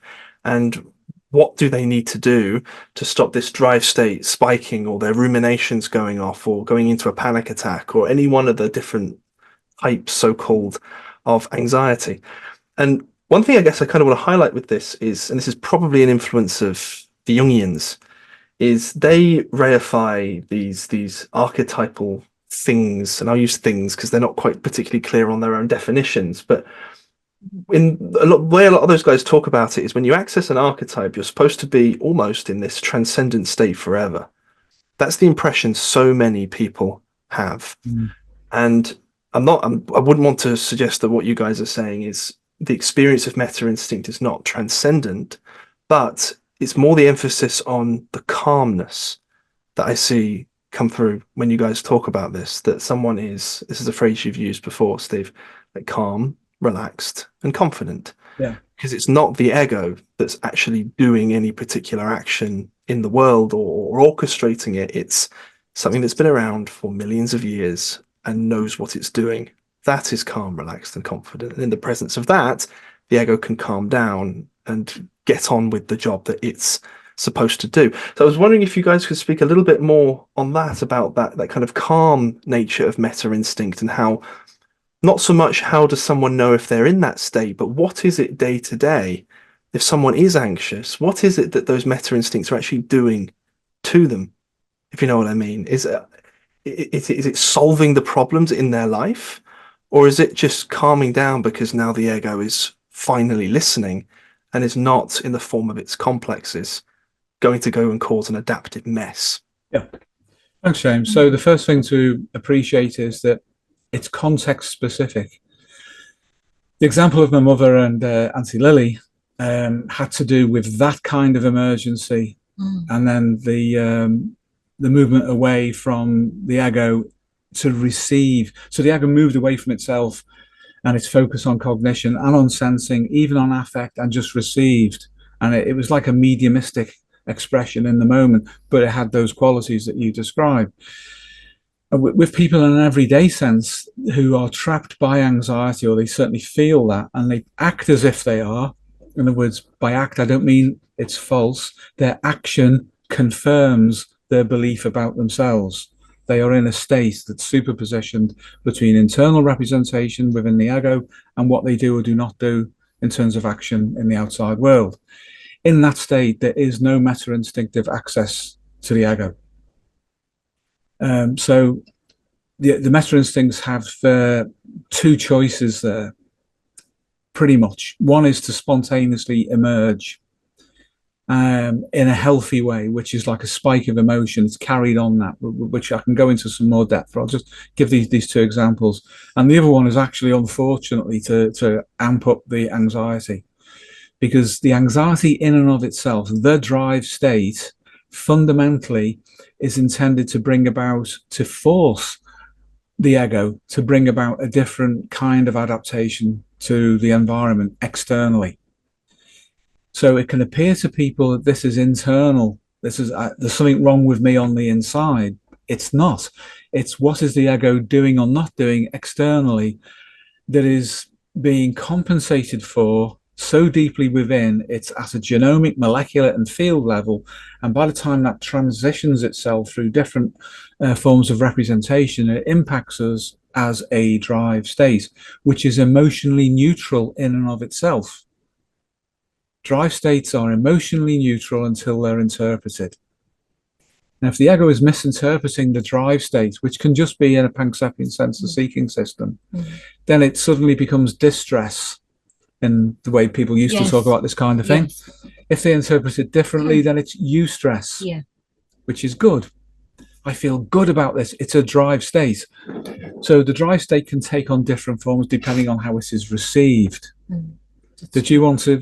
Well, just a quick elaboration on that, because I think you're referring to Rossi and Cheek's use of the idea of eustress as well, and there is a hormonal correspondence with those two states, with either distress or eustress. But that's important, isn't it? Because it suggests that, you know, one can be transformed into the other. As you rightly say, Steve, if you interpret the drive state properly, that's key. Yes, so the hormonal representation then is at a level of analysis, description and explanation which is hormonal, and that will be an important component of the apparent, at that level, product of the drive state as expressed through those different hormonal pathways. However, if we think about this in a field sense, so many different things are contributing, of which the hormones are only part of it, then there is a meta-regulation going on at a deeper level, which decides which of those pathways is going to be taken. And this is the point I'm getting at. When the ego does not interpret drive properly, then when that drive state is increased by the genome at another level of biology, to push past the maladaptation, to force the ego by making things so uncomfortable, it must change. Then if the ego doesn't receive that properly, then it shifts into a different hormonal pathway in that moment. So the interpretation of the field by the ego is crucially important. Now, why that is the case is because of the evolutionary role of the ego, which is to adapt to the external world. And we have developed a primarily cognitive ego, no matter who we are, because we're burdened with the frontal lobes, the prefrontal lobes. And I mean that in a literal sense of being burdened with the evolutionary consequence of having them. There were adaptive advantages, and there still are, but there are disadvantages too. And one of them is the collapse, the analytic way of looking at the world where everything is resolved and collapsed down. This is independent of intelligence. Anybody will analyze or synthesize, as its apparent opposite, an understanding of a situation. Cognition in the Jungian sense of the T function, thinking, is analytical. Feeling in a Jungian sense is synthetic. It brings things together into an association that has another, or at least the echo of, another qualia of consciousness behind it, which is more affect-based, the way that the neuropsychoanalysts understand it. So as we've evolved, then we've evolved adaptive structures within our brains, adaptive behaviors, but the evolutionary older parts are still there, and they are still the main contributors to how we are configured and function in the world. So how we then deal with things and how we interpret them at the end point determines the reaction of the rest of the system. The rest of the system is adapted primarily to what's worked for millions of years. So cognition then is getting in the way. If cognition gets in the way, then the system will attempt to bypass it.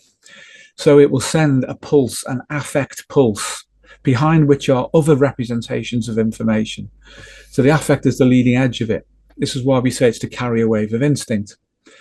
And that will impact in a positive or negative way from the perspective of an analytic ego, which likes opposites. That's the problem. It will interpret it one way or the other. And if it's in a bad way, then there'll be resistance. There'll be complex generation. There'll be cathexis into fantasy. There will be a dropping down into somatic symptom. All of this can happen, and disordered interpersonal relationships. But the rest of the psyche will, in effect, blame the ego for that and just ramp it up still further.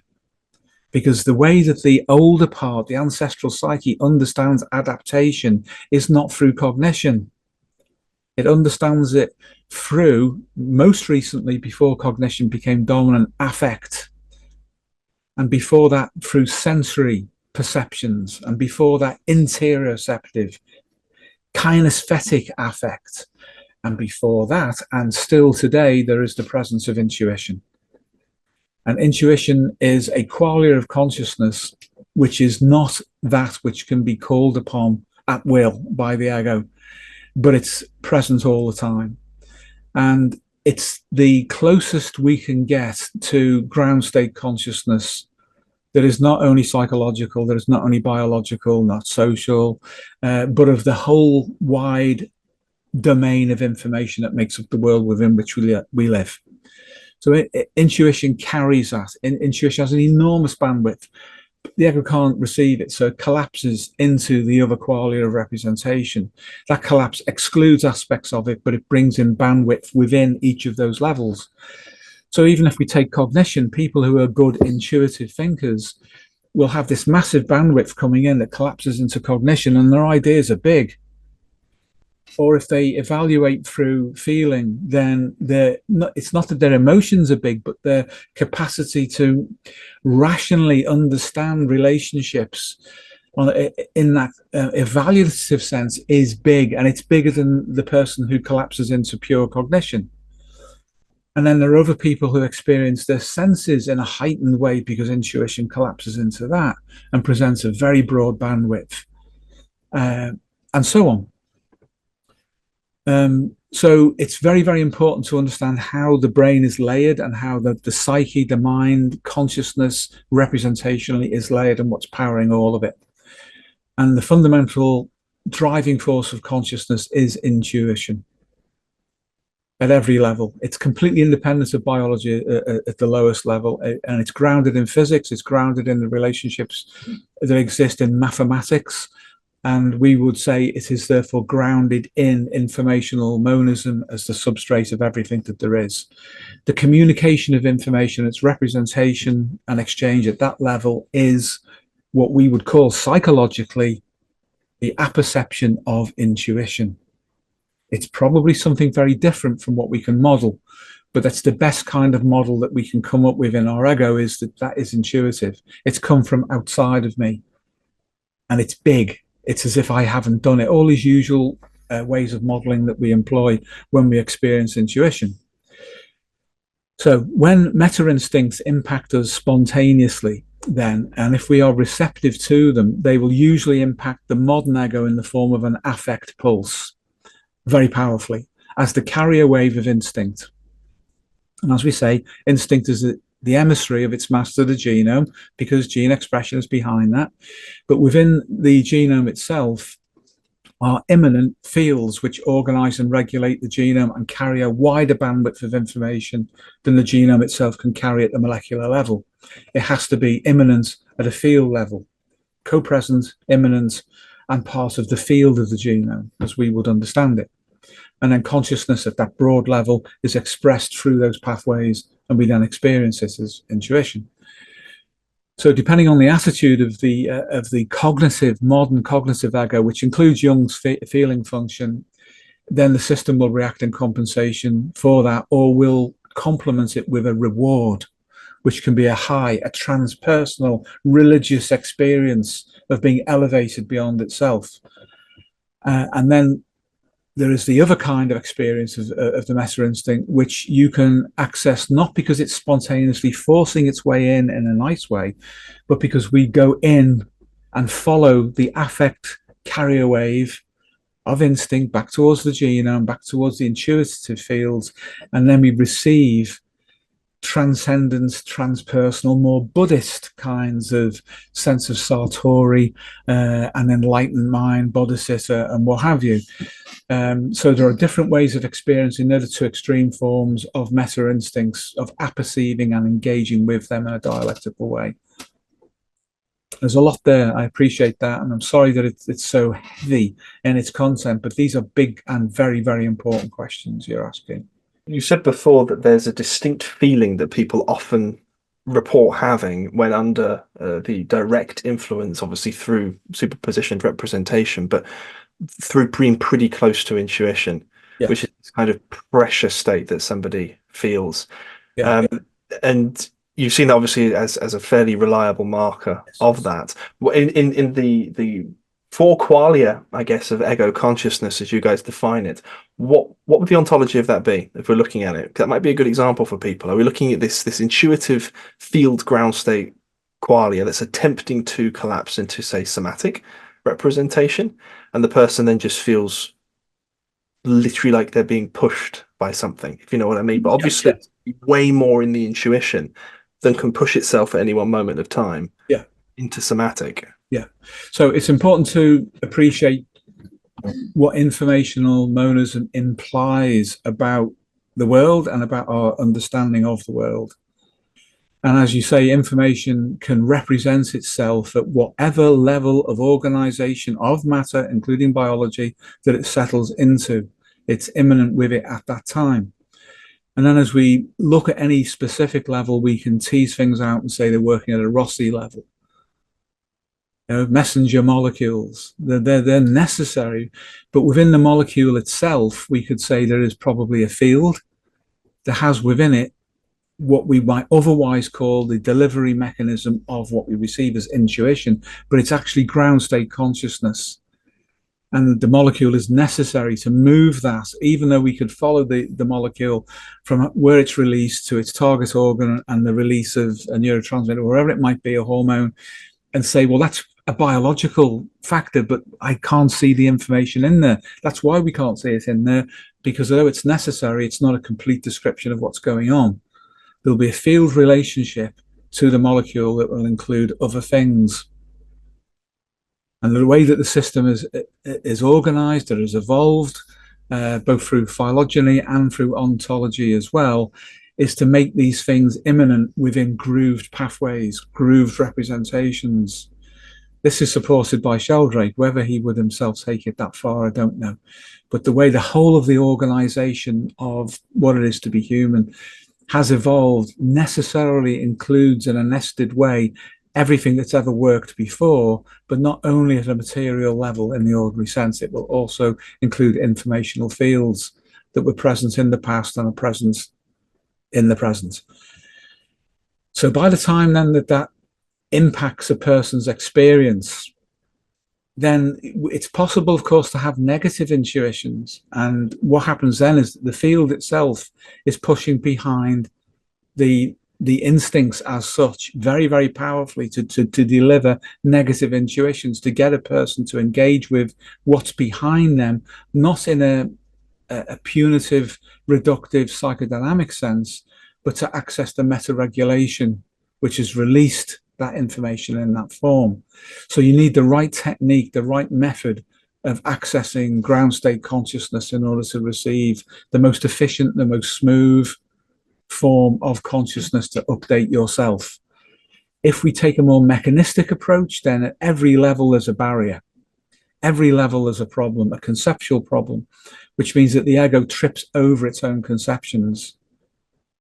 As we're saying about Rossi, that that's just a hormone or whatever it might be, a messenger molecule. He calls it that, but where is the information in that? Where is it? I can't see it. It's just a molecule. But we know that the molecule delivers something to the target organ, which causes other things to happen. And then by the time the complexity of information representation from the field collapses into what we call psychology, what's in the field as a whole, which has been moving through those different stages, but only some of it's been collapsed into that level. The rest of it's still there, but not obviously connected to it, brings in and then it opens out because it was there all along, right at the beginning. Now, this is a metaphysical model. but it's actually one that you can test, because if it's real, if this is true, then we will get results by following that process. If it's not true, we won't. But part of that, is it true or not true, depends upon the attitude of the ego. If the ego is open enough to receive and then to follow these pathways, it will make progress and it will bring about change. This is one of the fundamental departures with the Jungians. They talk apparently about this kind of thing, but they have no methodology for doing it, because they trip over symbols that they generate as fantasies. They get in the way. We're talking about going beyond all of that. What is the ground state of consciousness itself? So we refer to that ground state as being intuition, because when it arrives within consciousness, anybody would call it that, probably. Even people who've never thought about it, it just happened. It just came into me out of nowhere. These are huge indicators about what's actually happening. It's therefore not mechanistic in that ordinary sense, but it is connected to mechanistic processes. So they are an immanent superpositioned representation and relationship to one another. But at what point that unpacks depends at what point in the complexity of organization any given system within the human being, the totality of the human being, is considered. But by the time it reaches ego consciousness, it has to collapse in a very specific way and unpack in a very specific way, which means that we can see beyond where that is. That's the whole point of a symbol. A symbol is high bandwidth. The symbol is not obvious. You know, a mechanistic form of consciousness could not relate to a symbol. It would see it literally as what it is. It would not see what is implied by it. It wouldn't feel, it wouldn't sense, it would not intuit what the symbol represents if we are mechanistic. So a symbol then is a very convenient way of collapsing a huge bandwidth of information into it. But that collapse is there to unpack. And it can only collapse and unpack if it's bigger than the symbol itself. Well, that means, where is it? It must be in a field representation. And at every level, it's contributed to that symbol, which includes the neurological level, the neurochemical level, the gene expression level. All of them are present to produce a representation of a symbol. But the information is bigger than any of those individual levels. So it will expand and contract at different levels, and then bang, it takes on the apperception within consciousness. And intuition is the closest form of representation of consciousness that we can probably grasp of to make sense of that field nature of information at that level. The relationship that we take to intuition is the only ultimately valid way of increasing consciousness. The other three qualia, although they are different, or the other four qualia, because we divide sensing between exteroception and interoception, the other qualia are readily relatable to our immediate experience. But intuition is bigger than that. And understanding that will allow us to bypass pretty much anything if we can access it. And the analogy, as I say, is with Eastern forms of meditation that have very, very wide and deep experiences of transpersonal consciousness and of being in a non-ego state. And the language that they use to describe that is indicative of how it represents itself to them when they're in that state. So it's as if cognition doesn't matter, affect doesn't matter, sensory experience doesn't matter, the immediate sensing of the body doesn't matter, and yet they are conscious of something else beyond that. And the best descriptive analog, I think, that encompasses that is what we call in the West, certainly, intuition. What Jung called perception by way of the unconscious, we say perception by way of the field of information, the total field of information.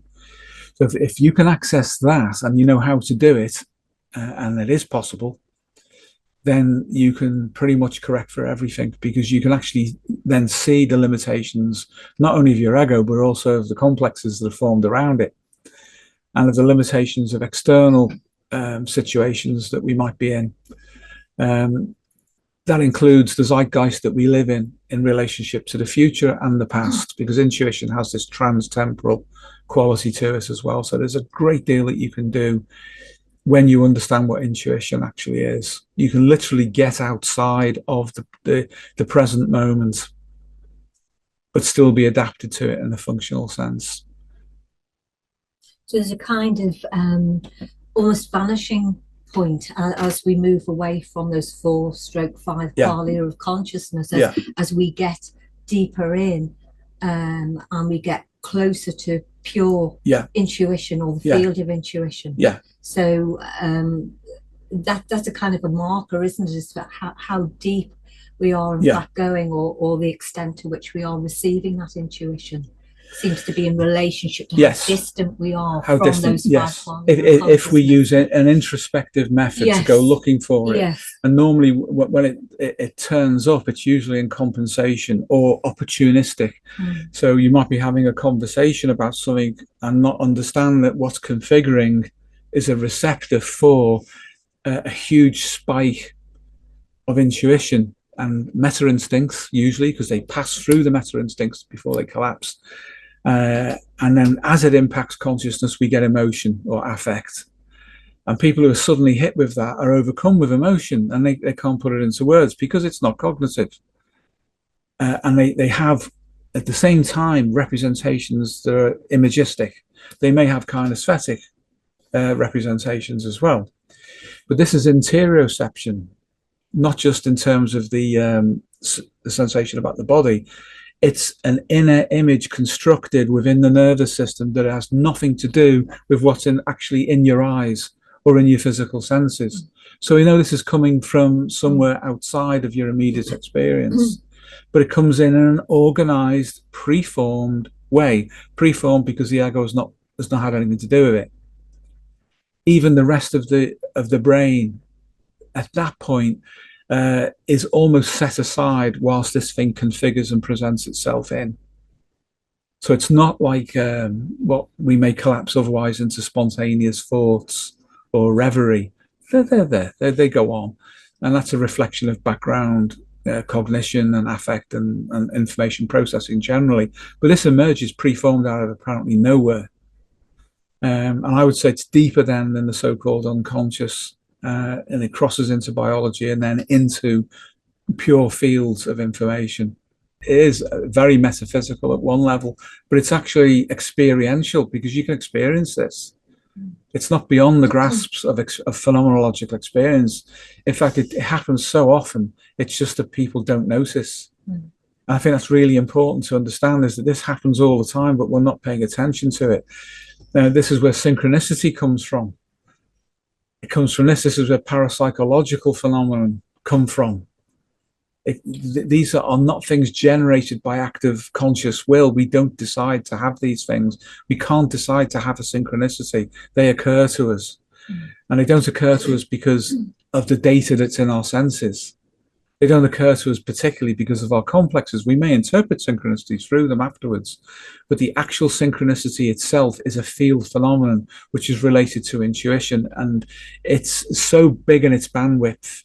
It's a form of consciousness which is not social, not psychological, not biological alone. It's more than that. It's in the substrate of consciousness. Anything that approaches a transcendent level of consciousness must have intuition as the primary representation of itself as itself. And as we say, under normal conditions, intuition does not represent itself in pure form. It has to collapse into one or more of the other representations. Even where we get an affect spike, and then we get imagery, a spontaneous eruption of intuition into consciousness, that still collapses into representation. But if you go looking for it, that's different. And then you'll see these Eastern experiences beginning to unfold for you. The Jungians, though, don't do it properly. And they kind of fall down somewhere between the hyper-rational West and the imagined East, the imagined from a Western perspective that's largely fantasy-based because they're not in that culture. They're not influenced by it. or where they are, they adopt it in a superficial way and generate deep structure complexes that reflect their imagination about what it is. But ultimately, we need to get to the ground state that is neither Eastern nor Western, but is what it is, because that's it.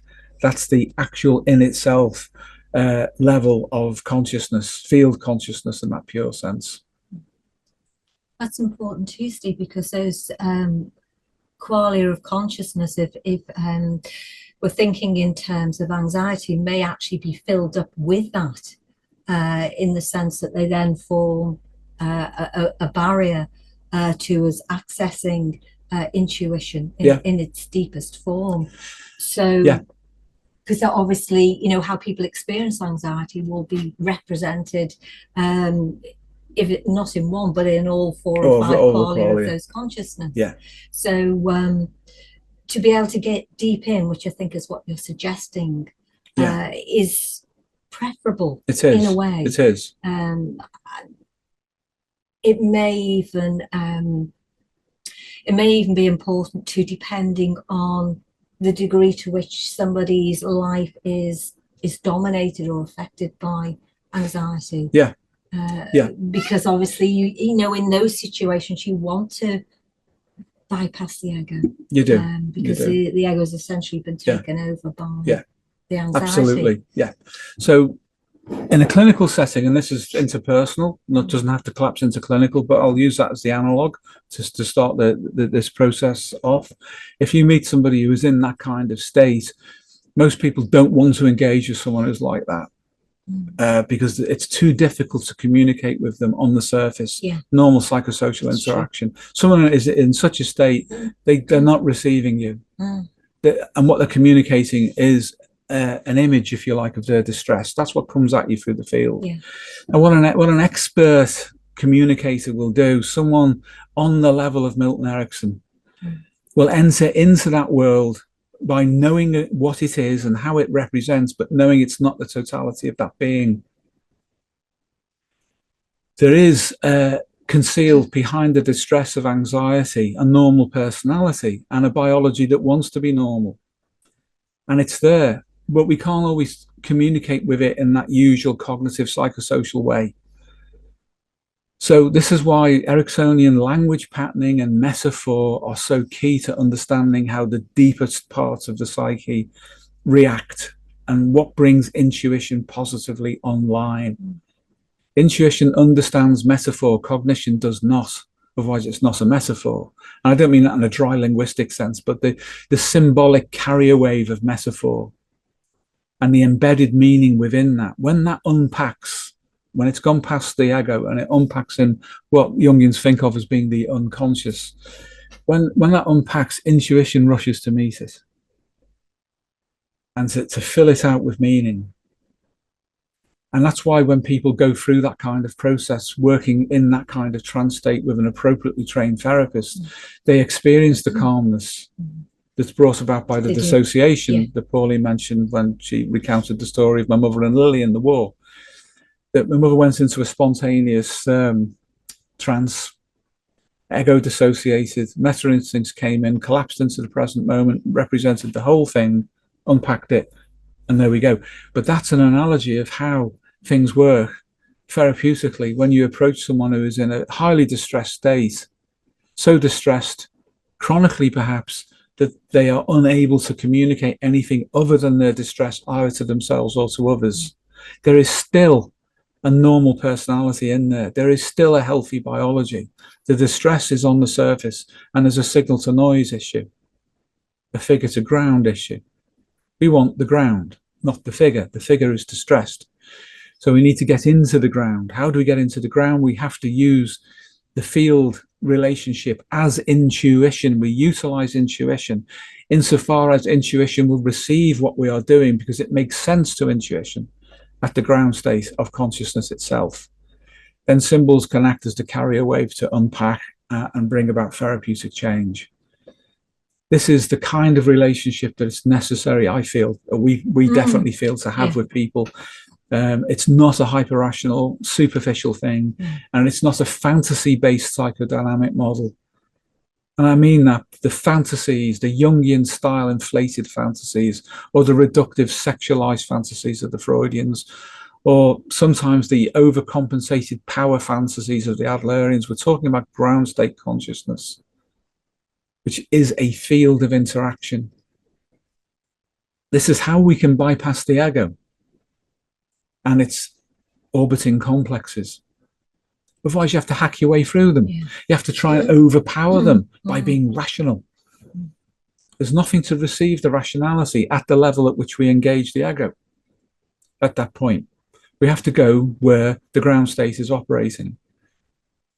And the way to bypass the ego very often is metaphor, because metaphor, high bandwidth symbols, ego can't understand what they are, what they mean, but it's a narrative. The narrative meets the meta-instinct. The meta-instinct releases and is then met in that releasing moment by intuition, which takes it further and opens it out even wider and then collapses again into context of that person's life.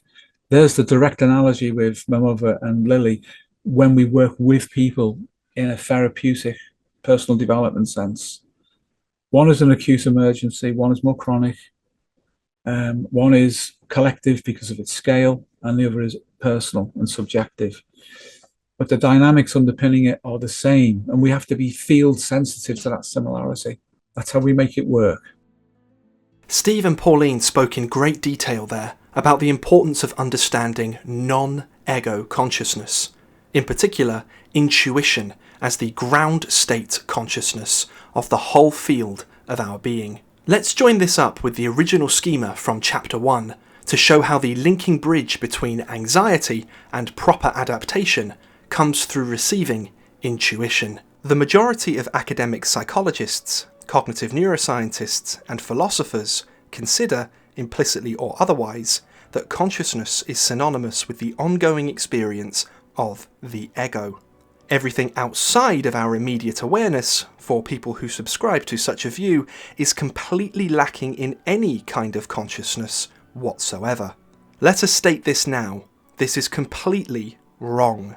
The affective neuroscientists and neuropsychoanalysts champion an alternative, which they've demonstrated beyond any doubt, that affect is its own distinct form of consciousness, which is always a priori to any cognition going on inside the ego. A superb reference for this is the 2013 paper by Professor Mark Solms called The Conscious Id. In brief, affect arises from circuits originating in the oldest areas of the brain, specifically the brain stem and the midbrain, and is conscious in an experiential sense unto itself.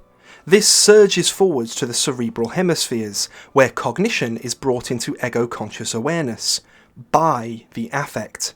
Indeed, most strikingly, in some cases of hydrancephaly, that is, people born without the cerebral hemispheres, consciousness, in the very recognisable human sense, is still absolutely present. It just isn't cognitive, it's affective. Affect consciousness is thus phylogenetically and ontologically a priori to cognition.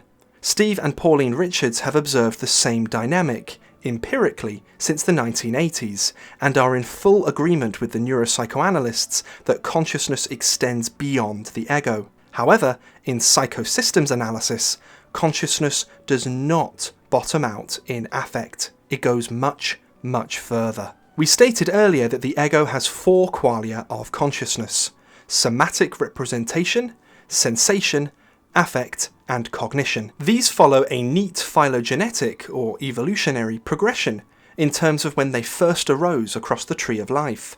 We'll take an example to show this in action, to demonstrate this fundamental frame shift away from collapse into cognitive or otherwise just ego reductionism. The very earliest forms of recognised life, single-celled prokaryotes, which exist today as the bacteria and the archaea, certainly have a form of sensory and somatic consciousness. So interoception and exteroception in the form of dynamic modelling of intracellular and extracellular states, given their existence as self-organizing systems. They are not aware of what they're doing when they meet their homeostatic needs, but awareness in the ego sense is not, and should not be, the baseline definition of consciousness. That, rather obviously, evolved later out of a pre-existing substrate of more fundamental so-called consciousness. Single-cell prokaryotes have a rudimentary form of instinct too. Their simple gene regulatory networks are sufficient unto themselves to give rise to what some might call behaviour. Many can seek specific targets based on chemotaxis. They can travel from one place to another with their flagella, if they have one, and they can communicate with each other via quorum sensing. They are as conscious can be. After all, they are the dominant kingdom of life on the planet, albeit they do not have an ego. We need to and should put our own egos aside when trying to model something so fundamentally different to our ongoing everyday experience. Doing that allows us to see our own consciousness in a much more ancient evolutionary form. Indeed, it allows us to see that consciousness thus must be present within the dynamics of matter itself. The ego arises out from a much deeper structure, down into the conscious biochemistry and into the physics which determines the action of everything in existence. But is matter, with its seemingly innate properties, like charge, mass and spin, which beg for ontological explanation, as deep as we can go? No, we can go further. Metaphorically beneath matter, as its fundamental substrate, is information. Thus, in psychosystems analysis, the baseline state of reality is informational monism. Informational monism is ontologically projected into superposition with the material universe at the resolution of the Planck scale, the smallest dimension of space-time geometry. Here, it forms the fundamental field of information, which Steve and Pauline Richards have termed the Platonic field.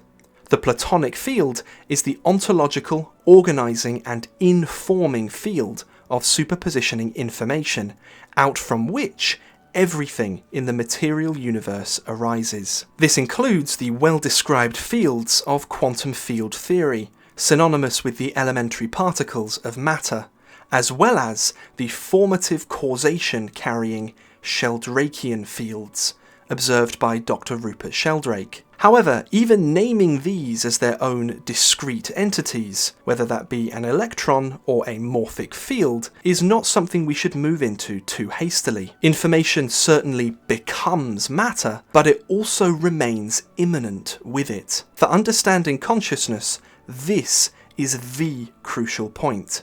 Information is always immanent with everything it superpositions into, and, just like the ego, it has its own qualia of consciousness. Thus, out from the Platonic field, a priori to any specific collapse that we are familiar with in our daily lives, is superpositioned the objective waveform of information. The superpositioning of information across the objective waveform defines how the same information is represented at various levels of collapsed analysis, description, and explanation.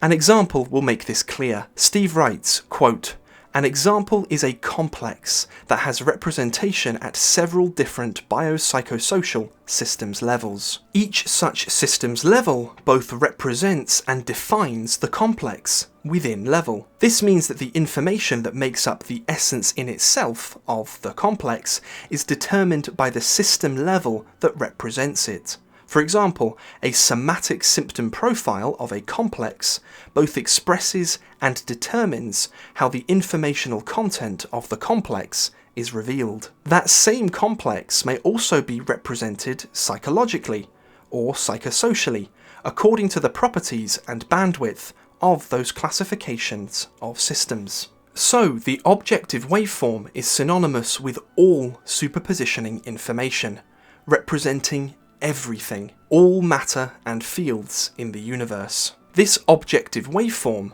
is conscious. In fact, it possesses the ground state level of consciousness, metaphorically beneath but really immanent with the other forms we've spoken about thus far, superpositioning itself through matter and across the tree of life, eventually into the four qualia of ego consciousness. Its qualia of consciousness, Steve and Pauline have called intuition. Or, more specifically, intuition is the experience that the ego can have of this ground state consciousness. Carl Jung originally defined intuition as perception by way of the unconscious. Given everything that we've discussed so far from psychosystems analysis, we can see that intuition, as a development on from Jung by Steve and Pauline, is really perception by way of the objective waveform of information. Intuition is thus the ground state level of consciousness,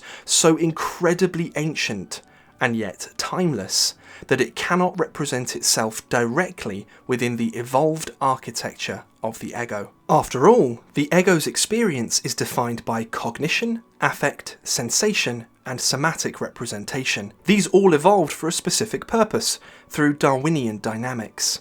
A genuinely overt perception of the objective waveform itself on an ongoing basis would be cripplingly disorientating and maladaptive. Instead, intuition superpositions itself readily with all of the ego's qualia of consciousness, being capable of collapsing into any and all of them within our reflexive awareness.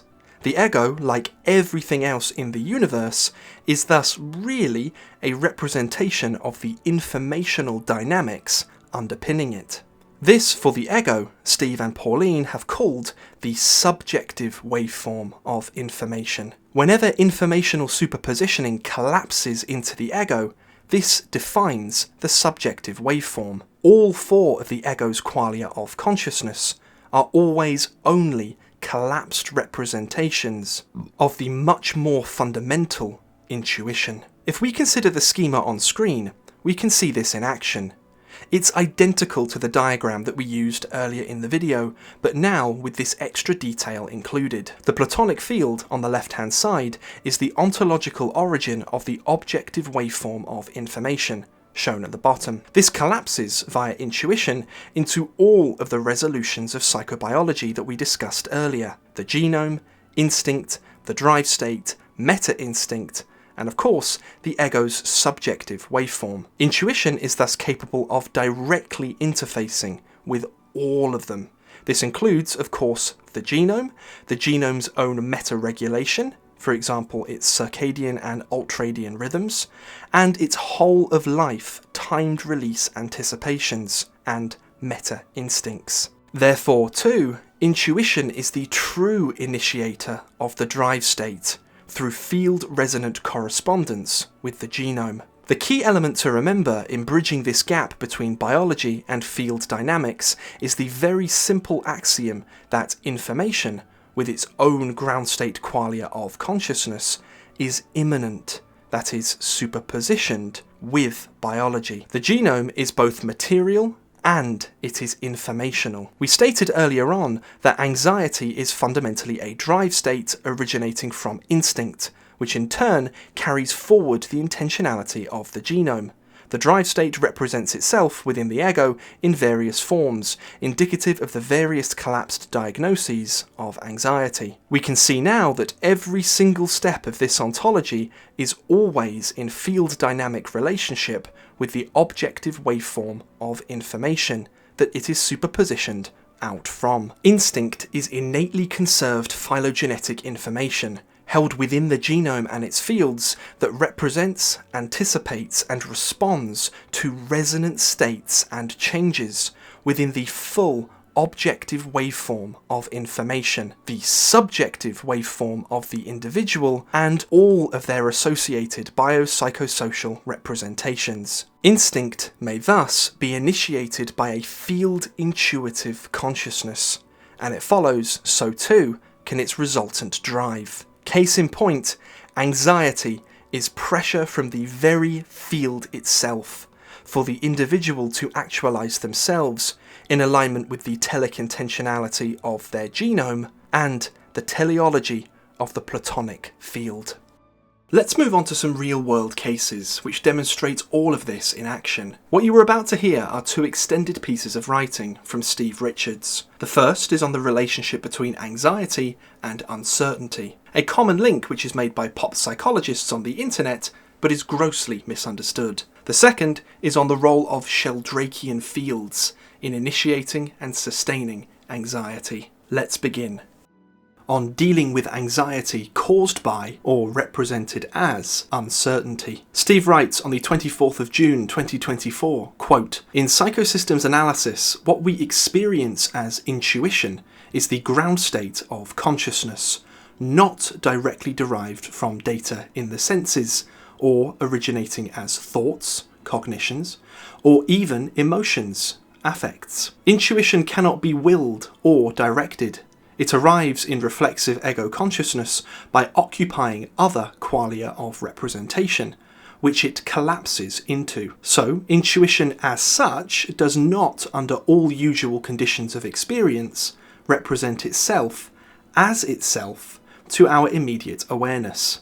It must take on representational form as one or more of the other qualia of ego consciousness. It is these downstream modes of representation that cause us to believe that we are being directly intuitive about the information that configures into our interoceptive, exteroceptive, affective or cognitive qualia of informational processing and representation. However, this ground state of consciousness both is and acts independently of our secondary modelling of it. By common convention, this ground state is called intuition. Jung defined intuition as perception by way of the unconscious. He was careful, whilst acknowledging it as a perceptive function, to discriminate it from what he called sensing, which is, in essence, what information processing and cognitive psychology have called data-driven processing. Jung regarded sensing and intuition as being in a paired opposition that could not operate simultaneously within consciousness. He deduced that intuition was operant in synchronicity, and in all probability in so-called parapsychological phenomenon. He further speculated that synchronicity was a gateway phenomenon to understanding deeper levels of organisation in the universe. In psychosystems analysis, intuition is understood as perception by way of the field of information. It is now clear that intuition is a superpositioned field of consciousness that only partially collapses into ego-conscious representation. It is superpositioned because it simultaneously exists outside of its collapse into our awareness in all states of non-ego consciousness that it can occupy. This field is not only psychological, not only biological, not only material in matter itself,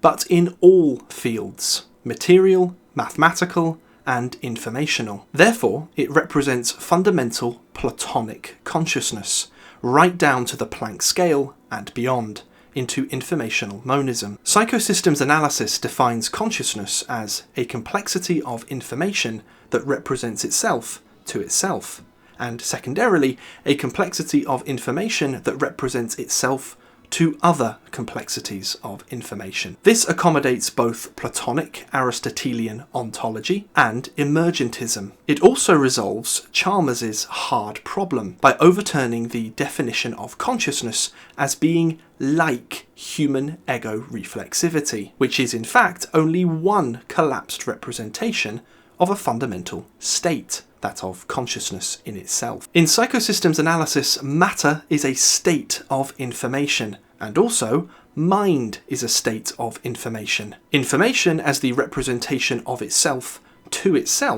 and to other states of information is therefore fundamentally conscious in ways that our collapsed ego reflexivity and cognitive modelling capacity cannot fully grasp within level of itself. Evolution has, as an efficient cause, provided humankind with the qualia of consciousness necessary to represent superpositioned information in differential states of representational configuration and collapse. Intuition, as we experience this, is the prime mover for consciousness before its collapse. In human evolution, intuition, as this was understood by Jung, would not, contra Jung, have been separated from interoceptive or exteroceptive sensing.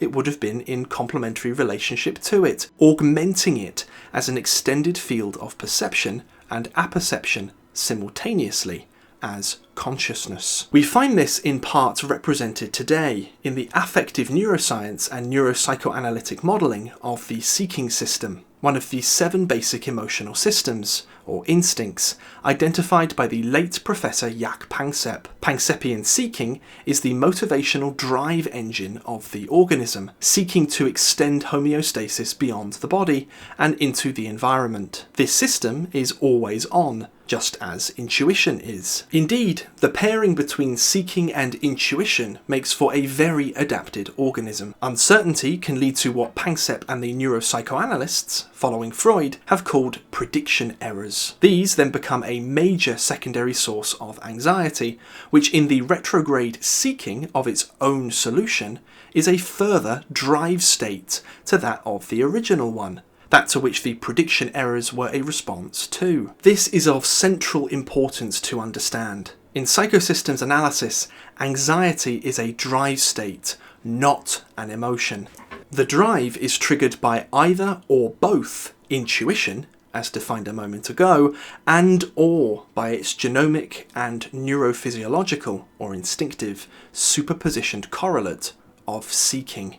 The affect, or emotion, is downstream of the drive and is an instinctive motivational interpretation of the drive as powered by field pressure, with field pressure being the dynamic force of intuition. When field pressure and instinctive pressure superposition to meet uncertainty, then anxiety as a purposive, motivational state will follow. At this point, the ego is challenged by its ancestral biology and by the underlying ground state of consciousness to interpret the situation. Both fundamental reflexes and Panksepp fire immediately, but the ego must receive a modelled scenario that allows Panksepp to load up an appropriate level of drive pressure to meet with the challenge. This modelled scenario will be based upon experience, so learning, of a personal or acquired kind, and or on a meta-instinctual model, which is innate, that gives context for Pankseppian drives to operate within. So Panksepp without a context either fires randomly, generating anxiety, or misfires in intensity, in both cases causing maladaptation through prediction errors, interpreted as uncertainty. Intuition, as field-level consciousness, is capable of collapsing uncertainty into workable solutions. To do this with the greatest efficiency, it is necessary for the ego to be in a proper, receptive adaptation to intuition. If it is not, then typically the ego will fall below a 50% threshold level of understanding of what it receives through intuition. The 50% threshold is crucial, as at that point the ego will find its interpretation of intuition is both right and wrong in equal amounts. This increases uncertainty and eventually reduces the ego's receptivity to intuition even further. As the receptivity reduces, so the prediction errors increase, as does anxiety, which becomes the overwhelming physiological drive state to force the ego to adapt. In other words, homeostasis has been compromised. In such cases, it is important to reduce the drive state at the physiological level and increase the ego's coherence with the field of intuition. The way to achieve this is through self-directed, altered states of consciousness, so self-hypnosis. Once the ego achieves coherence with the superpositioned field of consciousness, anxiety will be meta-regulated by homeostasis.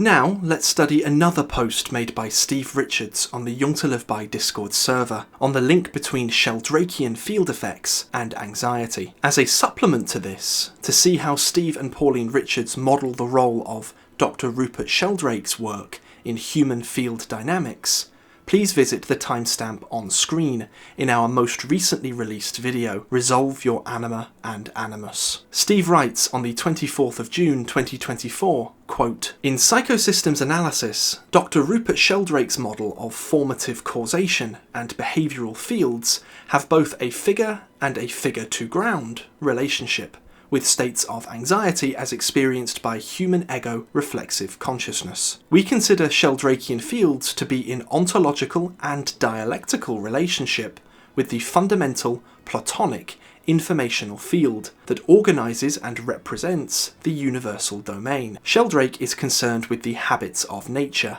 both in their form and their behaviour. Implicit in this is an understanding of consciousness as being both contiguous with, and yet also different in kind, to that of human egocentric reflexivity, so the personal experience of our day-to-day psychology. In psychosystems analysis, the habit of being susceptible to anxiety-generating suggestion at a field level can be seen in the recent top-down regulation of collective psychology through Project Fear, as this was called by the UK government. This was directed at the mass control over the UK population, with the same influence being delivered worldwide by mainly Western governments. To be economically effective, collective suggestion must misdirect instinct. Suggestion at the cognitive level takes more effort, can easily be challenged, and is subject to a negative dose-effect curve. It can be stored or represented in various collective media, but its effects, if not supported by instinct, rapidly fade away, or are forgotten, that is, repressed. It has long been known in the discipline of ethology that the observed instinctive drift of an animal degrades behavioural conditioning that is not sufficiently close to its instinctive anticipations and reward-punishment circuits. To scale up to the level of whole populations of humans, once instincts have been sufficiently misdirected, the field strength of compliance operates at the Sheldrakean level and starts to propagate its effects at the field level. This has the capacity to achieve a near exponential effect, as was witnessed during the global effort to induce Project Fear. At this level, intuition is collapsed into instinct and cannot easily compensate for it.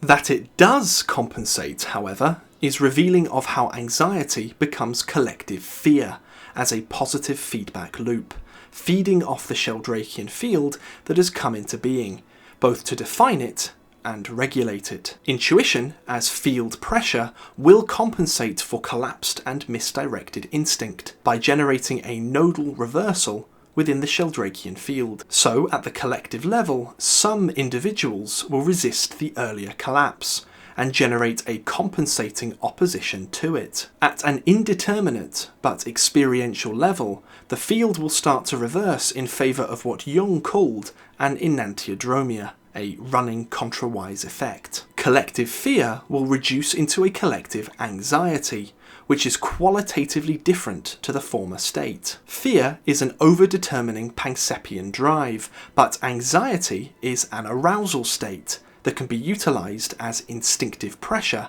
by redirecting it into action in the world. This is why Project Fear wanted to deprive people of the individual and collective opportunity, and indeed the capacity, to act in the world. Lockdown collapsed the Pankseppian seeking system and forced intuition to overcompensate, resulting in imagination, as preparation for action, being turned into the holding space of fantasy, which inevitably breaks down into defeat and despair, reinforcing compliance. However, the field reversal at the Sheldrakean collective level is the inexorable solution to fear by utilising anxiety as fuel for change. At the individual level of anxiety states, the Sheldrakean field is also operative, this time with a focus around the subjectivity of the person and their extended mind, which is the intuitive understanding or indeed misunderstanding, of the field of their whole being. The subjective waveform of our conscious experience is dynamic, and so changes, but the shape and extent of change is constrained by the behavioural and morphic field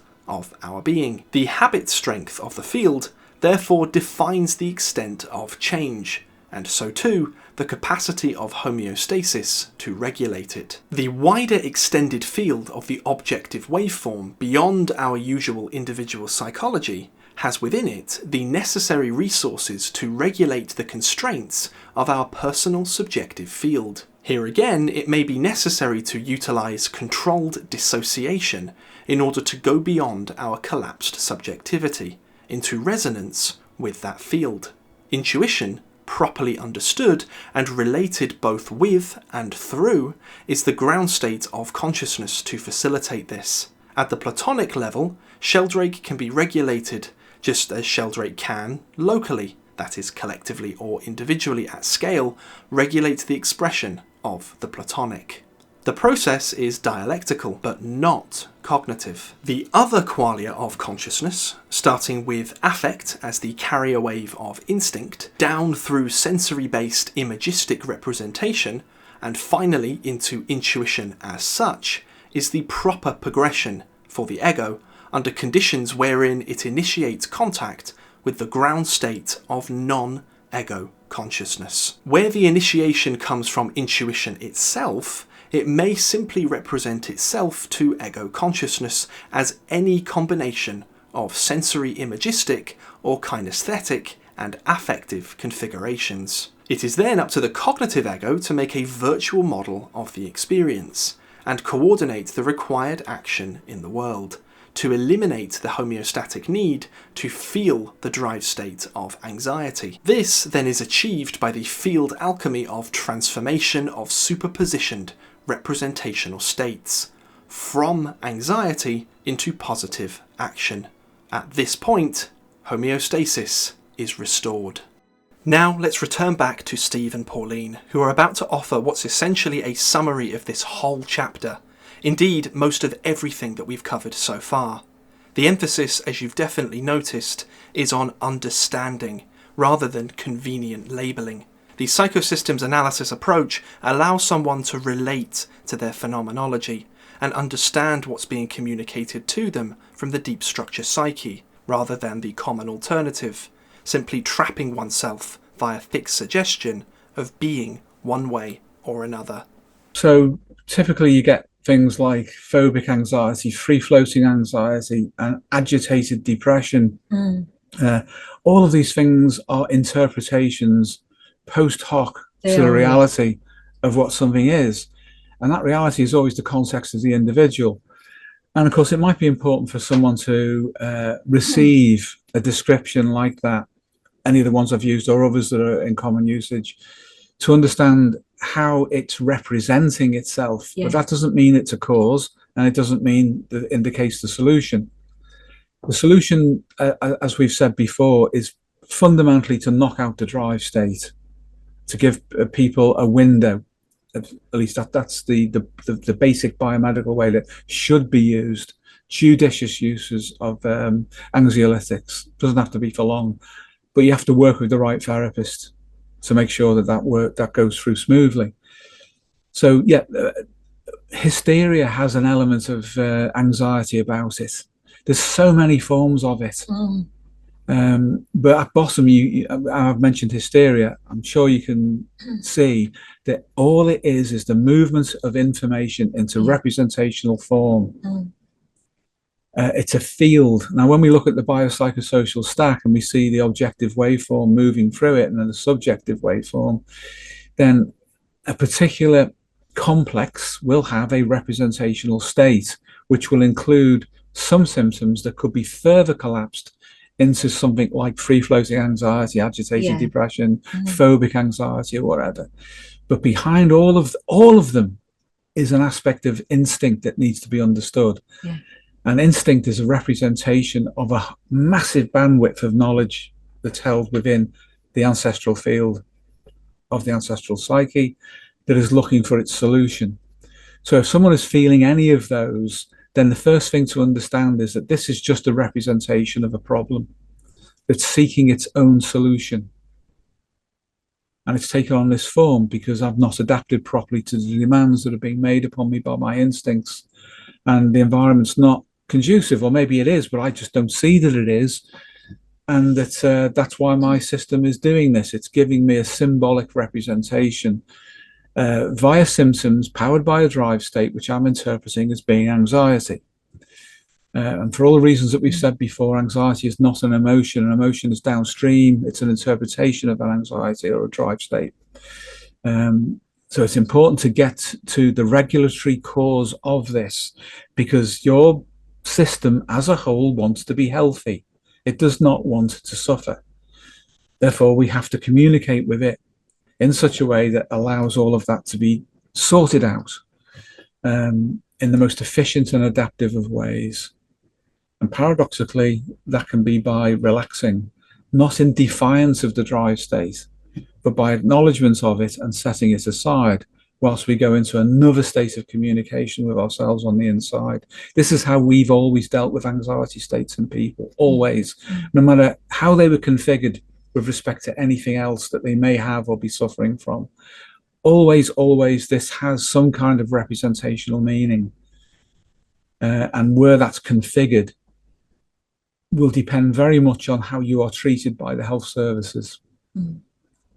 I think if you don't come in with that perspective, Steve, then effectively you're hanging on to pathology. You've been pathologized because you've been given a label of some sorts that therefore makes it easier for people like psychiatrists and the multidisciplinary team to process you through pathology to make their lives easier.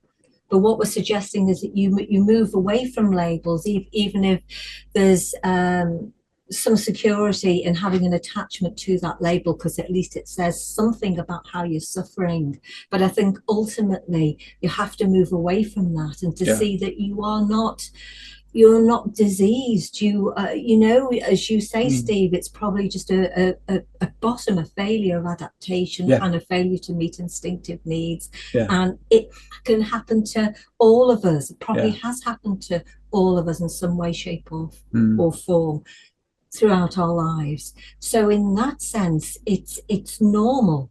In the sense that we all go through it. But I think it's a mistake to hang on to pathology and to hang on to labels, because it won't resolve it ultimately for you. I totally agree. And back in the 70s and 80s, people would get diagnosed as having an anxiety state. What does that mean? It's just like, that's what the person says that they are in. Or an anxiety neurosis. Anxiety state, anxiety neurosis, free-floating anxiety. That just means the person working with doesn't understand what's going on any more than the person who's suffering. That's true. So, although this may appear to be abstract, it's not. It's fundamental. It's the ego that abstracts itself from a connection with its own solution. It collapses into a singularity, which is the limit point that it's occupying at the moment in terms of its awareness of itself and its connectivity to itself. But if you can, and there are ways of doing this, if you can move out of that state and into a harmonic coherence with yourself at a fundamental level, homeostasis will kick in and regulate everything. It's so important to understand that. I mean, this is the simplest way of doing it, actually. It is. It simplifies everything right down. I mean, if people insist on, not maybe only acquiring a label, because sometimes people, they kind of get what they're looking for as well. If you go having maybe, Googled all sorts of different things to a GP or a psychiatrist and say, this is what I think I have, they'll oblige you by saying, yes, I think you do. And now we're back to suggestion. We're back to auto and heterosuggestion again, and how that just compounds things infinitely. It does. Whereas this way, we're saying we're not dealing with a diseased person. We're dealing with somebody who has exceeded the bounds of their homeostatic competence psychologically and physiologically, psychosocially. And there are things that they can do to get those things properly in balance again. Yeah. And to be well.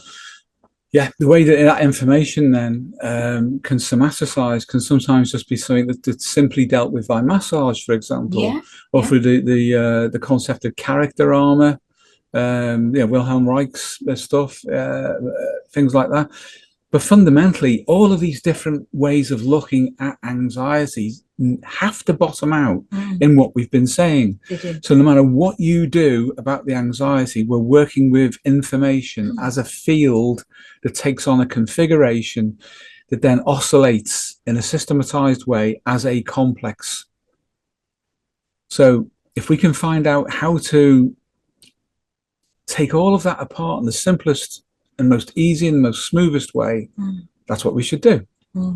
And the thing that therapists generally avoid because they don't understand it is that the ground state nature of consciousness and information and how that configures. So yeah, some people benefit from massage. I mean, we mentioned about what it was like a Charing cross with osteopathy, dance and movement, or yoga. They had all of that there, and all of that was really important, integrated with other things. Looking back now, though, it's possible, it would have been possible to do all of those things in a more economic way without distributing the person through these different approaches. Although I find value in all of them, there's absolutely no doubt about that. And I wouldn't say don't go to any of these people to help you. That if you can grasp what fundamental consciousness is and informational representation, what complexes are, because complexes are embedded in all of these things, then you can undo it very, very quickly. And you'll find that you are approved of from within for it. You will feel better, which is what we were saying yesterday, that we know we're doing okay when we feel better because we're rewarded by that from within. The instincts say, yeah, you're getting it just right. That's it.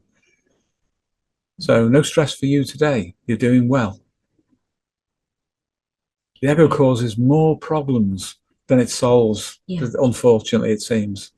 Including the clinician's ego as well, because that can get in the way of progress, obviously. But as you say, Steve, we should be mediums for that intuition, to allow it to pass through us, and then that person can get well. They can be back in life very quickly, which should be the goal, to be back in life as quickly as you possibly can be. Yeah, absolutely, totally agree. You'll like yourself and yourself will like you. Doesn't get better than that. This chapter contains 2 extended discussions on vastly different types of anxiety. The first is a clip from a recent professional training seminar from the Institute for Psychosystems Analysis, discussing how so-called Project Fear, enacted by the UK government during the COVID era, successfully misdirected the instincts of millions of people, destroying lives and livelihoods in the process. More broadly than this, it covers the ground state fact that appealing to instinct is the most efficient way to influence someone, for good or for bad. The second clip is on the transference. Very common in everyday relationships and in therapy, transference is always deep structure, a form of anxiety. Let's begin with the former. If we want to influence someone, anyone, for good or for bad, so we take out the moral element, but concentrate on influence, provided we can appeal to instinct, even if that's a lie, you will get an effect. People will follow instinct more, or the movement of instinct far more readily than they will something that's apparently rational. And what happened during COVID is that these nudge units, as they were called in the UK, behavioural analysis teams, were manipulating people on instinct. And I think there's a Sheldrakean effect there too, that very rapidly then the group will start to act as a herd at an instinctive field level, because they feel threatened at an instinctive level. And then the outcome that these people were looking for was economical in terms of their input measured against the output, which was the control over people's behavior and how they were thinking. So if we take that then, that basically if we go to communicate with instinct, we can either direct it or work with it, which is obviously the ethical thing to do, or misdirect it. and we're more likely to get an effect. This is backed up in ethology, the discipline of studying animals in their natural environments, or human ethology, humans in their natural environments, that there is such a thing as instinctive drift, which basically means, if you're not familiar with it, or for the benefit of anyone perhaps who hasn't heard of it, is that you can condition an animal up to a certain point against its instincts, but what we would understand as homeostasis would kick in and say, no, we move our behavior back towards the instinctive ideal. So in such cases where we're going against instincts, even if there's an immediate result, we have to keep doing that. It's not very efficient. So the efficient way of controlling people's behavior is to misdirect instincts if you're malevolent. And if you're a therapist, then you access instinct and therefore meaning that is beneficial and homeostatic. And then likewise, it's efficient in terms of our input and the output that the person gets with respect to therapeutic change. The relationship to groups now is being manipulated for sure at a cultural level. At least that's where the manifestation of the manipulation arises. But the political classes who are motivated by Freudian and ultimately Darwinian drives within themselves are concealing that within the political representation, which then elevates itself to that of a dogma, which is a Jungian level of inflation.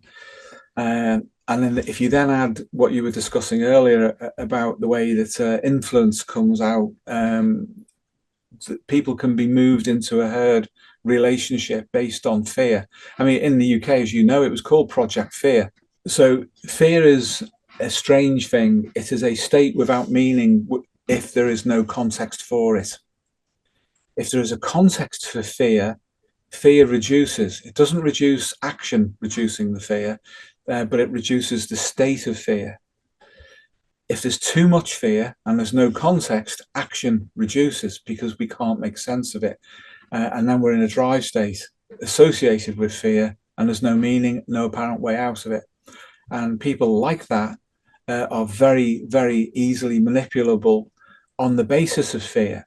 So the sweet spot then, if you wanted to influence somebody negatively, would be to give someone fear and then an apparent way out through making sense of the state that they have been put into.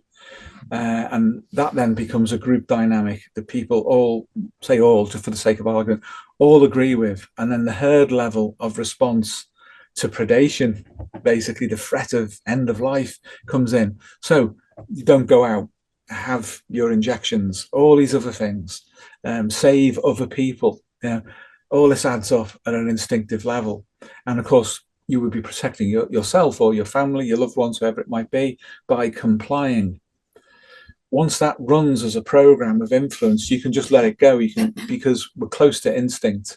Instinctive drift will not occur usually when it makes perfect sense to a scenario that our genome is familiar with as a threat, say. So fear without context is overwhelming, but you know, a person in that state, although they're vulnerable to suggestion, they won't necessarily take action. So you need that sweet spot middle point where they feel fear, but you're offering them a way out. In a military sense, sorry, this has just come up as another analogy. Alexander the Great would often lay traps for his enemies by, there's an apparent way out of the trap that I've sprung on you, this ambush or wherever it might be. That's the way out down that alley, but it's alleyway or valley, but there's a trap in there waiting for them. Their instincts would say, there's the way out. This is terrible. We're surrounded on three sides. We'll go that way. And then they concentrated into an even worse situation. Mm-hmm. And that basically is the manipulation of instinct at the herd level by manipulating, say, instinct through fear. Now, if we move out of that analogy and we look at what's happened recently with Project Fear, it was very simple. You know, there's your way out. Stay home, take your injections, whatever it might be. But the consequences of that have been really, really awful. And the residual effect, even though some people are saying, I won't believe the government again, the thing is, there is an analog now that's been laid in the collective psyche of groups of people who associate to one another, that under the right conditions they can access again. And that's malevolent at the group level. Whereas what we were discussing earlier was how to positively do that, to help someone by utilizing instincts and ancestral memory to bring about therapeutic change. So it's all down to the motivation and character of whoever it is that's active in the context, isn't it? Yeah, well, I was also thinking of that appeal to altruism at sort of the Jungian level of inflation worked extremely well, because it was a case of although this fear about your protecting yourself has been induced in you, you can nonetheless still act to help and protect other people. And so that became a payoff, really, for enduring the other suggestions of potential, instinctive harm that might occur if you went against the narrative.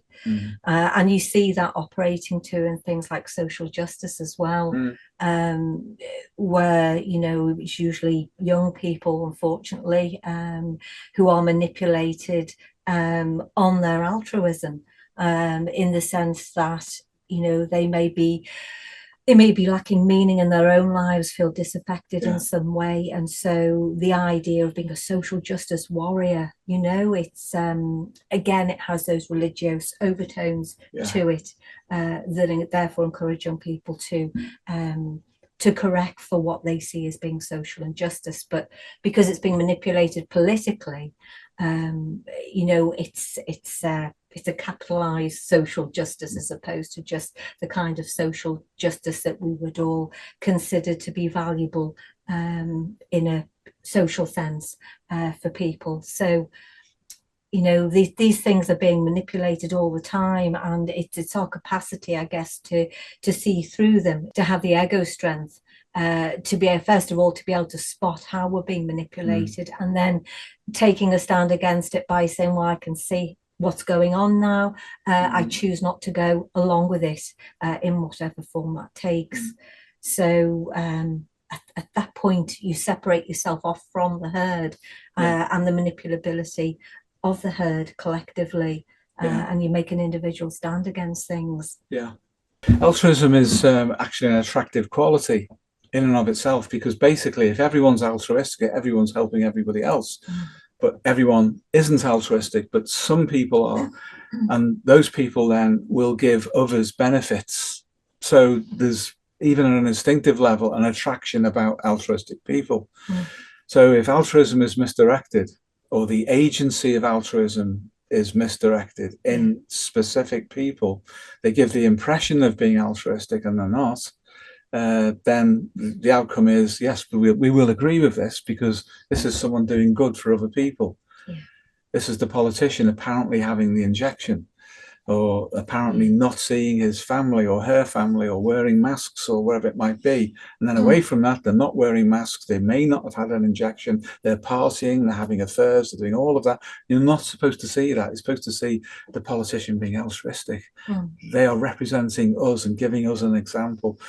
Oh yeah, it's an important point, altruism, isn't it? It's a very important one, because I think ultimately where a culture can be manipulated in that way to such an extent that it actually generates an autoimmune reaction eventually, that society turns on itself in a destructive, catabolic way if it's taken to extremes. But it's a very easy thing to manipulate, because it's in an evolutionary sense, it has value as well, to this idea of tit for tat, almost. I'll do this for you if you do that for me. It's helped to build societies and to build civilization. So it's masterful, really, isn't it? It's so efficient at one level, but it's also so clever and so masterful in the sense that you can manipulate massive groups of people in that way to gain the results that you're after. You can conceal evil. Oh yes. At the level of collective altruism, provided the altruism refers to the group which is acting as an agent for evil. Because in other words, within the group, then they believe they're doing a good thing. So they are good and everyone else is bad, or the target population must be eliminated because they're subhuman or whatever it might be. So you can get away with anything. And that apparently is altruism, because I'm doing this and you don't have to. You know, you can live in, I won't name a city, but you know the kind of city. You can live in a city like that and not be touched because I'm killing other people for you. Therefore, I am being altruistic, because we all agree that that group of people are bad and are vermin and need to be exterminated. And you follow the Freud, Adler, Jung equation through that, you can see that all of it is concealing very fundamental Darwinistic drives. Even the politicians are, that they elevate into Jungian level anyway, in order to conceal everything that's beneath it. The deep structure complex will form in that way because of the reversal, if you like, of the field, which is potentially imminent, will act as if it is a Sheldrakean field. And the Sheldrakean field will then form from the anticipation of a Sheldrakean field forming.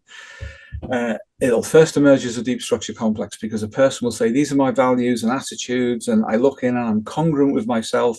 What I see on the inside is what's coming back out at me. This is what's happening. That's how I understand it. And there's an individual who's charged up in compensation to perhaps other dynamics that are going on in the world. Now, a few people who light up like that, it will reach a critical mass. And I can't say arithmetically what that will be, and I think Rupert Sheldrake has commented on it. I can't recall what that might be, but at a certain point then it becomes a field effect and there's a positive feedback loop, so more and more people start to react in that way and are congruent with this reversal of the field. That's how it starts when it goes catabolic, and the reverse into an anabolic collective state is the same way. It's the same process. Similarly, as I was saying earlier, that the way that a neurosis can transform into a physiological state within the body, the way in and the way out, it's the reverse, but it's the same pathway. And it's the same with Sheldrakean field effects. Now we move on to the transference. This is such a massive topic that it could have been its own video, and it surely will in the future. We're including it today as transference is always powered by a form of anxiety, with its own specific psychodynamic representation. We're including it today as transference is always powered by a form of anxiety, with its own specific psychodynamic representation and superpositioning profile. It's a very common and very often destructive dynamic in everyday relationships and in therapy, and thus very important that we come to collectively understand it. The following clip is taken from a recent high-level IPSA professional training seminar. Applications to train with us are open all year round. Please check the website in the description for more information. As most people will know, from the foundation of psychoanalysis onwards, transference has been one of the core principles of all the psychodynamic models. They all approach it differently. But in conversation with James just before we came on, we were talking about Jung's idea that dreams were a spontaneous portrait of the psyche at the moment that the dream occurs. And in our conversation, we talked around the fact that that's less accurate an indicator of the state of someone's psyche than the state of their transferences. Because transferences don't change insofar as they are persistent, and there are reasons for that, whereas dreams, of course, do change. They change all the time, and they change whether we pay attention to them or not. So in many respects, then, dreams we can ignore and still live an adaptive life. But with transference, it's different. Transference inhibits our life. It inhibits the lives of others. It caps our development. But more than that, it gives us a true picture of the state of adaptation or otherwise of a person across time. So in that sense, when a person is transferring or projecting and insisting on that, particularly if they're resistant to integrating the consequences of that transference, then we are getting a true picture of the unconscious in a psychodynamic sense within that person at that time. So there's a general principle then that will give us far more information probably than anything else.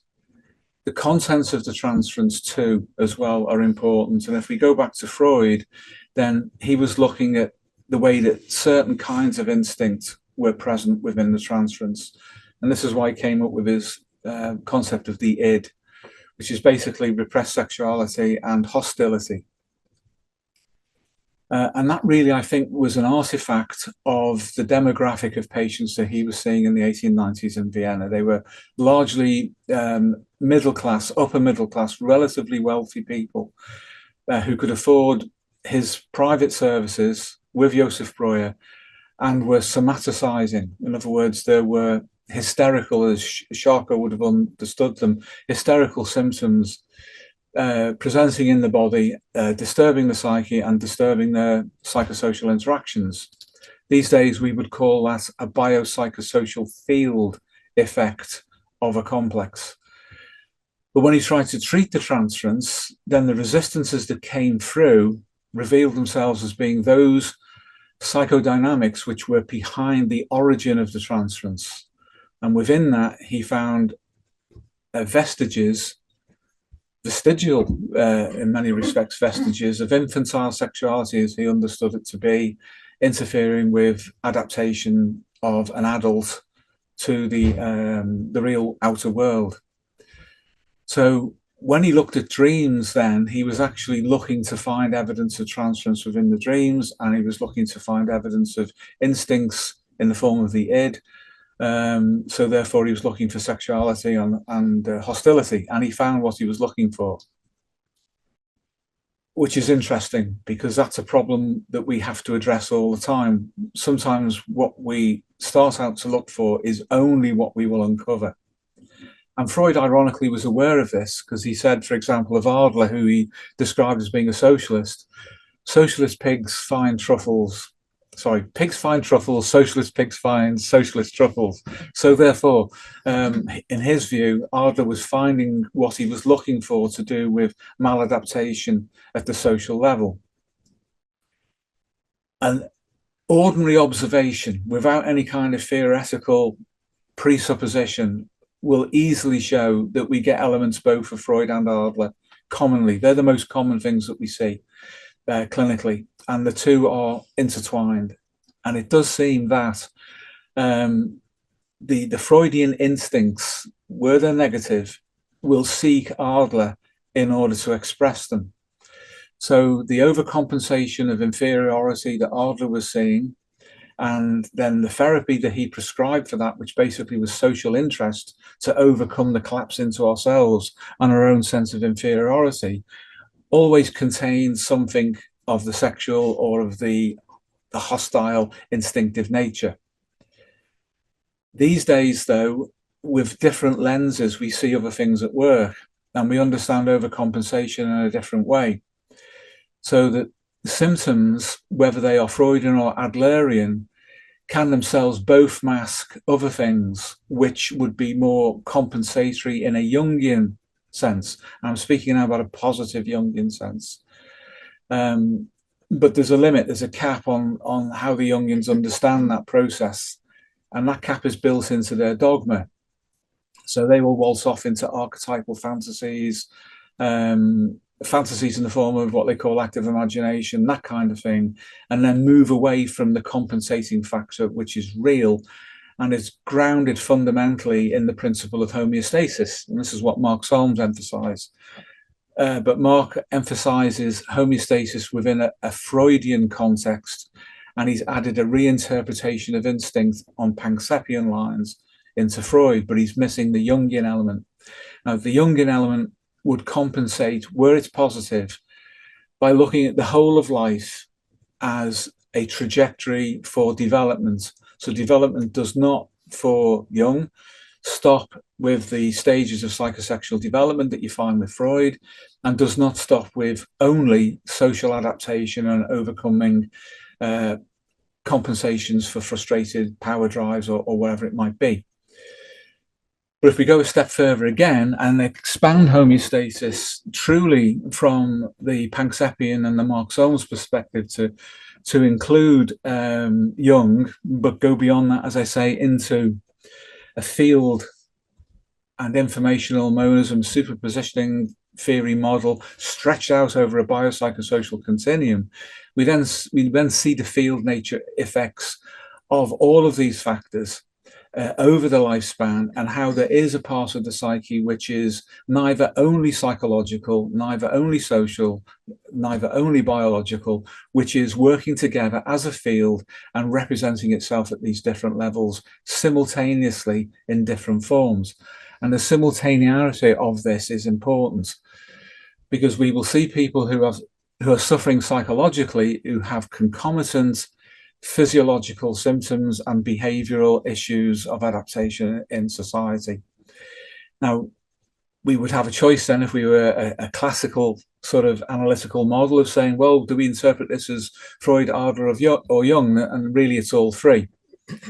Each of those lenses disguises to some extent what's actually going on across the whole bandwidth of the field that makes up a human being and their adaptation.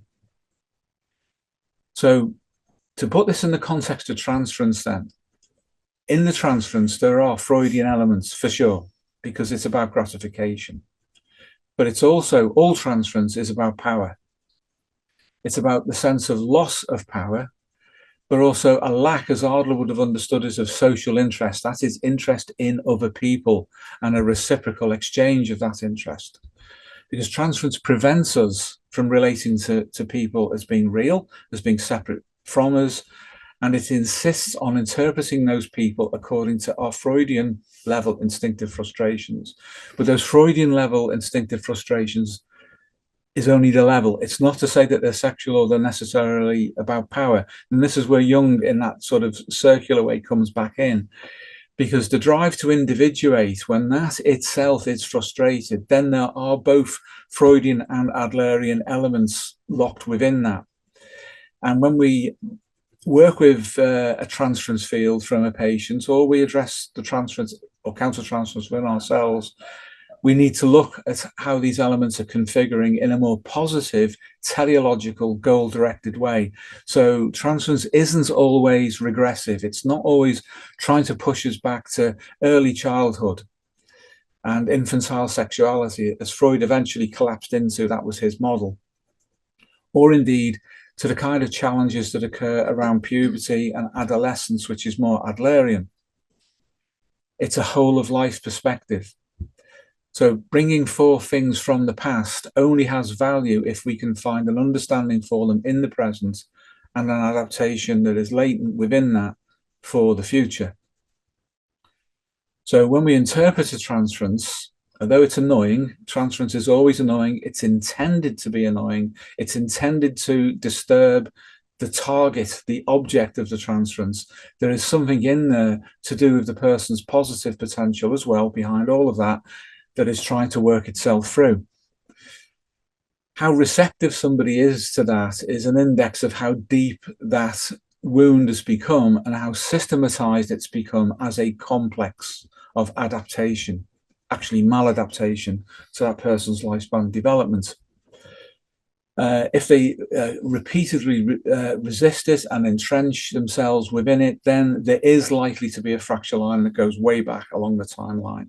And it probably did originate in early relationships to parents, but it's been repeated. There's a repetition compulsion of that that's gone on along the timeline, and the complex or complexes in a systemic sense that are built around that are now so resistant because the ego identifies through its self-concept with those complexes and is not updating itself. But behind all of that, the genome and its immanent fields, its teleological fields, which anticipate lifespan development, are pushing really hard to force that individual to adapt. So then we are, in effect, seeing a Freudian factor at work. Instinctive pressure, broadly, we can consider to be Freudian without collapsing into only sexuality or hostility, although there's definitely a hostile element within transference. And that includes positive and negative forms of transference. Both of them are forms of illegitimate attachment to an object. And when that gets sexualized as well, then and the Freudians understand this very well, that the contents of the sexual fantasies that accrue around the transference will ultimately have to do with some form of degradation of the object or of the subject of the person transferring, and also an elimination of the object's power and autonomy in the world, because still at a Freudian level, the hostility is about, I want what you have. I am envious or jealous of what I think you have, your adaptation, your knowledge, your relationship, your whatever it is. They are jealous of that and they want to reduce that so they can then transfer the reduction in the object into an increase within themselves. But it's illegitimate. It doesn't work. Because that is, transference is never successful. It's always a maladaptation. So what's the purpose behind it that could possibly be positive? What happens is that the deep psyche then, and I'm using that word metaphorically here because we think in terms of field dynamics, and the psyche is only one level of analysis of a whole field of representational information and their dynamics. But if we drop down and say that the psyche is looking to compensate, and it's looking to get beyond the state that the person is in, but this deep unconscious to the ego psyche isn't cognitive. It can't communicate with the ego and have a conversation with it. It communicates from so deep in the ancestral past that much of it is only in the form of images, sensory-based images, the kind of things NLP would deal with. Visceral images, sensations, NLP again would deal with, would certainly recognize those configurations. And finally, affect just before it impacts the ego with its full meaning. But what's driving all of that is what we would call intuition. And intuition, it's important to define and to get this really clear so we understand what we mean by that. And for this, we have a departure point from Jung, but we can start with that. Jung described intuition as being perception by way of the unconscious. Therefore, the ego is not directly perceiving, even in the Jungian model, not directly perceiving through the perceptive function of intuition. The ego receives it. It comes into the ego. I would agree with that as a dynamic, that's what's happening. But we would extend Jung's model further and say that the unconscious is not only psychological, it's also molecular, it's genomic. In other words, it involves gene expression, and it involves immanence, that is to say, superpositioned with, as a whole field entity, fields of informational representation and their dynamics simultaneously with the biology, with the molecular aspects of our being. And intuition seems to be the fundamental field form of consciousness. So we use then that term intuition for convenience, because the way that it appears within the ego is exactly the same as we would expect something which is not of the ego's conscious will or intentionality. It's just there. And Jung calls that perception by way of the unconscious. And we say perception by way of the field. So intuition then, in these terms, is that which drives every other representation that we have within consciousness. It also, therefore, drives transference. Because at that deep field-wide level, there is so much information and understanding present that to collapse that into the ego means that the representation of the field has to collapse into symbols. It has to collapse into elementary dynamics, but it can't readily put itself into a cognitive representation. So as that then forces itself as field pressure towards the ego, we experience it as some kind of intuition. It's coming from outside, therefore to the ego it is outside, and the rest of it that's not understood goes into the environment and is reflected back. And then the ego says, it's you. You know, the ego doesn't say, I am transferring, I am projecting. It sees the superpositioning of the understanding of the ego by the wider field in the object of the other, because that's the only way that it can happen over time. Intuition is almost inexhaustible. And I'm using intuition in this special sense. So if we think, for example, about the neuropsychoanalysts and affective neuroscientists, they talk about the seeking system is always on. Intuition is always on all the time. Even when there is an abasement, let's say a lowering of the drive behind the seeking system, intuition is still present because, in effect, it is not material in origin. It's not something that can be exhausted. It's represented within field states. It's when it moves into biology that the representation becomes limited by the metabolic capacity of biology to represent it. And then when it moves into psychology, that we can experience from the ego, even more so because we're collapsing down into the Miller number and its limited capacities. So you can see then that for field pressure to emerge in that way, it necessarily goes into the environment. The ego then perceives this as being into the object of the other, but it's also feeling this field pressure from within. And that field pressure is disturbing instincts on its way through. So the ego then starts to feel something that we could call anxiety. Anxiety is a drive state which gets interpreted by the ego. And then downstream of that interpretation, we usually put either a cognition and an affective interpretation onto it. But that's not where everything stops. It's still in the environment. Now, the ego's principal job is adaptation in the moment. And when we have to adapt to anxiety, we try to repress it. So it gets caffected off and it goes into other things, into the holding space of fantasy, for example. Fantasy is a great way of distributing informational field and instinctive pressure into something that occupies it with respect to the ego. But it doesn't stay there. It leaps out and it goes out into the environment again. So all of these dynamics are going on at the same time. The ego is overwhelmed. To maintain its own balance, it sees the problem of adaptation as residing in the other. Still not there, but nearly there. Why is this adaptive? Right? It's adaptive because eventually a person will realize, this is the, if you like, the pious hope of intentionality from within, that this is not working. Therefore, I have to address myself, despite the fact that my complexes are preventing me from understanding what this internal, intuitive, instinctive field pressure is and why I am transferring onto the other. Once that's understood sufficiently at an affect level, because affect is the carrier wave of instinct, we're now closer to the genome, we're not so abstracted from it, then we can make a cognitive model of it, when we can understand it. When that's achieved, the pressure from within reduces dramatically. This is what the Jungians would call the withdrawal of a transference, but they don't tell you how the transference actually works. They just use descriptive terms like that, which makes it very, very hard to engage with or to understand what's going on.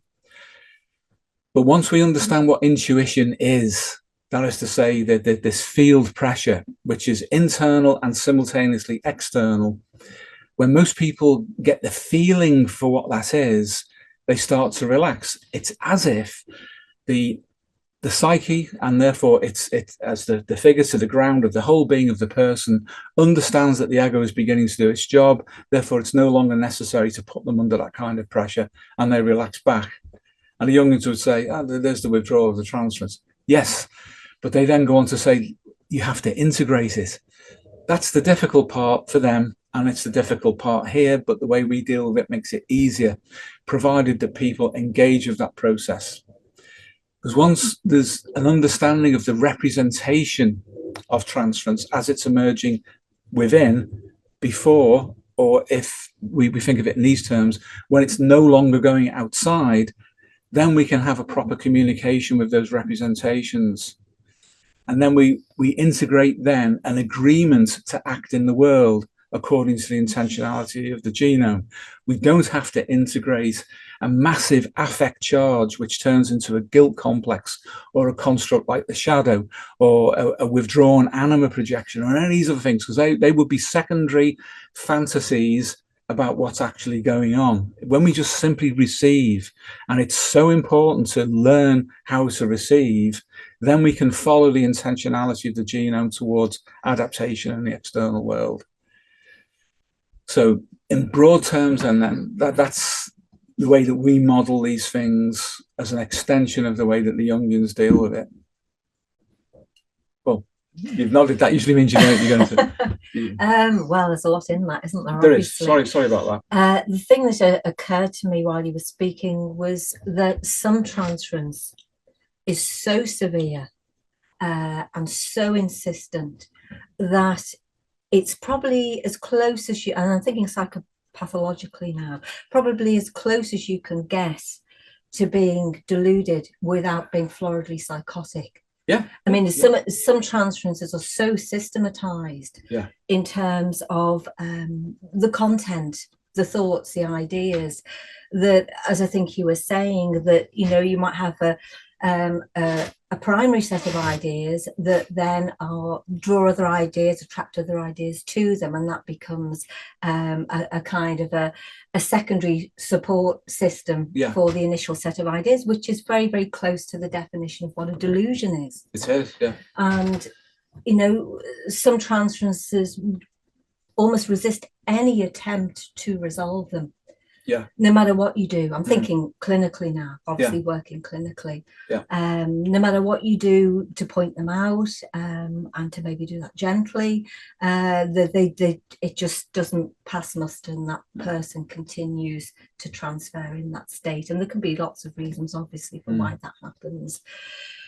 But they're not, you're right, they're not easy things to deal with or to tackle, but to at least have an understanding, a proper understanding of the psychodynamics, including field theory, which, you know, brings another dimension into understanding how transference operates, is as close as you can probably get to trying to get someone to see what it is that's going on. I think you're right to say too that we do feel this kind of pressure coming from people who are wanting us to receive transferences. That's for anyone, though, isn't it? Of course it is. And any therapist, any relationship whatsoever. And as professionals, these guys will receive this. They will, and you may receive that before you receive the content, in the sense you understand what the content is. You're just aware of some kind of disturbance or agitation in the rapport field that you're uncomfortable with, and that might be the first thing that you pick up, obviously through your own intuition and your own inner processing. So it's not impossible. No, it's not an impossible task, but like I say, some people will insist on it, and they will just it almost becomes their raison d'etre, doesn't it? It does, because they, like you say, there's power in the mix, and people feel a sense of power or elevation in themselves by dumping on somebody else very often. So some of those people you have to leave to their fate. Indeed, and there's Adler and Freud connected with that. Yes, of course, And if someone comes in with a Jungian level of inflation, and they may even have some modicum of education in Jungian ideas, then you'll see the transference operating at that level. But really, that's prodromal to what's really driving it, and it descends down through Adler and into Freud. And then it becomes an issue of character ultimately, about whether they can tackle that or not. Yes, it does. It does. And I know it's kind of, we've said it so many times and it's a bit tired, but it in the sense of vocation, it sorts the wheat from the chaff clinically. Yes. Because this discipline, for want of a better word, of depth psychotherapy should not be about seeking power or advantage for yourself. You should be switched on to that all the time for any signs of it. And it should be rooted out where it does raise its ugly head. Because it's not what you're there for. No. None of us are that important. No. That wanting that degree of power over somebody else matters. No, that shouldn't be there. It shouldn't be there. By their libido shall ye know them. Even the way that phrase is structured shows the importance of life force, energy, and drive. And when that goes wrong, it tends to go wrong at the basement level first. So there's a Freudian instinctive issue to do with frustration. Again, I think Freud was right about that, frustrated instinct. Because when people get well, they don't feel frustrated anymore. No. Their instincts are satisfied and everything else calms down. So by their libido, always that. And you get this in professionals too, just if you can see where their libido is operating, you're going to get a really good read on what their character is, their motivation, and where everything else downstream of that is operating too, as that distributes itself into what domains they occupy in a power sense, and then what kind of ideas that may be fantastical or delusional, which are capping that to some extent, or at least concealing it. Just in everyday life, it's an important factor, isn't it? Well, it's absolutely imperative for all healthy, the establishment of all healthy relationships, really, isn't it? To be able to recognize it and deal with it. Yeah. And I guess it's incumbent upon us more than anyone, us guys here, to recognize it when it's present. Less so for people who aren't doing this work, or why should they at one level? But for us, it's an absolute must. Yeah, it's different. That's different. A really good point. Again, the 99.9% of the population recurring pay no attention to dreams. And the fact that they pay no attention to them has no discernible effect on how they live their life or their health. Therefore, dreams, whatever they do, for the most part, are meant to do them without interference. You can get something out of dream analysis sometimes, but if we're too prescriptive about it, if we're too engaged with it, it will start to react. And it reacts by going along with us. So in other words, a deep structure complex is produced, reflects our theories back to us. We're making no penetration into anything outside of our own fantasies at that point. It's just being shown back to us, or they become incomprehensible, which is a big sign we should leave it alone at that point. But things like transferences, they show you in real time what's going on. The other thing, which is more positive, is creativity. The creativity is a product of the whole being of a person, not just their psychology. So right down at the molecular level, the field level, the ancestral level. And what manifests through that can reveal a great deal about the potential of a person, and also what might be capping that potential. So transference is good, creativity is better, and creativity is one way of helping a person overcome transference if they will engage with creativity, which brings us back to the last video as well, about where we were talking about that through the idea of a relating function and a relating system.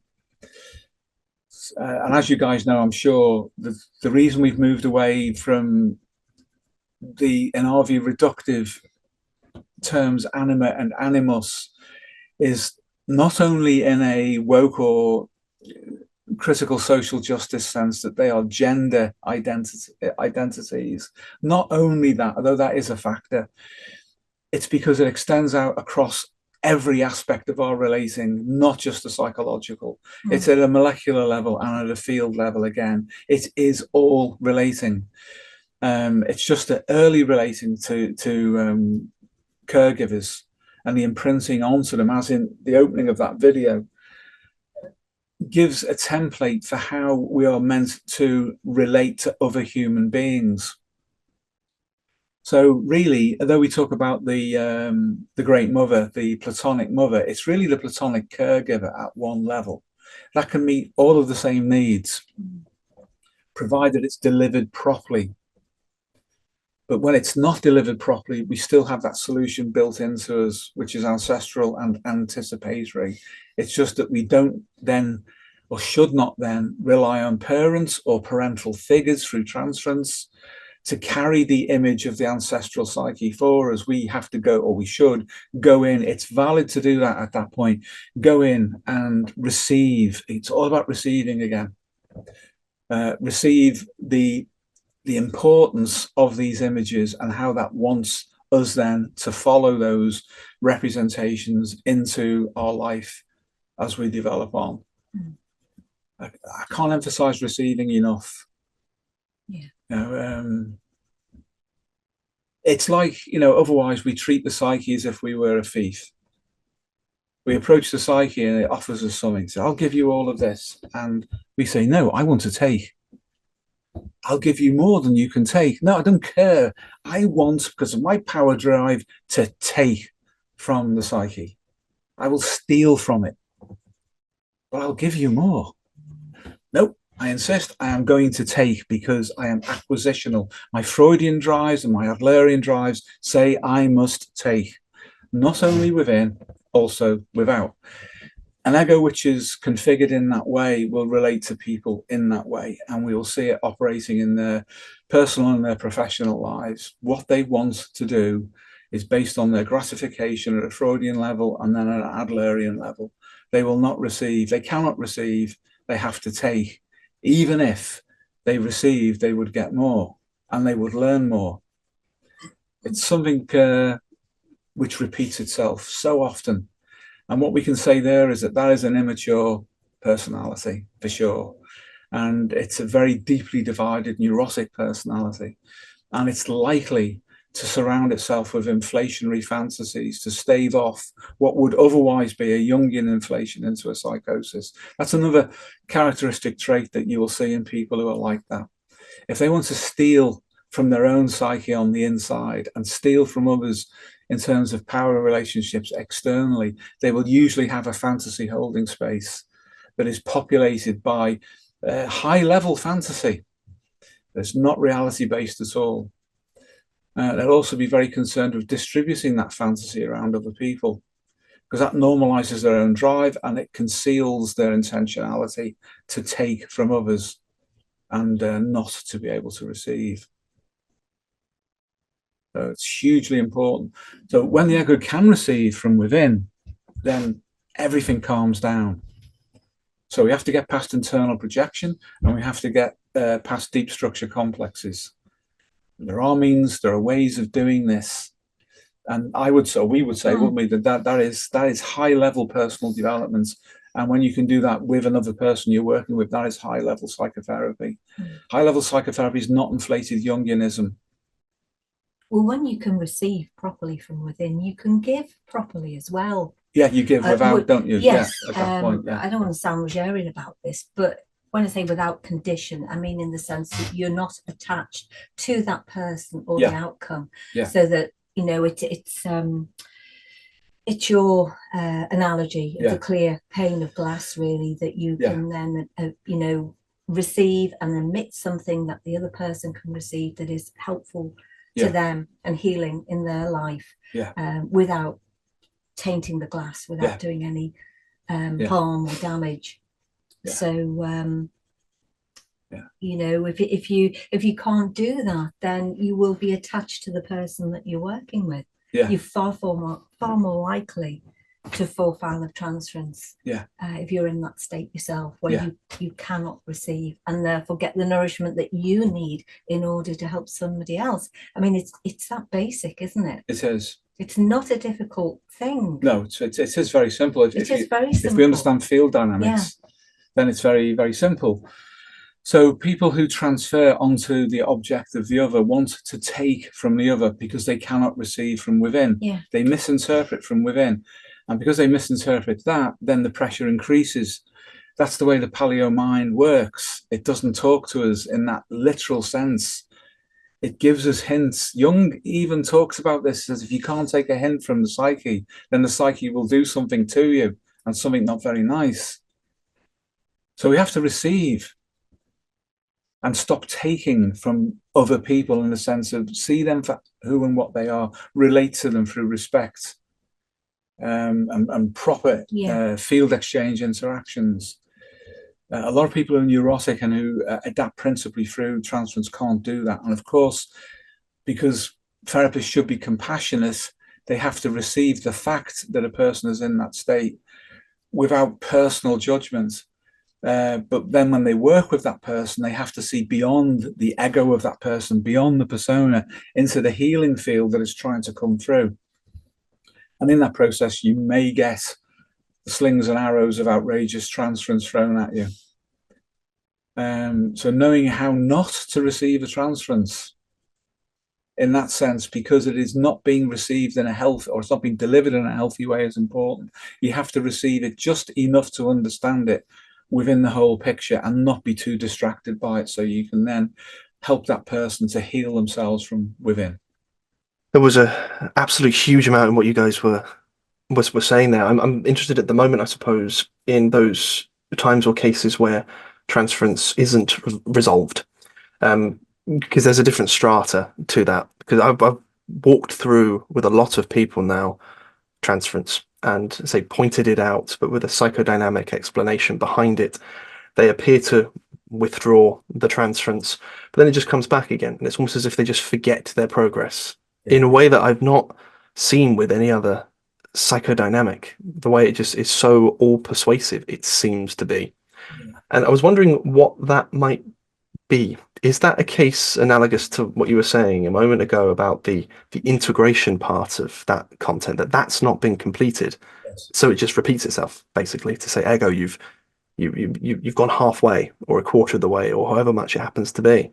Yeah, absolutely, James. And I say even Oxholms, with all obvious respect to him and to his model, when he talks about repetition compulsion, then that includes transference, that it's at one level an attempt to solve itself. And Jung said that too, that all neurosis is an attempt at self-cure, it's just misfired. Yeah, that's true. But what do we do about it? And this is where everything gets fuzzy, because it's only really in individual cases that this can be worked through. The individual configuration of the other, and then how our own field configures with their field, will be decisive. And some of these great therapeutic changes that can come about happen in an instant in a way that we couldn't really have predicted, other than saying we have to be involved in the field in order to help that come about. But there are people who are, I think, as you were saying, Paul, are getting so much secondary gain from being in that maladaptive state that they don't have the resources to correct for the transference. And if they tried to, they might become very seriously ill because of delusion, as you were saying, because it is so close that sometimes might come through. So they need to see you in that way. And you get this happening in all sorts of ways. I've mentioned before, I think, about that woman who was a nurse, a practice nurse, not at the practice we were at the time, who was Catholic, and she was living the life of Mary Magdalene. In her mind, her promiscuity outside of her marriage and with vulnerable people very often. And it included therapists and the consultant that she was working with as well. She was all over the place, acting out, in her mind, the fantasy of Mary Magdalene. When she was working with me very early on, it could even have been the first session, she hallucinated, and she was open about this, hallucinated horns, devil's horns coming out of my head. And that was probably simply because I was not agreeing with what she brought in. I don't mean I disagreed verbally. I made no judgment about how I was completely receptive of that. But there would have been something about my field which was saying there are boundaries, there are progressive boundaries, and that they are not going to be crossed. And I'm actually here for the healing part of you. So that system within her, which was obviously quite close to delusion, immediately produced a resistance in the form of a transference hallucination of horns, because from within her Christianity, that was the threat. I had to be turned into a devil. We got over that in the end, but that was the thing that she led with. If she couldn't bring her Freud, attach her, her lust attached to her power over other people, if that couldn't run, then it would backfire into her, and she had to then generate an alibi for that, and it became a hallucination. She wasn't in a hypnotic trance or anything like that. This was just in an ordinary conversation, and she started to get more agitated, more and more agitated from within, as that transference took on that solid, for her, hallucinatory form. So I think that joins, you know who I mean anyway, I know exactly you know the person involved, yes, and yes. that's Yeah. Well, you weren't going to be her latest conquest, were you? No way. I know. Yeah. But that was the intention, Oh, because she tended to go round therapists and consultants, medical consultants, and that was her MO. It was to have that kind of seductive power over them. And like you say, even in the very earliest stages of that therapeutic relationship, she obviously sensed in you a boundary that she could not cross, and so you didn't even have to vocalize it. No. It was just, it's a feel thing again, kind of an understanding that this far and no further. So then you see the transference onto you in the form that it took. It's the role that you're in which brings the transference out, and I've said this before, it's independent of any other variable. It doesn't matter what you look like. It's completely independent of that. That's such an important thing to understand, because in daily life, people tend to think these things happen because there's some kind of index of attractiveness in a visual sense. It doesn't run at all. It does not run at all.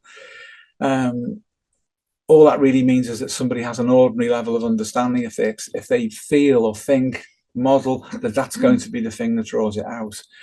I don't think anybody would have accused Sigmund Freud of being a particularly good-looking man by an ordinary social, but he got incredible transferences. Or Jung, for that matter. And I was getting to him. Sorry, Steve. Yeah. Or Jung, for that matter. But exactly the same again, because he was they were in a specific role, which it's very, very hard to make sense of. And then the attempt to, if you like, wash over, I'm trying to choose metaphors, analogies very carefully here, wash over in a field sense the other person so they become contained to the person who's projecting or transferring. That's all that matters, because then we've got Adler, we've got Freud and Adler present, and they see the relationship to you as a challenge. Now, to give further context to this, which I did not know at the time, the previous week, a counsellor, a Rogerian counsellor, had come in as a self-referral, a male, to say that he'd been pulled into an affair with a patient or a client. I always think accountants and prostitutes have clients. I have difficulty using that word for those reasons. Now, I prefer patient for patiens, the acknowledgement of suffering. Anyway, he said client, and he described this person as being a nurse, and it basically just his boundary, he'd given in, and all sorts of things had happened. And it turns out that he had a physical problem. He'd had a colostomy. He had a colostomy bag, and she was in relationship to him professionally to care for him, and then they'd exchange places because of the Freudian and the Jungian elevation between them had come in, and then he was going to help her, and then the inevitable and alchemical process happened, literally, and then he got to the point where he recovered his senses about boundaries and what he'd done, and sought supervision and help. And this woman comes in, and I didn't know it was the same person, but she came in because of the work I'd done with him, threatened her. That was her initial motivation. And she came in prepared with the usual script for it to unfold, met the resistance, and then the transference took on that form. And it was worked through, and she became relatively normal as a result, eventually, and adapted. But that had a long story to it. I mean, there were even priests, she'd even done it with priests. Anyone who was connected to the soul or the body in that, that sort of way. So that's an example of transference. I know it seems like it's an exaggerated one, and that you're not likely to meet people like this, but there were, and there have been hundreds like that. Part of the justification, as I recall, Steve, too, was that her husband was never there. He was always working. So in that sense, he provided the comfort at a Freudian level, the lifestyle, the resources that then allowed her that degree of promiscuity. So he was talk about transference. He was a bête noire, off, not bothering with her, earning all the money that gave her the lifestyle. He could be hated for that. He could, and then in there was a justification for some of what she did. Yeah. So she built the fantasy of she was Catholic, she had to overcome Catholic guilt, so she made herself become, in a Jungian inflated way, Mary Magdalene. And then Mary Magdalene in that very special sense that has appeared in movies. Yeah. Yeah. Who can be forgiven. Yeah. As well. But she might have that special child, you know. These things happen, you know. We have to be prepared for them. And they just walk in off the street. You don't know who they are. But that can happen. But with resistant transferences, then if there is no receptivity to the solution that's coming from within themselves and is being offered externally, then there's nothing you can do. No. And that's something else too that the therapists need to accept, is that we can't help everyone. We just can't, because they won't allow us, and it would be rude to try after a certain point. That's rare if you make your approach in the right way. And the approach in the right way is this barefoot practice, that by analogy that we talk about, to be as adaptable in the immediate moments as it is possible to be to that which presents itself. So you're grounded, you're based, basically. You're based in the immediacy of the field that presents itself and then starts to form. That's how to be sensitive to things. That seems to be the best way, doesn't it? But if we were to then say to these people, oh, you have to do the Rosarium, you've got to go through it. Oh my God, can you imagine the mess? They'd be there several times a week for several years, and fantasy would run everything. Well, that's not a good idea.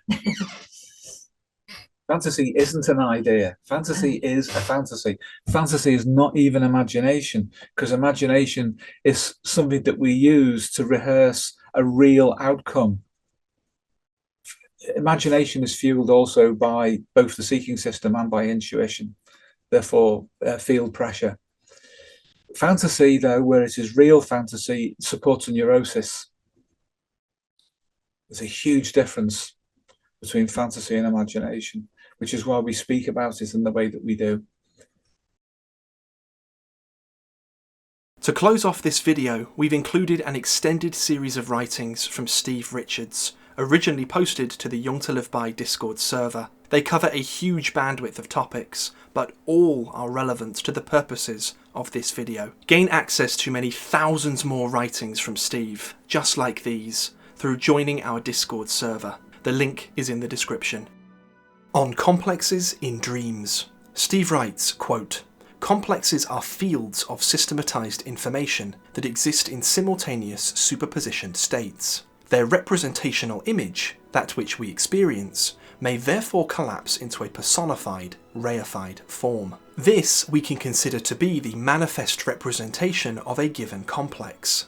However, the whole field of that complex is always latently present, in association to its manifest form. The ego or dream ego is only aware of whatever part of the complex is manifest in relationship to it. The rest of the superpositioned field of the complex is still there, however. This is true of all representations, including what are commonly understood to be symbols. A symbol, to be a symbol, must be more or other than what it appears through its manifest representation to be. In dreams, the context, the scenario of the dream narrative, is the meta-field of the dream that contains and directs the dream ego and its complexes, as well as any other non-complex fields associated to the representational and regulatory purpose of the dream. This includes anything from Pankseppian to Meta-Instincts, to metabolism, epigenetic and wider gene expression, and of course, homeostasis as the whole field regulatory principle, Ego identified with complexes may be reified, scenario-based, multi-personified, or even metabolic homeostatic. In other words, in more than one simultaneous representational state. Complexes may also be represented in association to any other field, in an entangled or coherent way. This illustrates the informational and dynamic bandwidth that collapses into the dream ego's experience of a dream. So we need to consider the entire field of the dream, within which each systematized representation is obliged to follow the narrative of the dream. Complexes are conscious as we define consciousness to be, a complexity of information that represents itself to itself. Therefore, within the field of the dream, complexes have a similar understanding, or not, of themselves within the context of the dream narrative, as does the dream ego. This is why complexes function in the dream field just as they do in relation to the ego, when the ego is in its non-dream ego state. Deep structure complexes reflect back to the ego, or dream ego, not only acquired theory, but also implicit and tacit beliefs, unconscious influences, collective narratives, etc., that are incorporates within the self-concept and its core self-image. Therefore, they form in response to the ego's conscious and unconscious experience, but have the added role of directly bridging the gap problem between the field of the extended ego, its wider field, and the deepest psychological representations of what can be called the ancestral psyche and its underpinning genome and related fields. This, of course, includes the meta-instincts and their projection into narrative representational form that may impact the ego directly or appear in the dream narrative as aspects of the wider scenario of the dream narrative in relation to every other representational form and dynamic of the dream ego's experience of the dream. The complexes likewise experience the dream, and this is one way in which complexes may be regulated by homeostasis in relationship to the genome and its fields and timed release, lifespan development anticipations. Deep structure complexes act as a two-sided door that can either constrain the ego from losing its evolutionary role of adaptation to external reality, or, if the ego is sufficiently robust, that's ego strength with proper boundaries, open to allow ego consciousness to pass safely through into the true collective of the ancestral psyche and beyond. Therefore, when analysing the appearance of characters in a dream, always consider the whole field of the dream, rather than interpret the dream ego's experience as an isomorphism for external relationships with external characters, familiar or otherwise. This will increase the ego's understanding immediately by relating to the natural psyche, rather than any theory about it. The relationship to the representations of people known to us externally must always be seen in its inner context first. Ego identified with complexes can be coherent or entangled with deep structure complexes, dynamically as a temporary, at a temporal scale, associative relational field. That is, they are functionally associated. This association may or may not be complete, so again at scale, at any given time. The key difference is that ego identified with complexes tend towards the self-maintenance of themselves in direct participatory association to the ego. This means that they can potentially be modified or even metabolized by the ego updating itself sufficiently to no longer identify with them, whereas deep structure complexes always rest in relationship to non-ego informational representations and dynamics, with their familiar to the ego, face being the receptor for the ego to bind itself to, in order that the ancestral psyche can be unlocked. Deep structure complexes that were unfamiliar to the ego would not offer a lock and key mechanism for the ego to go beyond its field of personal complexes. At the same time, deep structure complexes must act to ensure that the ego does not overreach itself by inflation or otherwise losing its adaptive grip on external reality. They are an essential element in whole field homeostasis. Where the ego is not in a sufficiently adapted state to go beyond itself, the deep structure complex can direct the ego to displace itself into fantasy as a holding space for instinctive and field pressure that it cannot otherwise adapt to. As a quick addendum to this post, the multi-representational form of a complex, within a dream reveals their field nature. Likewise, their superpositioning across the biopsychosocial stack is an infodynamic field of representation. In psychoanalysis, including the Jungian variety, there's a reductive tendency to collapse a complex into a singular, personified, reified form. This is how the ego interprets its outer relationships to people, when it's encouraged to reduce its understanding of the world into binary relationships, with itself as one pole of an opposition. This, of course, decontextualizes whatever situation the ego finds itself in. It follows that in dream analysis, there is an egocentric tendency to internally project what is without over what is within. This is a fundamental mistake, as the internal milieu is configured appropriately for itself, and is not an isomorphism with external adaptive configurations. There is, however, a dynamic and a perspective common to both. This is the superpositioning of information into relational fields. Hence, outer relationships are always dynamically embedded within much wider and often decisive contexts, and inner relationships likewise, but with the added dimension that inner dynamics are distributed more widely and often simultaneously, with the freedom of being unconstrained by time. That is, multiple superposition states compressed into simultaneous symbolic representations that interact as if separate agencies within the dream narrative. So do not assume that the reified presentation of a complex in a dream narrative is the whole of it, or indeed that it is what it seems to be. We are used to taking people we meet in our daily lives at face value, and this has some adaptive advantage, but complexes are always more than they appear to be, because of their very complexity. The whole dream, and not the individual figures within it, but the entire infodynamic field of the dream, is the dream. If we start with that perspective, we will get outside of an egocentric, internally projected abstraction and stand a very good chance of making real progress. On the field nature of anxiety, Steve writes, quote, "Anxiety is best understood as a field of represented information, having a pronounced drive state which feels or is perceived as being something that we call anxiety.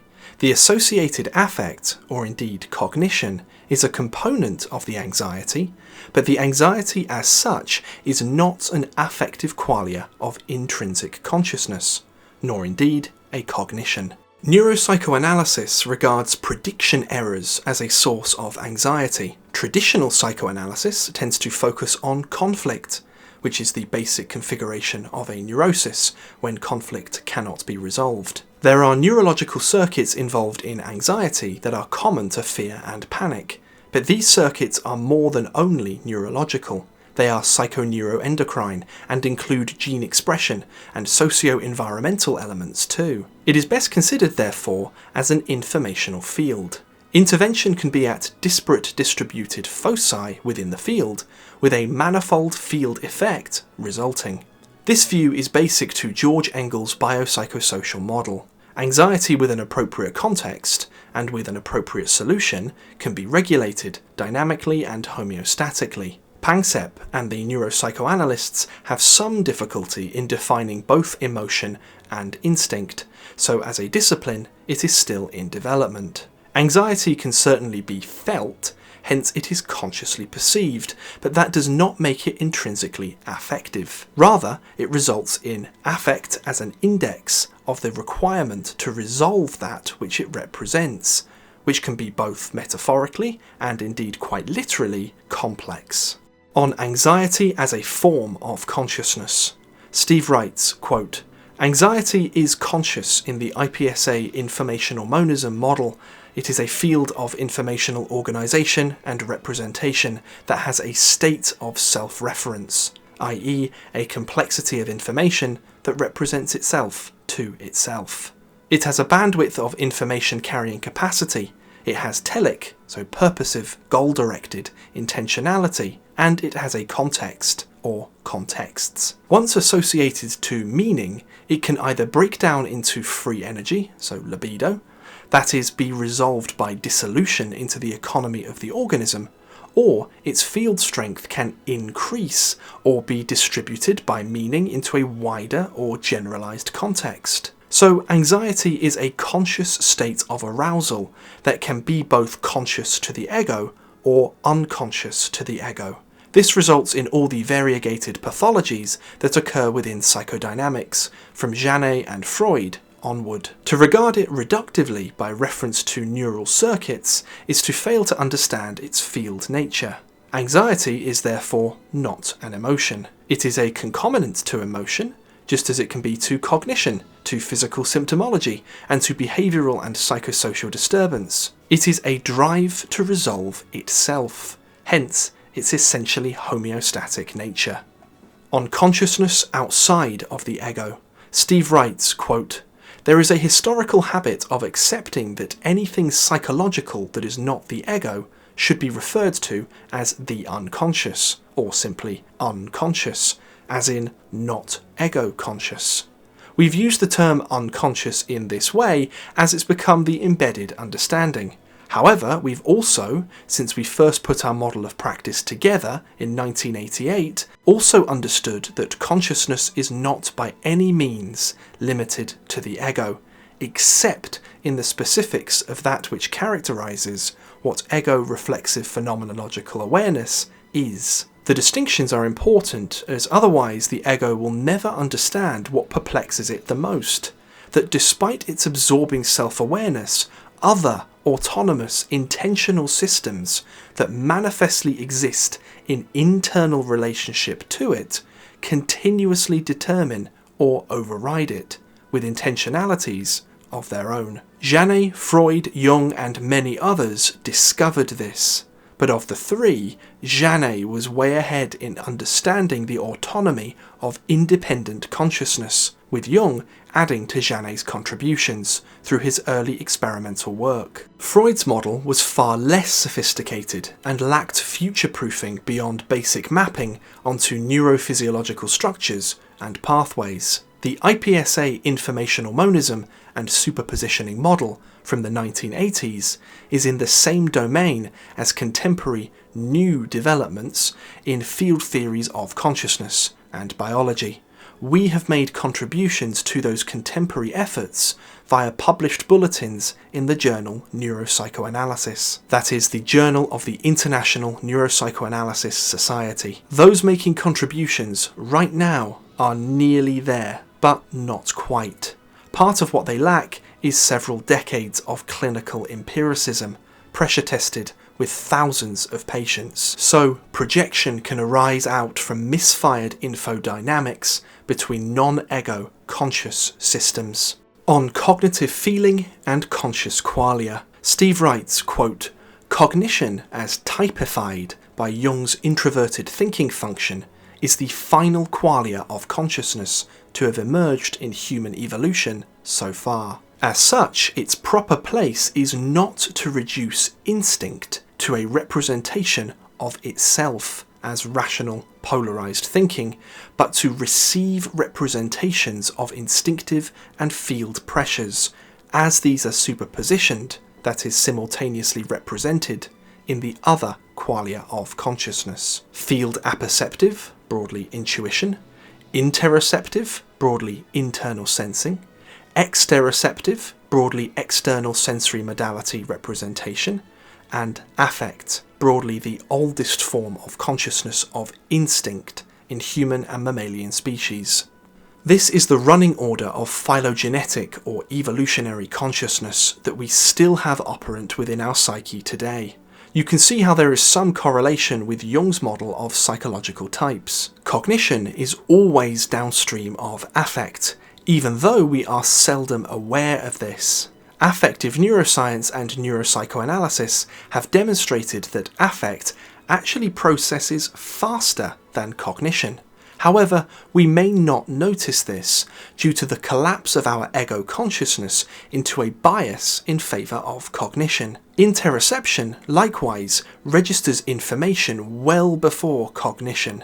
Exteroception, however, is often overridden by interoception and by affect and cognition, and so is easily dissociated from them, as in symbolic and somatic conversion disorders. Fastest processing of all, however, is intuition, as the apperception of the extended field of information, that is, information that is not in the senses, or the instincts, or cognition. Intuition is effectively instant, but it collapses into one or more of the other qualia, causing some delay, which may be experienced as an apparently immediate and overwhelming certainty or impulse. This delay is therefore relative, depending upon the field pressure of the intuition.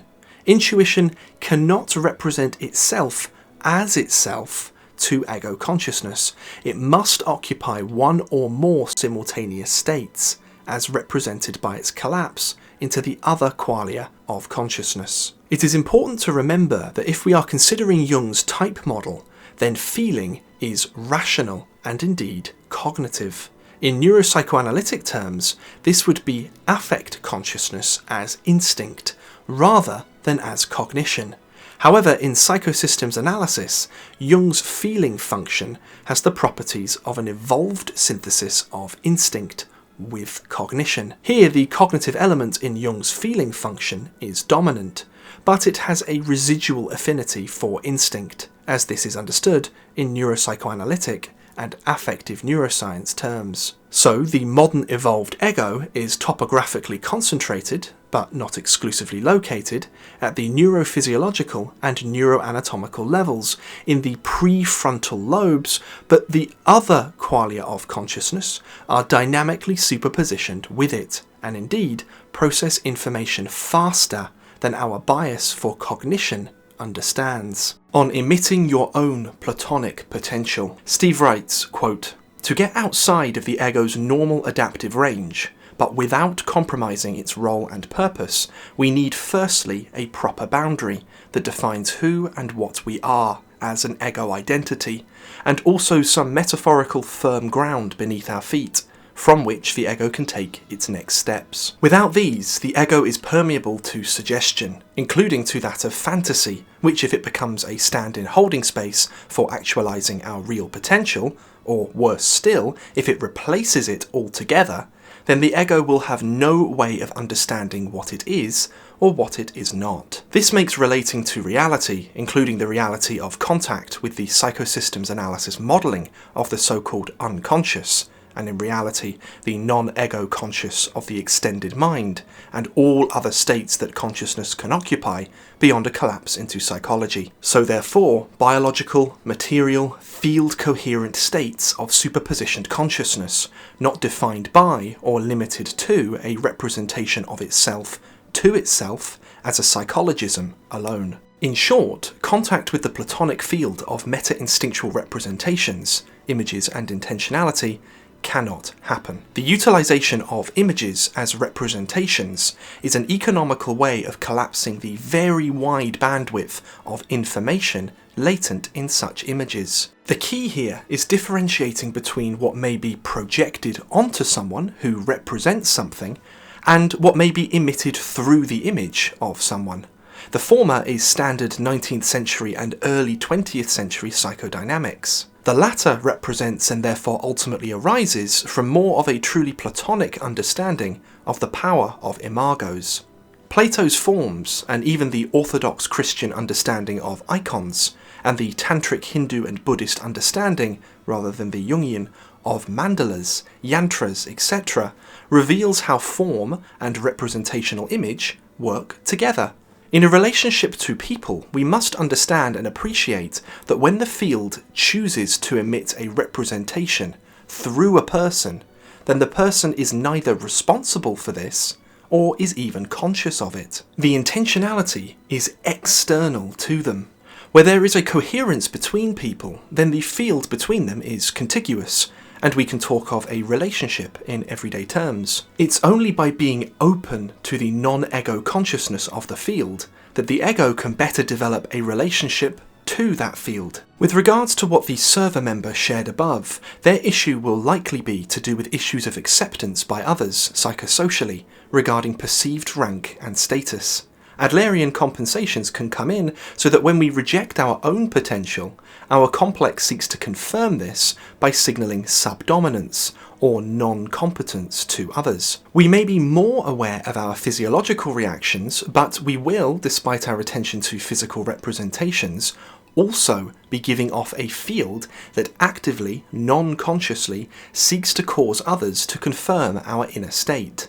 This is how a neurosis acts to superposition itself as a field-resonant phenomenon. So the way to sort this all out is to own your own ego and its proper boundary and functions, and emit your own platonic potential by allowing it to come through. On intuition, meaning, and synchronicity, Steve writes, quote, "Intuition is that qualia of consciousness that cannot represent itself as itself. It always collapses into one or more of the other three: sensing, affect, cognition.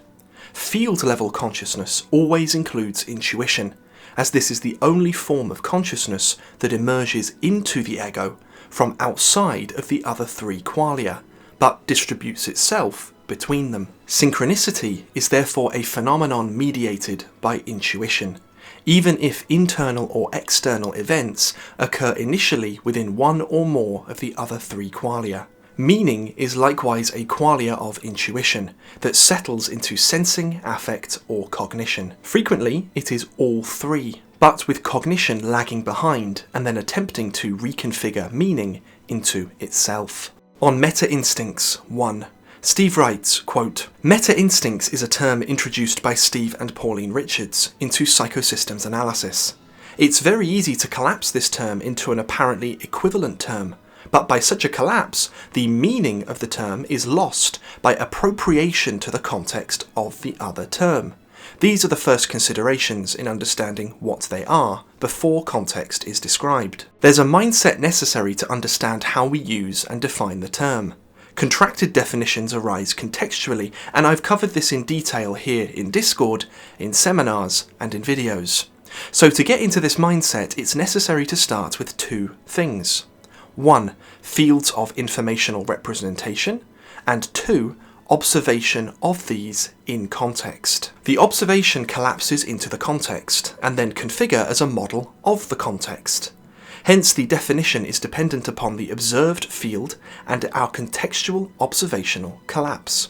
This produces and refers to a level or levels of analysis, description, and explanation. This kind of modelling is at the core of psychosystems analysis. For example, so-called complex PTSD, for us, is a field representational state distributed across the IPSA biopsychosocial continuum. This includes all dimensions of that field: prodromal, etiological, dynamic, prognostic, and crucially, homeostatic. Therapeutic intervention, likewise, is a field-configured dynamic. Meta-instincts are a collapsed representation of the phylogenetic and ontogenetic fields, organised functionally and representationally according to their wider context.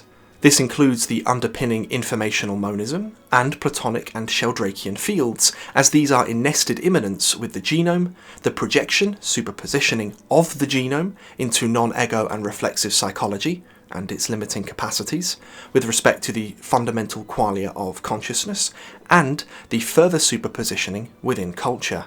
So a definition of meta-instincts must include a full consideration of the above within the context of the specific use of the term. This avoids abstractive reductionism and collapse into non-equivalent terms, such as archetypes, or ethological constructs, such as innate releasing mechanisms. On the Genomic Self 1, Steve writes, quote, "We consider Jung's model of the self to be primarily, but not completely, a psychologism. This is due to his emphasis on what ego reflexivity can, under usual conditions, receive as a representation of something that is not itself. The characteristics Jung applied to the self archetype, including its role and functions, can be modelled otherwise than as a psychologism, by reference to something that can do everything the self is supposed to do, and more, which is the genome, hence the genomic self. This has an implicit biological emphasis insofar as it suggests a biological level of analysis, description, and explanation. However, in psychosystems analysis, the genome is embedded within immanent fields that are not reducible to biology and not considered, again under usual conditions, to be material. The immanence of these fields is described as an aspect of superpositioning. The genome does not exist or function without them, and they are ontologically bound to it as collapsed waveforms of the wider informational field of the objective waveform. The ontogenesis includes biological phylogeny, so that the field is bound to this process too. The genomic self and its nested immanent fields project via superpositioning into ego psychological representation as the symbol or imago of Jung's self archetype, interpreted as such by subjective collapse by Jungians. These fields include what we term the Platonic and Sheldrakean, as we define these as contiguous with one another, but are collapsed by our observation into subjective representational perception and consideration. The fields also contain all material fields, electrical fields, for example Levin and Bohm, and quantum fields, as they are immanent and interact with one another. This imago further superpositions into cultural representation, where it is in field representational coherence with the internal psychological and genomic field representation. We differ in nuance from the Jungian perspective, in that we consider the so-called archetypal image and the archetype in itself to be the same entity, where the image is de facto a true imagistic representation of the so-called underlying archetype. This is superpositioned coherence as a field or as a subfield in dynamic relationship to its context, which is extended into and from the individual who apperceives and responds to that coherence. Where the imago and the thing in itself are not, or are insufficiently matched representationally, then they are decoherent. Nevertheless, it is possible to utilize a decoherent cultural representation to back-engineer coherence through the ego's qualia of consciousness into dialectical relationship with the underlying thing in itself. The extent of the ego's capacities in this are dependent upon the degree of entrainment it has had in receiving and then following the imagistic representations back to their source. We have covered some of this in past Jung to Live By videos, and will do so again in the future. It's covered in great depth in IPSA training seminars too. On Meta-Instincts 2. Steve writes, quote, "Meta-instincts are derived by observation, conceptually and empirically, of an extended field of informational organisation and expression that have contextualised representations, roles, and functions that are immanent with their ontogenetic and phylogenetic field. This is not a reductive definition of meta-instincts. There is some coherence with so-called biogrammar from ethology and innate archetypal narratives, but with both of these examples being specific observational collapses of the whole meta-instinctive field. Hence, they are involved in creativity, in lifespan development and adaptation, and provide the ancestral ground to the figure of the individual ego, as this develops out from its genome and embedded fields, in relationship to its innate qualia of consciousness, and the social and natural environment. Meta-instincts provide the adaptive context for Pankseppian instincts, and are on timed release from the genome with anticipatory rehearsals emerging ahead of prepared-for challenges of adaptation. The clearest example being puberty and adolescent transition. Meta-instincts can be capped by complexes, causing a diversion of libido and free energy into holding spaces, and generating neurotic maladaptations. They can compensate by sudden emergence into the ego, at which time they take on the form of ancestral qualia of consciousness. Typically, this can be affect, as the carrier wave of instinct, which is the emissary of its master, the genome. Frequently, this affect is momentarily prefigured by interoceptive consciousness, and by sensory representations, internal imagery. Usually, all three occur simultaneously, superpositioned as the representation of the bandwidth, informationally, of the meta-instincts in question. Cognition, with its reliance on verbal reflexive representation, most usually shuts down, being unable to put the experience into words. The process of working with meta-instincts through enhanced dialectical and altered states of consciousness, and through creativity, as examples, are covered in full in IPSA training in psychosystems analysis. This covers both personal development and clinical psychotherapy. The modelling and the method are very different to classical and contemporary Jungian psychology, and again, this is covered in depth in IPSA training. On dissociation of consciousness, Steve writes, quote, "The following are notes from a recent IPSA training seminar. No understanding of consciousness is possible, clinically, without understanding its dissociability. The partitioning of consciousness into autonomous units can be homeostatic or pathological. Dissociation, however, is not only psychological. The appearance that it is an epiphenomenon of superpositioned representational factors. We can say that dissociation is a waveform representation of the distribution of information away from ego-conscious access. Information can dissociate into representations that are somatic, psychosocial, or both, whilst leaving a functional ego psychology that is denied access to the dissociated, distributed information. This is how information pools as dissociation into representation. This pooling of information into somatic, psychosocial, or other symbolic representation, including through creativity, is conscious, despite not being ego-conscious. The latent meaning behind the symbol is in the constructive source, the originating field of the symbol, whether, for example, in symbolic conversion disorder or even in generative creative art. On the waveform of complexes. On the 8th of May 2022, Steve writes, quote, "Rossi certainly has his place, but Janet is the door. Complexes can be state-independent too, and generate their own sustaining context. You see this wherever they act separately to the ego as such. The best way to model complexes is as waveforms that have superpositioned representation.